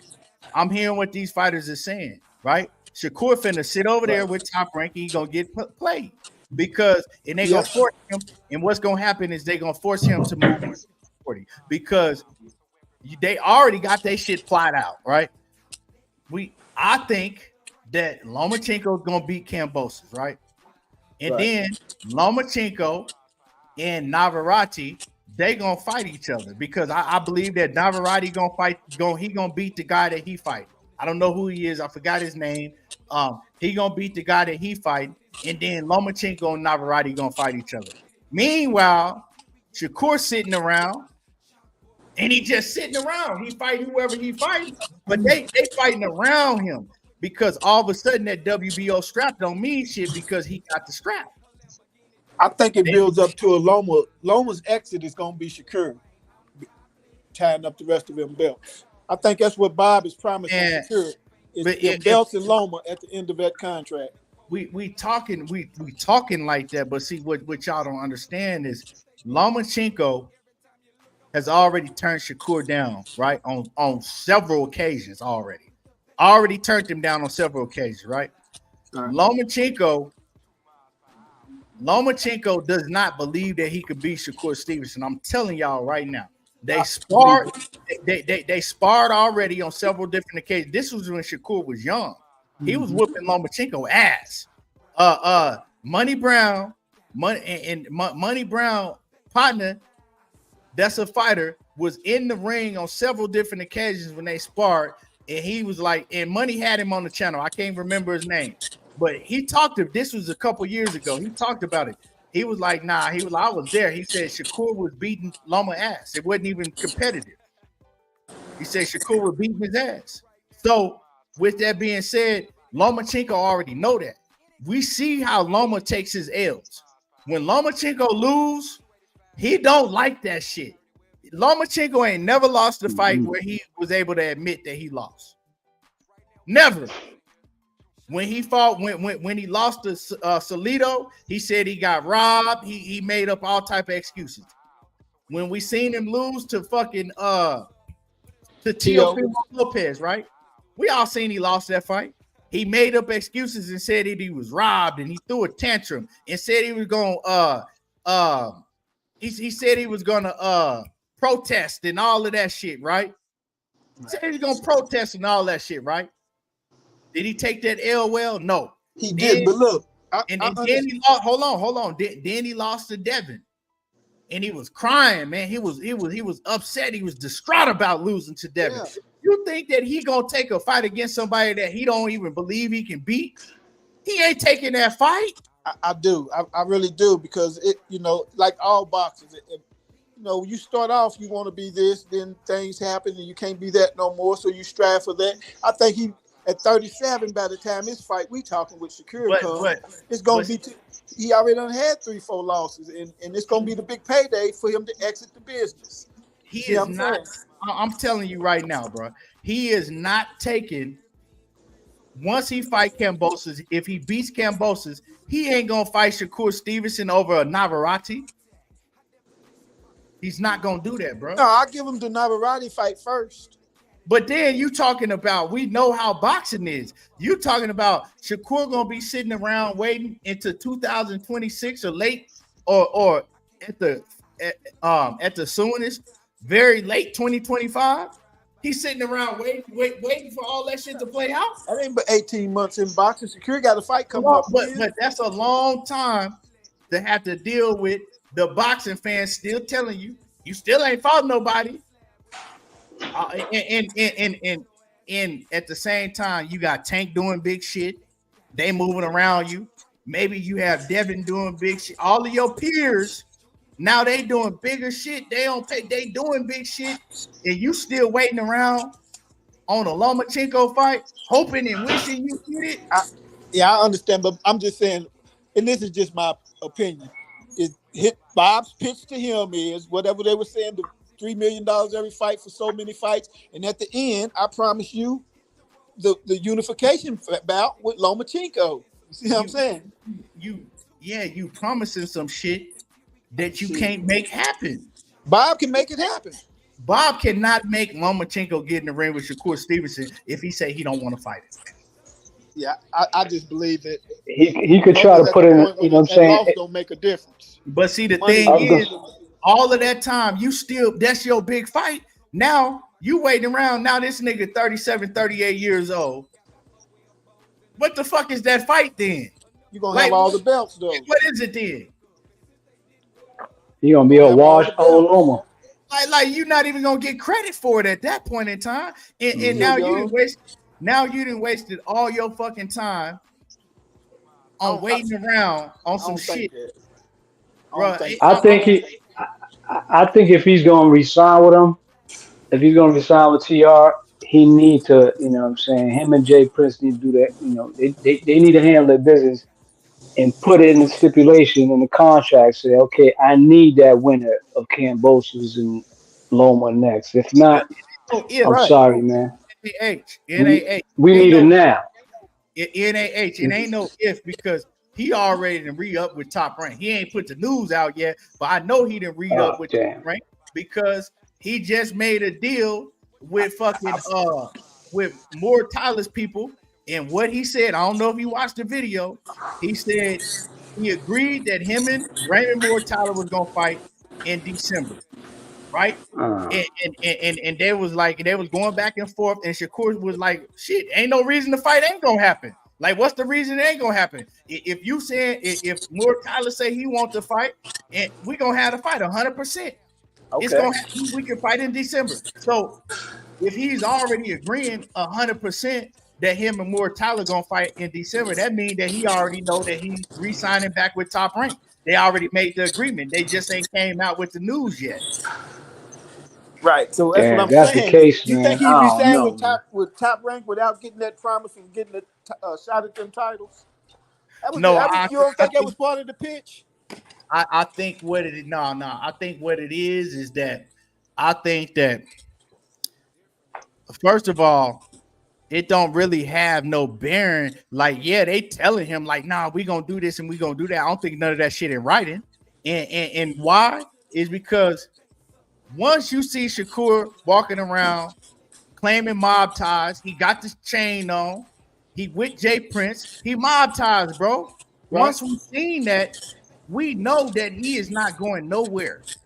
And now, if we had seen you got a lot of shit in the background. Now, if we had a scene, Shakur, no longer associated with Jay Prince, no longer rocking the montage chain, then we say, oh, well, shit, Shakur might be ready to leave. When I asked Shakur when he was up here, right? I said, well, has there ever been any fighter that Jay Prince represents that went over and signed to Al Heyman? And he said, well, Andre Ward, you know what I'm saying, with Rock Nation, that ain't Al Heyman. Now, and I still challenge anybody to give me one fighter that Jay Prince had under his that managed, that worked with Al Heyman, that was signed with Al. It ain't gonna work like that because it's a conflict of interest. They both do the same thing. Al Heyman and Jay Prince, they both do, you know what I'm saying? They both do the same shit. So what are they, managers? What are just advisors? Well, I think Jay Prince is an advisor, manager, advisor. They can't have the same. You know what I'm saying? But it is that they both doing the same shit. So you're not So in order to go to Al Heyman in the PBC, you got to see Shakur leave Jay Prince. What I mean, come on now. Why we've never seen a fighter that Jay Prince had with the PBC? We ain't never seen it. It's never happened. Okay. Anybody? Is Jared Anderson with Jay Prince too? Huh? Jared Anderson with Jay Prince too? Jared Anderson is with Jay Prince also. Right. Okay. Yeah, you're right about that. I never even noticed it, but you're right about that. Bruh. Yeah. Bruh said Jay Prince.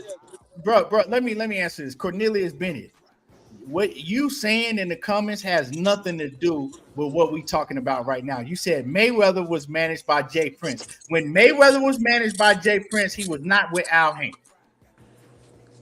Let me say that again.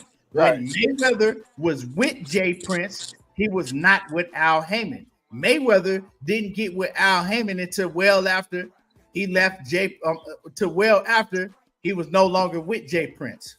So once again, name me one fighter that was with Jay Prince, and while he was with Jay Prince, went over and did business with Al Heyman, signed to the PBC.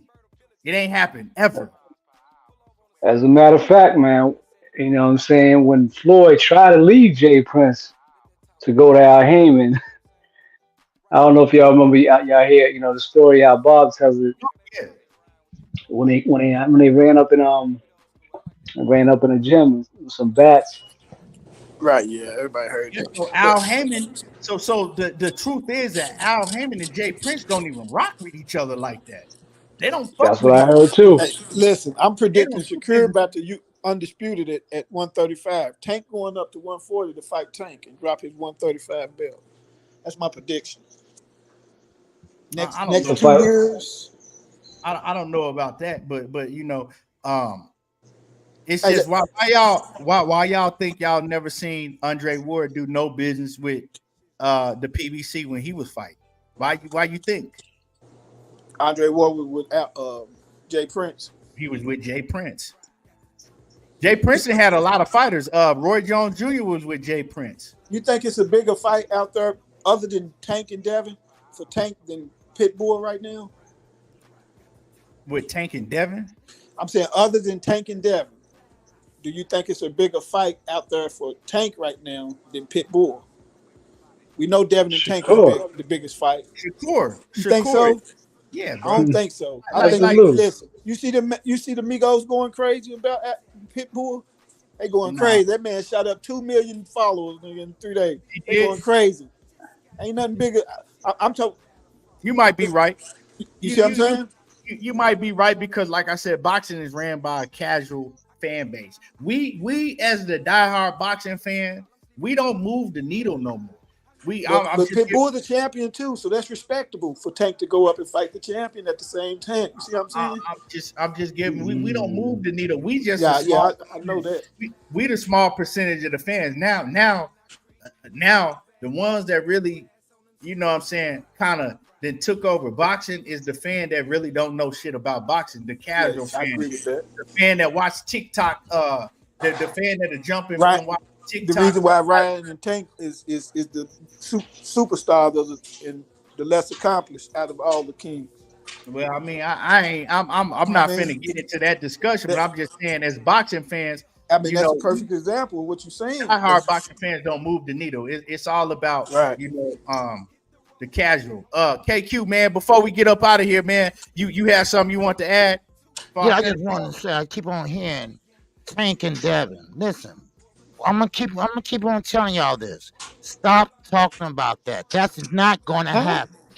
That is not going to happen. All right, it's not going to happen. Tank is a 135 pounder. This is straight from his manager mouth, trainer mouth. It's not going to happen. Devin and Tank is never going to fight. I wish people stop pushing that. Yeah, I don't know how many times Rise have to tell me to tell people stop saying that shit. That's not going to happen. Tank moving a different way. They got a plan for Tank. He's not a fighter. They call him a trash. I don't agree with that. Man. Don't ask for Mayweather Pacquiao. Is that what you're saying? All right. Don't ask for Mayweather Pacquiao. They moving Tank a different way. All right? He's not moving like the other fighters. Y'all got to see that. You can't see that. Time's running out, though. We see that. We understand the Tank. Right. They don't care about no belt. Move to the top. That's why I just said. That's why Ryan and guys like Tank can go to the top with being the less accomplished of Shakur and Devin Haney. We understand that, but Tank is 30. He ain't got but 2 more years. Right. He's not going to fight that. He's already at a Devin talking about 147. Shit, they ain't going to pass up that 100 million. You tripping. He's not pass up that 100 million. Diana, that's a fight. That $100 million fight. You can believe that. Diana, and we got to see it before Tank gets to where he starts losing his explosive. Let me say this. Let me say this about what Diana said. And salute to the Queen Diana. They got people got right, and I'm just saying this because I 1,000% honestly believe what I'm saying. Shakur Stevenson and Devin Haney, that fight absolutely would never happen. Absolutely not. It will never happen. That fight ain't never gonna happen because if you listen to Bill and Devin. When it comes to Shakur, y'all can talk about, and I'm not talking about you, Diana, but people can talk about, oh man, the 25%, they're gonna use that shit and stick to it forever. That fight ain't gonna happen. When you listen to Bill and Devin, they have not talked about fighting Shakur Stevenson. They saying everything but fighting Shakur Stevenson. It's he wish he had took the 25%. He don't fight nobody. He just talk Shakur and then Bill said that he ain't fighting him. That's the last fight they want. Nah, they're not gonna fight. What Calvin said? No disrespect, no check. So they're not going to. Calvin's not going to fight. He's not. He said Tank is going back to 130. He's a 135 pounder right now. He's a small 135 pounder. He went in camp at 138, 138.4. He's a small 135 pounder. Devin is damn near a welterweight. They too far in weight. I mean, y'all should know this. It's been out here for the longest. I don't believe it. I mean, that's okay. You know. And you know what's gonna stick y'all in the foot is when he go up to 140 to fight Pitbull. That's gonna kill y'all little nerves. But still, Devin's still too far in weight, my man. Yeah, he's bigger than. I've been saying that's the reason why Devin's gonna beat him, because he's bigger, and that's what they trying to wait Shakur out for Devin to fully mature on Shakur, because they know Shakur usually put hands on Devin. We all know that. Everybody been knowing this since we was for 15 years ago that, man, one day Devin gonna be too big for Shakur. And that's what they pretty much waiting on, because they never gonna fight Shakur. Look, when they might meet at 47 in their 30s. When they might meet at 47 in their 30s. They ain't gonna fight him no time. Devin is blowing up. No time soon. They ain't gonna fight Shakur. You're right. When we talk about Devin and Shakur, when Shakur come into the conversation, I don't give a damn what nobody say. You right. Devin and Bill, they whole energy change. That's the last fight they want. You right. They whole energy change when Shakur come into the conversation. You right. They don't want that fight. It been like that though. It I'm been gonna like tell that you. since they was kids. A1 Hoops on. He says, enjoyed this motherfucking cook. Been listening while drop. Man, I appreciate you, my guy. I appreciate you always showing love. But this is what I'm saying, because people gonna be, oh man, he just a Shakur fan. No, Nah, you I talking right. look at energy. I look at the shit that they say, man. They can fool y'all with all of that, all the 25%, and he don't fight nobody, and he's trash, and all of that shit is to show out and push a narrative to the casual fan base and to the fan base of Devin, of Devin, not all of his fans, but the ones that just listen to anything that they say and they believe it, right? That's to blind y'all. That's the blind. They doing all of that shit to blind y'all, because if you look at the situation, they doing all that, but they ain't talking about fighting him. No, they don't They want not to fight talking him. about fighting him. Yeah, that's the last fight Crazy they thing will. is, that's the crazy thing is, Bill Haney now doing the same exact shit. You know what I'm saying? You know that Ellaby be doing. Oh, what's Shakur done? Oh, Shakur don't deserve this. Shakur this and that. It's like same shit. The same Ellaby shit. done saying about what Tank's saying. Like, oh, you don't deserve this. Oh, I know the numbers. Oh, come on now. It's like at the end of the day, the only way we're gonna see them fight each other is gonna have to be up to, you know what I'm saying, to the fighters make that decision. It's gonna Yeah. have to Tank to be like, nah, hold up. I don't made enough money. Yeah, Devin And, I going need up bad. I need this work. and Man, another And Tank, and another reason I knew, like I said, at first I was telling everybody, right?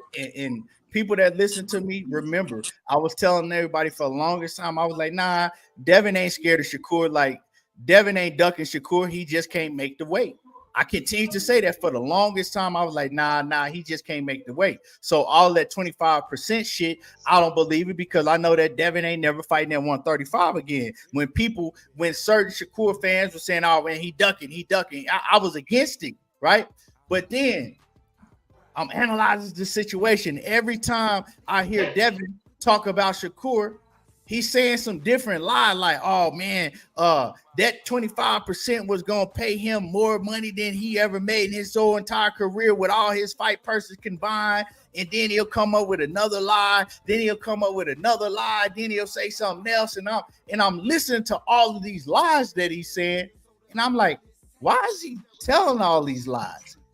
And I come to the conclusion is so he can build a narrative, right, to make Shakur look some type of way, to where now he don't never got to fight him.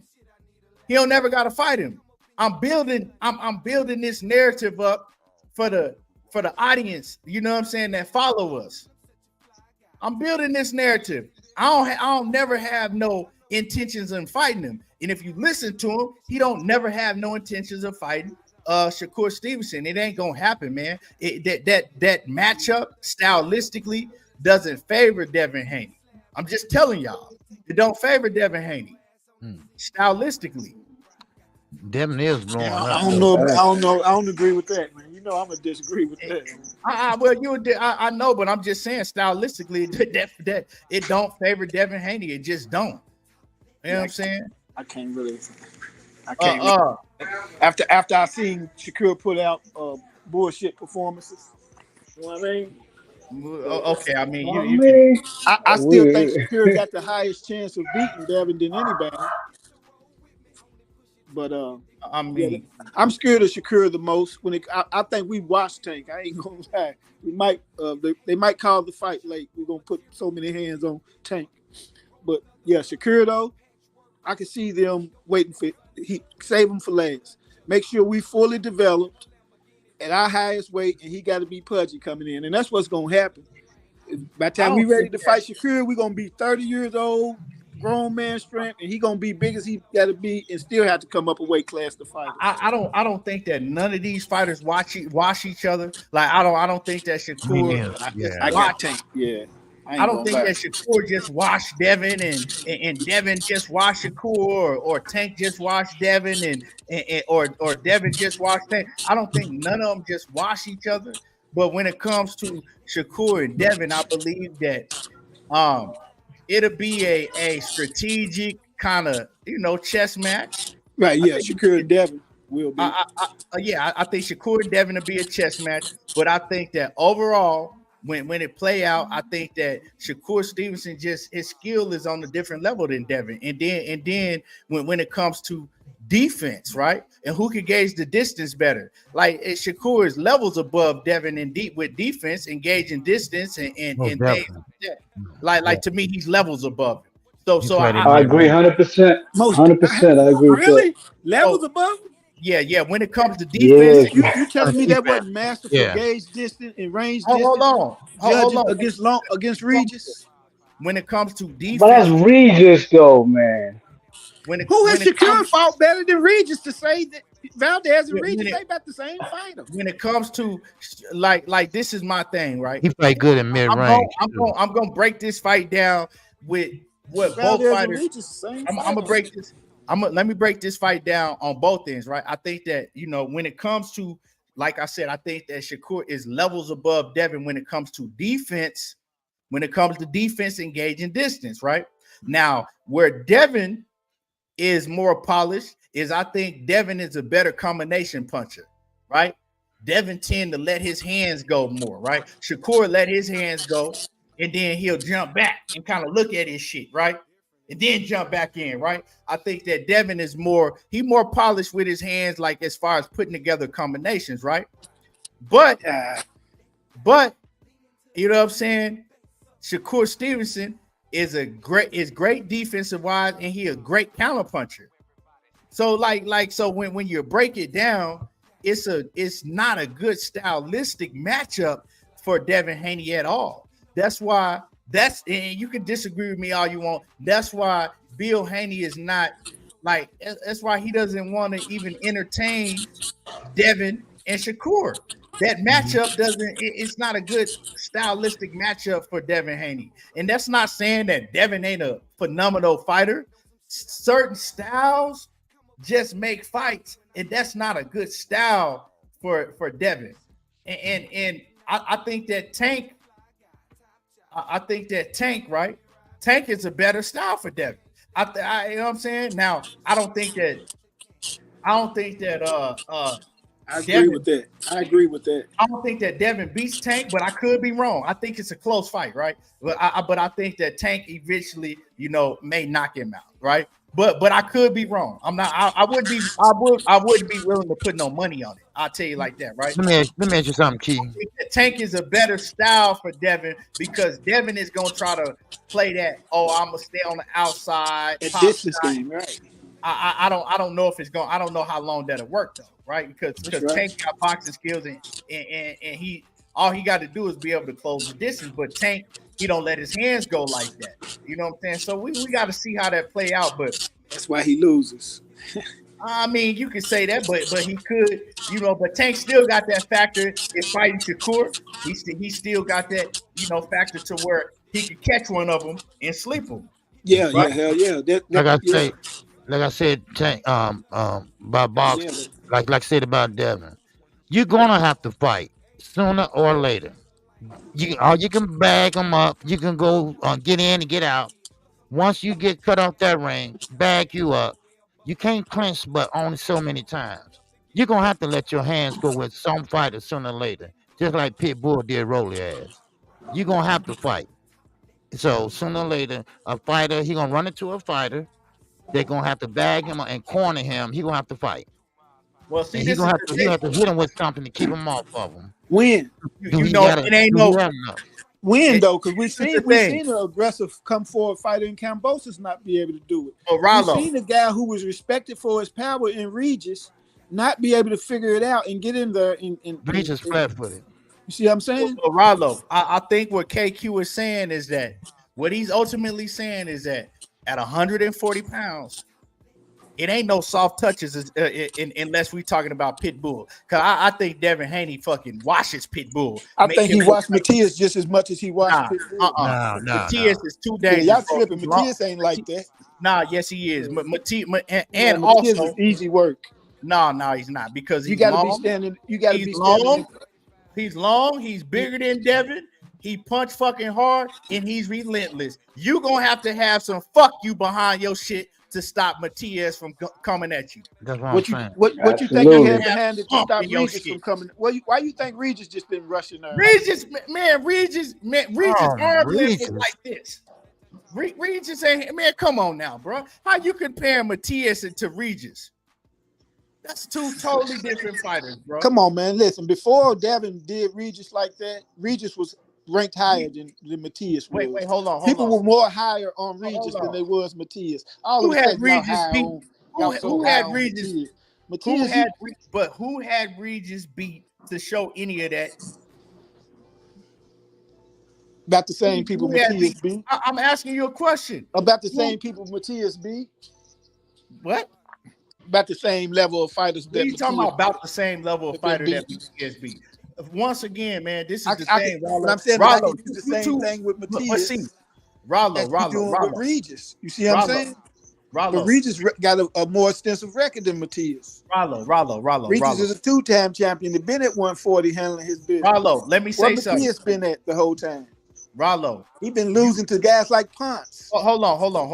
Flatfoot, Rollo, hold on for a minute. Devin. Okay.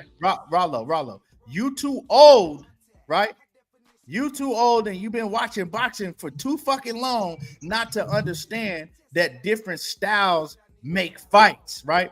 We're not saying that Regis is a trash fighter, but we understand, anybody that really understand boxing know that Devin Haney's style was a horrible style for Regis. Devin Haney is a long fighter that has a great jab, that knows that's athletic, that moves a lot, that throws combinations on the move. And we understand that Regis, he's a fighter that have a short arm reach. He's short in stature, and Regis is slow on his feet. So Regis has to, first of all, you don't think Matias is slow on his feet? Hold on. I'm gonna tell you the difference, bro, if you let me talk. Regis, first thing he got to do is he got to be able to cut off the ring and get in range, right? That's the first thing he got to do. Also, because I've studied Regis Prograis and I broke down Regis Prograis. That's Money. I broke down Money and I told Money exactly how the fight was gonna play out with him and Devin. And I guarantee you he'll tell you, yep. He told me it was gonna play out just like that, right? No, once Regis Prograis gets in range, if you go study him, Regis Prograis has to be set, right? He has to be set to get his punches off. Not only does he have to be set, he has to have you willing to stand right in front of him and trade. Devin Haney wasn't willing to do none of that, right? So now, not only do you got to get in your range, you got to cut the ring off. Once you cut the ring off, you got to get in your range. Now you got to say, okay, now I didn't cut it off. Now I got to trap him and make sure that he stay right in front of me and he's willing to throw while he's right in front of me, right? And not only that, Regis got slow hands with that. So he has all of these things going against him. Regis is good if he has a fighter that is willing to stay right there and say, you know what? I'm going to stay right in front of you and we just going to bang it out. A good fight for Regis is a fight like Matias, right? It's a good fight for Regis. Regis will look like, oh man, he was a dog. Yeah, Matias going to knock him. Hold on. Matias will knock Regis the fuck out. But he'll be able to make it more competitive because until he gets knocked out, right? He'll be able to make it more competitive until Matias just, beat him down and knock him out. But a style like Devin Haney is going to make him look stupid. A style like Shakur Stevenson is going to make Regis look stupid. A style, I'll even give you somebody else. We don't even got to use Shakur or Devin. If Regis Prograis get in there with Africa, right? Richardson Hitchens, a fight with Richardson Hitchens is going to play out exactly how a fight with Regis and Devin played out. You know what I'm saying? It's going to look exactly the same way. You know why? Because they got the same style, both long, both boxers, both got a good jab, both move, use athleticism to, for their defense and all of that shit. So it's styles, bro. Styles make fight. A great fight I'm gonna give y'all a great fight for Regis Prograis, a great 50-50 fight. Regis Prograis and Pitbull Cruz is a great 50-50 fight. A great fight. That's the type of fight that Pitbull Cruz, if he's trying to keep his straps, if he's trying to keep that strap that he just won, if I'm Pitbull Cruz's team, I'll try to set up a fight with Regis. Regis and Pitbull is a great fight. That's a fight to where you're going to be like, you know what I'm saying, casual fans that really don't know boxing, they'll come away from that fight, and the winner, they'll be high on. Oh, man, Regis is back. You see what he just did to Pitbull? He beat Pitbull. Or, man, Pitbull ran through Regis, and he stopped Regis. Man, he needs to fight Devin. Styles make fights, bro. Hey, Keith, real quick. I just want to let Rollo know, man. Regis is old. That's nothing. This is not a 30-year-old Regis. This is not a 32-year-old Regis. This is a 35-year-old Regis. He's old. So even the ability that he had, he would have fared off a lot better if he was younger against Devin. Man, dude's like 35 years old. You see how slow he was moving in that fight? I never seen him move that slow before. How I never seen him. 34? Wait, 35, 34 years old. He's old. 33 when they fought. We seen it, big dog. We seen him look the same way against Zorilla. I don't see this fancy footwork. No, what I'm trying to say, hold on, Rollo. What I'm trying to say is, even without the footwork that Regis had, if he was younger, the fight would have been way more competitive.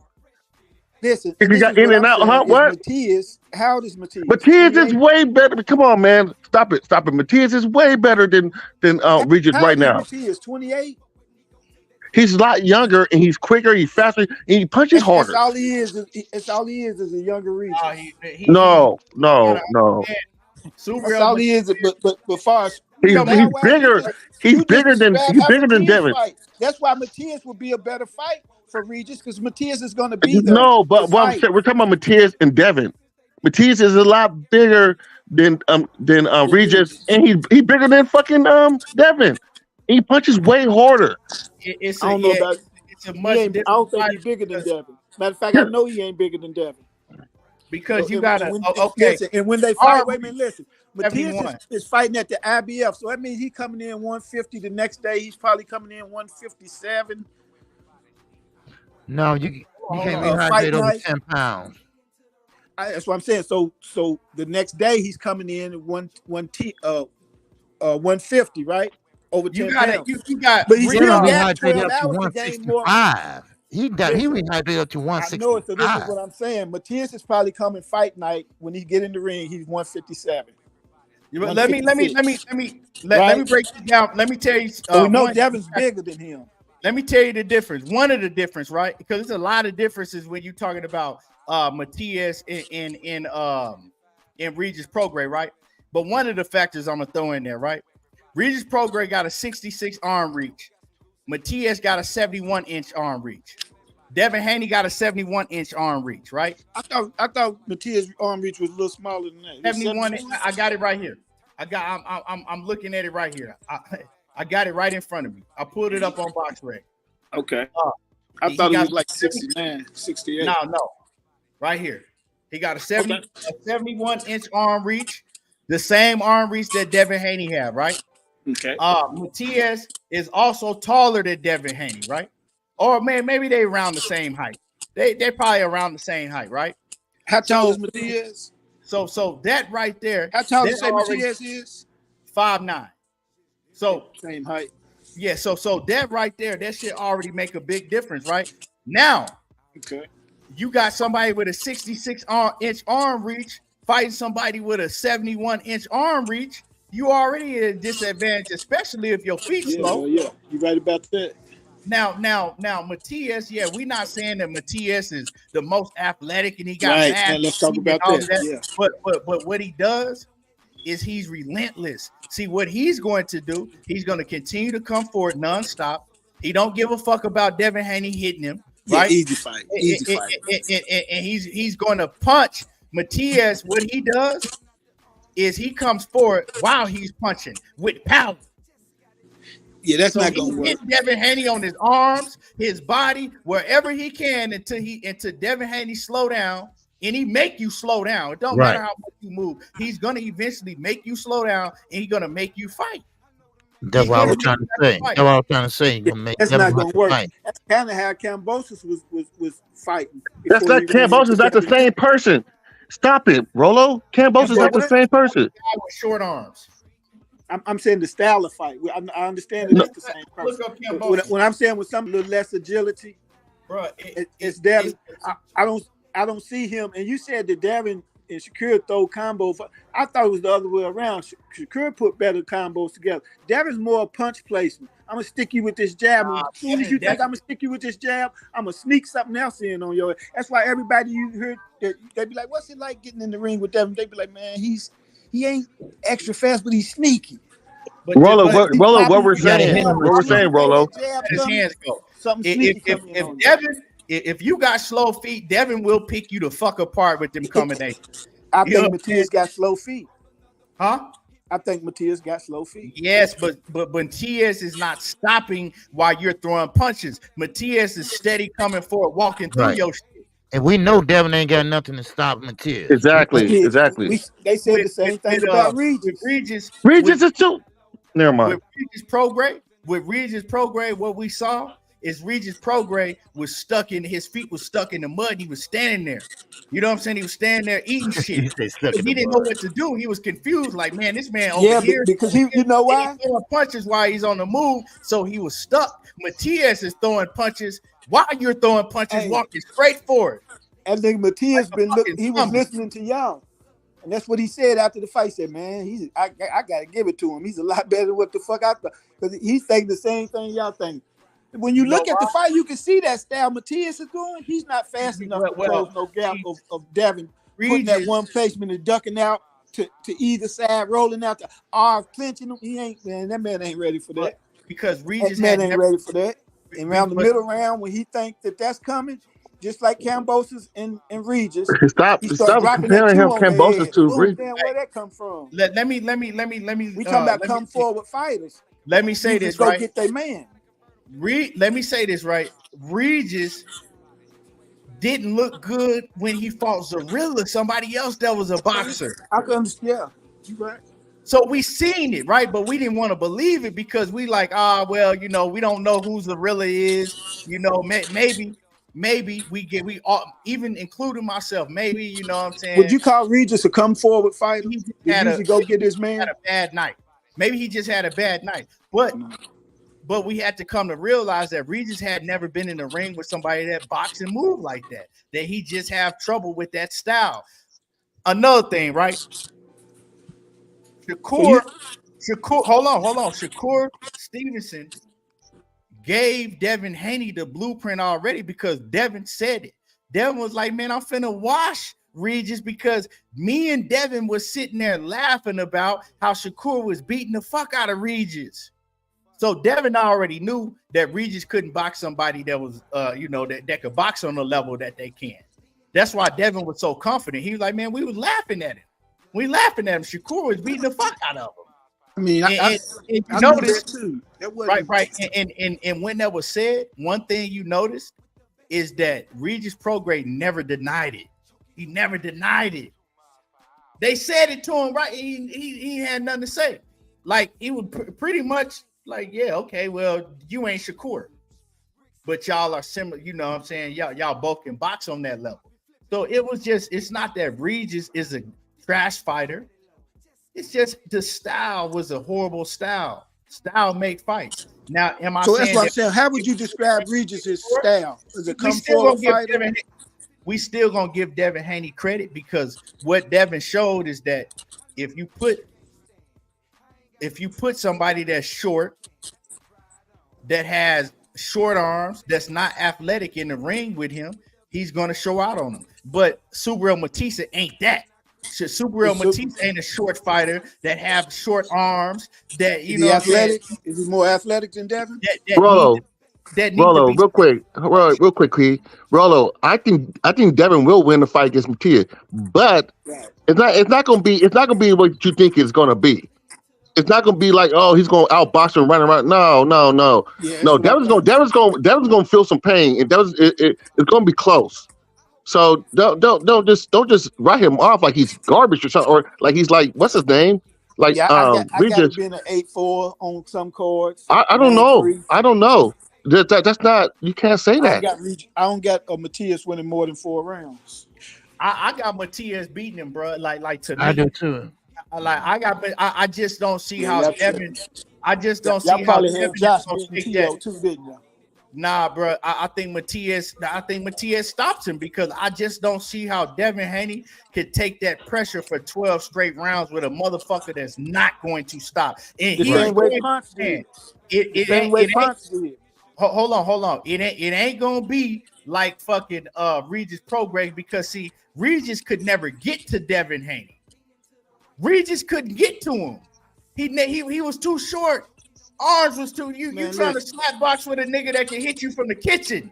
What you Devin don't have saying no I've never power. seen, right? What you saying I've never seen, but what I'm saying I seen a lesser fighter, a way less athletic fighter, do what Devin's gonna do to Matias already and beat him. I already seen it. But what you saying about this knockout, I've never seen it happen to Devin. But what I'm saying I've seen happen him to in the ring Matias with nobody by like a way lesser fighter. You understand that? We've never seen him in the ring with nobody like Matias either. But that's what I'm saying, right? We having these conversations, but it ain't nowhere to hide. The only easy touch, and I ain't gonna call him easy because he gonna apply pressure, so he gonna make you fight. But the only Pitbull, he ain't nothing. like, okay, he gonna He go the wash too. win is Pitbull. That's He the the only wash too. fighter. And Keith, Huh? I said this. We I gonna said leave. this a year We ago. gonna leave Pitbull to Tank. Go ahead. Tank going after Pitbull. So Easy fight to make. I told everybody this. Once Devin keep moving up, he gonna run into something at 140. I said he gonna lose at 140, but I don't know because he almost 147. But Devin don't punch hard. Matias is not gonna give up. He ain't got nothing to stop him from coming forward. He gonna pressure him. He gonna cut off the ring, and then he's gonna go to the body, maybe, or he gonna keep hitting him. He ain't not gonna stop. We seen this fight. Go back and watch some of his fights. He's just a hard puncher. There's nothing wrong with that. Devin's a great fighter. It's just that he just don't have nothing to keep him off of him. That's all. So you didn't see the power against Regis? I That's seen that's Regis not. leg buckle. That's I coming at seen the him end. get Like dropped he's and I running seen his into. legs buckle 3 times. And I seen Rolo, the he's power running he into was punches. Regis. Okay. I know. Listen though, I know it, and that's what I'm telling you. I seen a dude who usually will go get his man.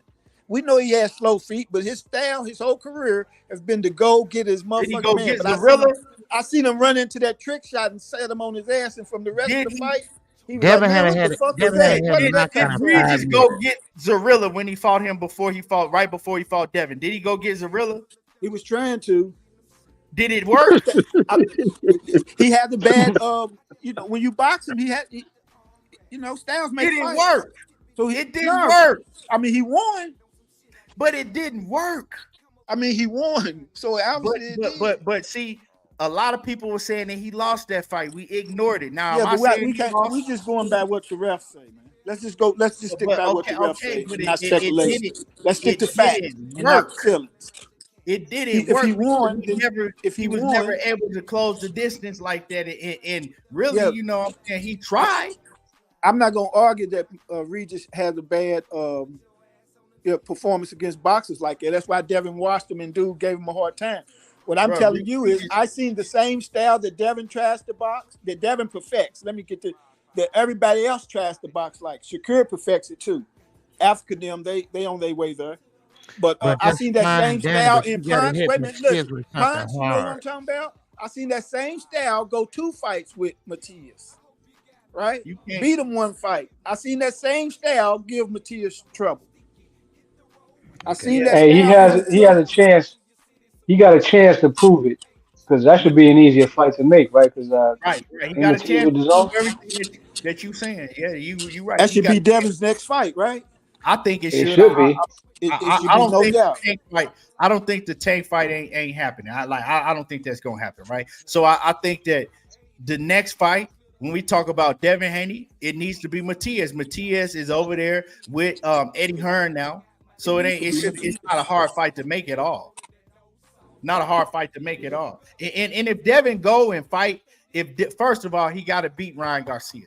First of all, right? If he beats Ryan Garcia and he go and fight Matias, I think people need to shut the fuck up and acting like Devin Haney ain't him. Because I don't give a fuck with it. If you go and fight Matias after fighting Ryan Garcia, after fighting Regis, after fighting motherfucking Lomachenko. we got to give him his Cambosos. Don't forget Cambosos. Don't forget no. Okay, you can leave Cambosos out of this. Yeah, you don't leave Cambosos out of the equation. You can leave Cambosos out of this. But now you got to put some respect on Cambosos. No, we don't. No, we don't. Respect Tito, you got to respect Cambosos. No, we don't. Time, man, like Devin Haney doing way more. Like Cambosos didn't go in there and beat T.O. up, man. Get his respect. Respect that man. I'm saying, right? If Devin beats Ryan and then fights Matias right after that, like at that point, Devin is doing more than anybody in boxing. That's right. Anybody, as far as hands down. That's right. By the time somebody, do you really think that he gonna go fight Matias after Bill absolutely not. Right. Absolutely, I don't. I don't think he's not fighting. No, he's not. He's not gonna fight. I don't think so. No. Bill already lied about that. He just said he would.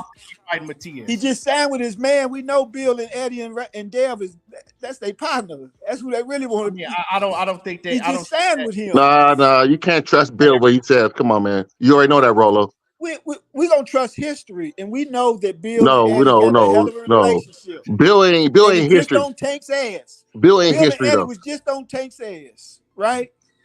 We can agree to that. Would never get a fight. Eddie took part in the Twitter war or whatever, and showing tweets on Twitter and said, "Hey Tank, we looking for you." Eddie just took part in that with Bill. Don't act like he did. That's his guy. That's his man. No. Who cares about that? They promoting. You're not gonna get a fight. You're not gonna get a fight like that. They don't need a fight because, like dude just said, once then why keep calling out Tank's name? That's why the promotion got messed up. Nah, the promotion ain't messed up. Yeah, nah, you tripping. Yeah, you tripping. The promotion ain't messed up. The ticket's not selling. I talked about Rolo, you have to understand that you have to understand, Rolo. I don't know what's wrong with you guys, but Bill Haney lies. Please say that. Okay, all promoters lie.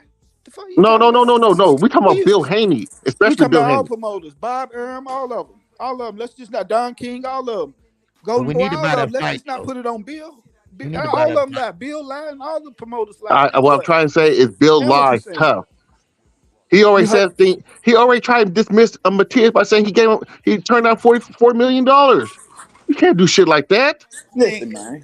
Listen. I think I don't even want to get back into that. The man just said he want Matias, he want T.O., he want to go undisputed at 140. The only way to do that is to fight Matias, who just signed with his right hand man, Eddie Hearn. Low key, I'm gonna keep it a buck with y'all. I think that Devin Haney versus Matias is shit.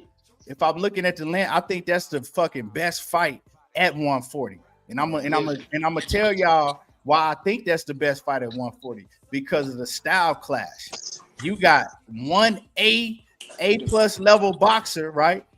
Athletic boxer against a fucking A level, just come forward non-stop buzzsaw. Like that's a style clash. That's a style clash that I'll pay to see anytime and anywhere. Right. Over T.O.? Over T.O.? Huh? Over T.O.? Yeah, man. I'm gonna tell y'all right now. That's why 140 is loaded. That's why 140 is lit right now. I'm gonna tell you right now. Devin Haney beats Teofimo Lopez. I'm gonna tell you, y'all can get mad and people can. Devin Haney beats Teofimo Lopez, and I don't think that fight is. I mean, Teo gonna have some success, but I don't even think it's that difficult. You know why? Because I've seen enough Teo to understand Teo cannot fight having to come forward. You know what I'm saying? Teo, he has to fight a boxer that is gonna he gotta fight somebody where they're gonna be the aggressor, right? To where he gonna set traps, you know what I'm saying? Use his boxing skills against you, right? With somebody like Devin will just make him come forward. Devin will use his jab, and he'll make Teofimo Lopez come forward, and he'll pick Teo apart, bro. With Teo got picked apart by what's his name? Salvador. No, one to beat Mikey Garcia. What's his name? No, T.O. got picked apart by Jermaine Ortiz. We didn't see him in the ring. We didn't see him in the ring with what's the other guy that beat Mikey Garcia? Sandor. Sandor Martin. We didn't see him. Yeah. We didn't see That's the only fight Jermaine ran. I can't respect. Nah, Jermaine didn't run. Jermaine picked him apart. I can't respect what Jermaine did. Sandor Martin champion like it. Sandor Martin picked him apart. Yes, Sandor Martin picked him apart. Gave him a tough time. And Devin Haney will pick Teofimo Lopez the fuck apart. I agree with that. I've changed my tune on that fight, but once a man show who he is, over and over, that's who he is. Like Teofimo is another fighter. He has to have a certain style in the ring with him in order for him to look good. You know what I'm saying? He got to have a certain. Now, if he's in the ring with somebody that's going to come forward and press him and, he'll beat that type of fighter. But if he got to be the aggressor and come forward and he got to fight a boxer, somebody that's slick, they going to outbox the shit out of him. And Devin Haney outboxes the shit out of Teofimo. And now I understand why Teo and them, was talking about $2 million. Right. $2 million, Poppy. Especially giving up that reach like that. I understand why Poppy and them was asking for 20 mil because they understand the style is not catering to them. It's a tough night for them. My favorite to them. You know what I'm saying? And yeah, man, Devin boxed the fuck out of Teo. And Devin that's the fight that Devin Haney is gonna push for the Teo. He gonna push for the Teo fight, not the Matias fight. We pushing for the Matias fight because Teo ain't gonna come nowhere near us. He's gonna push for. I guarantee you, he's gonna push for the Teofimo Lopez fight. Now, does Teo duck him? Teo probably gonna duck him because they know now that style doesn't favor them. That's why you seen Teo pick this Rudy Poot that ain't nobody never heard of. His confidence is shot. Teo ain't him, man. He's not that guy. His confidence is shot. I like Teo. Teo can box. Did you say Jerry Anderson was Jay Prince too? Yes, he with Jay Prince. Yeah. Okay, I thought so. Okay. Teo can box. Hey, yo, I'm about to get off of here. Okay, all right, KQPC. I'll see you tomorrow. Okay, all right. All right, Rolo. Yeah, I'm gonna get off here too. Yes, sir. I appreciate everybody for tuning in. I appreciate the brothers for joining me, man. This was a good, good talk. I don't do lives that often, man, but when I can have some good boxing talk with people that know boxing, I enjoy doing that, man. NAH, man. Before you get out of here, you got any last words you want to say? Nah, man. Just enjoy the live, man. It's my first time here, man. But I always tune in and catch your content, man. You're one of my favorites out here. So glad to be on the panel, man. Looking forward to get on again. Like I said, keep following you. Keep doing your thing, man. Y'all be easy. KQKC, man. You the guy too. Okay, Rollo, be easy. Rollo, before you get up out of here, you got any last words you want to give? My last words is Pitbull and Matias are prime candidates for Devin Haney check hook highlights. Thanks for having me on, man. All right, Rollo, for sure. Salute. And, all right, Rollo. KQ, let everybody, before you go, let everybody know, man, the fire shit you got going on, man. Oh, yeah. I'll be live tomorrow in regular time, but I will be live tomorrow night at 9:00 p.m. I will have Samson Lewis on, the promoter, David Benavides, and Sebastian Fundora. All right. So if you have any questions, I will be taking questions from the chat also. So he will be on tomorrow night. So KQ going prime time tomorrow. So, all right. So that's all I got, Key, man. Keep doing what you're doing, brother. All right. I can't wait. I can't wait to that interview. Make sure that y'all don't miss that interview. It's going to be fire. And salute to the queens in the building, Sheena, Diana, everybody that came through, show love and support. If you didn't hit the like button, make sure that you smash the like button. Make sure that you smash on the like button. Great show. I appreciate everybody that came through and supported. And y'all already know how I do. Diego talking that boxing again. and I'm gone.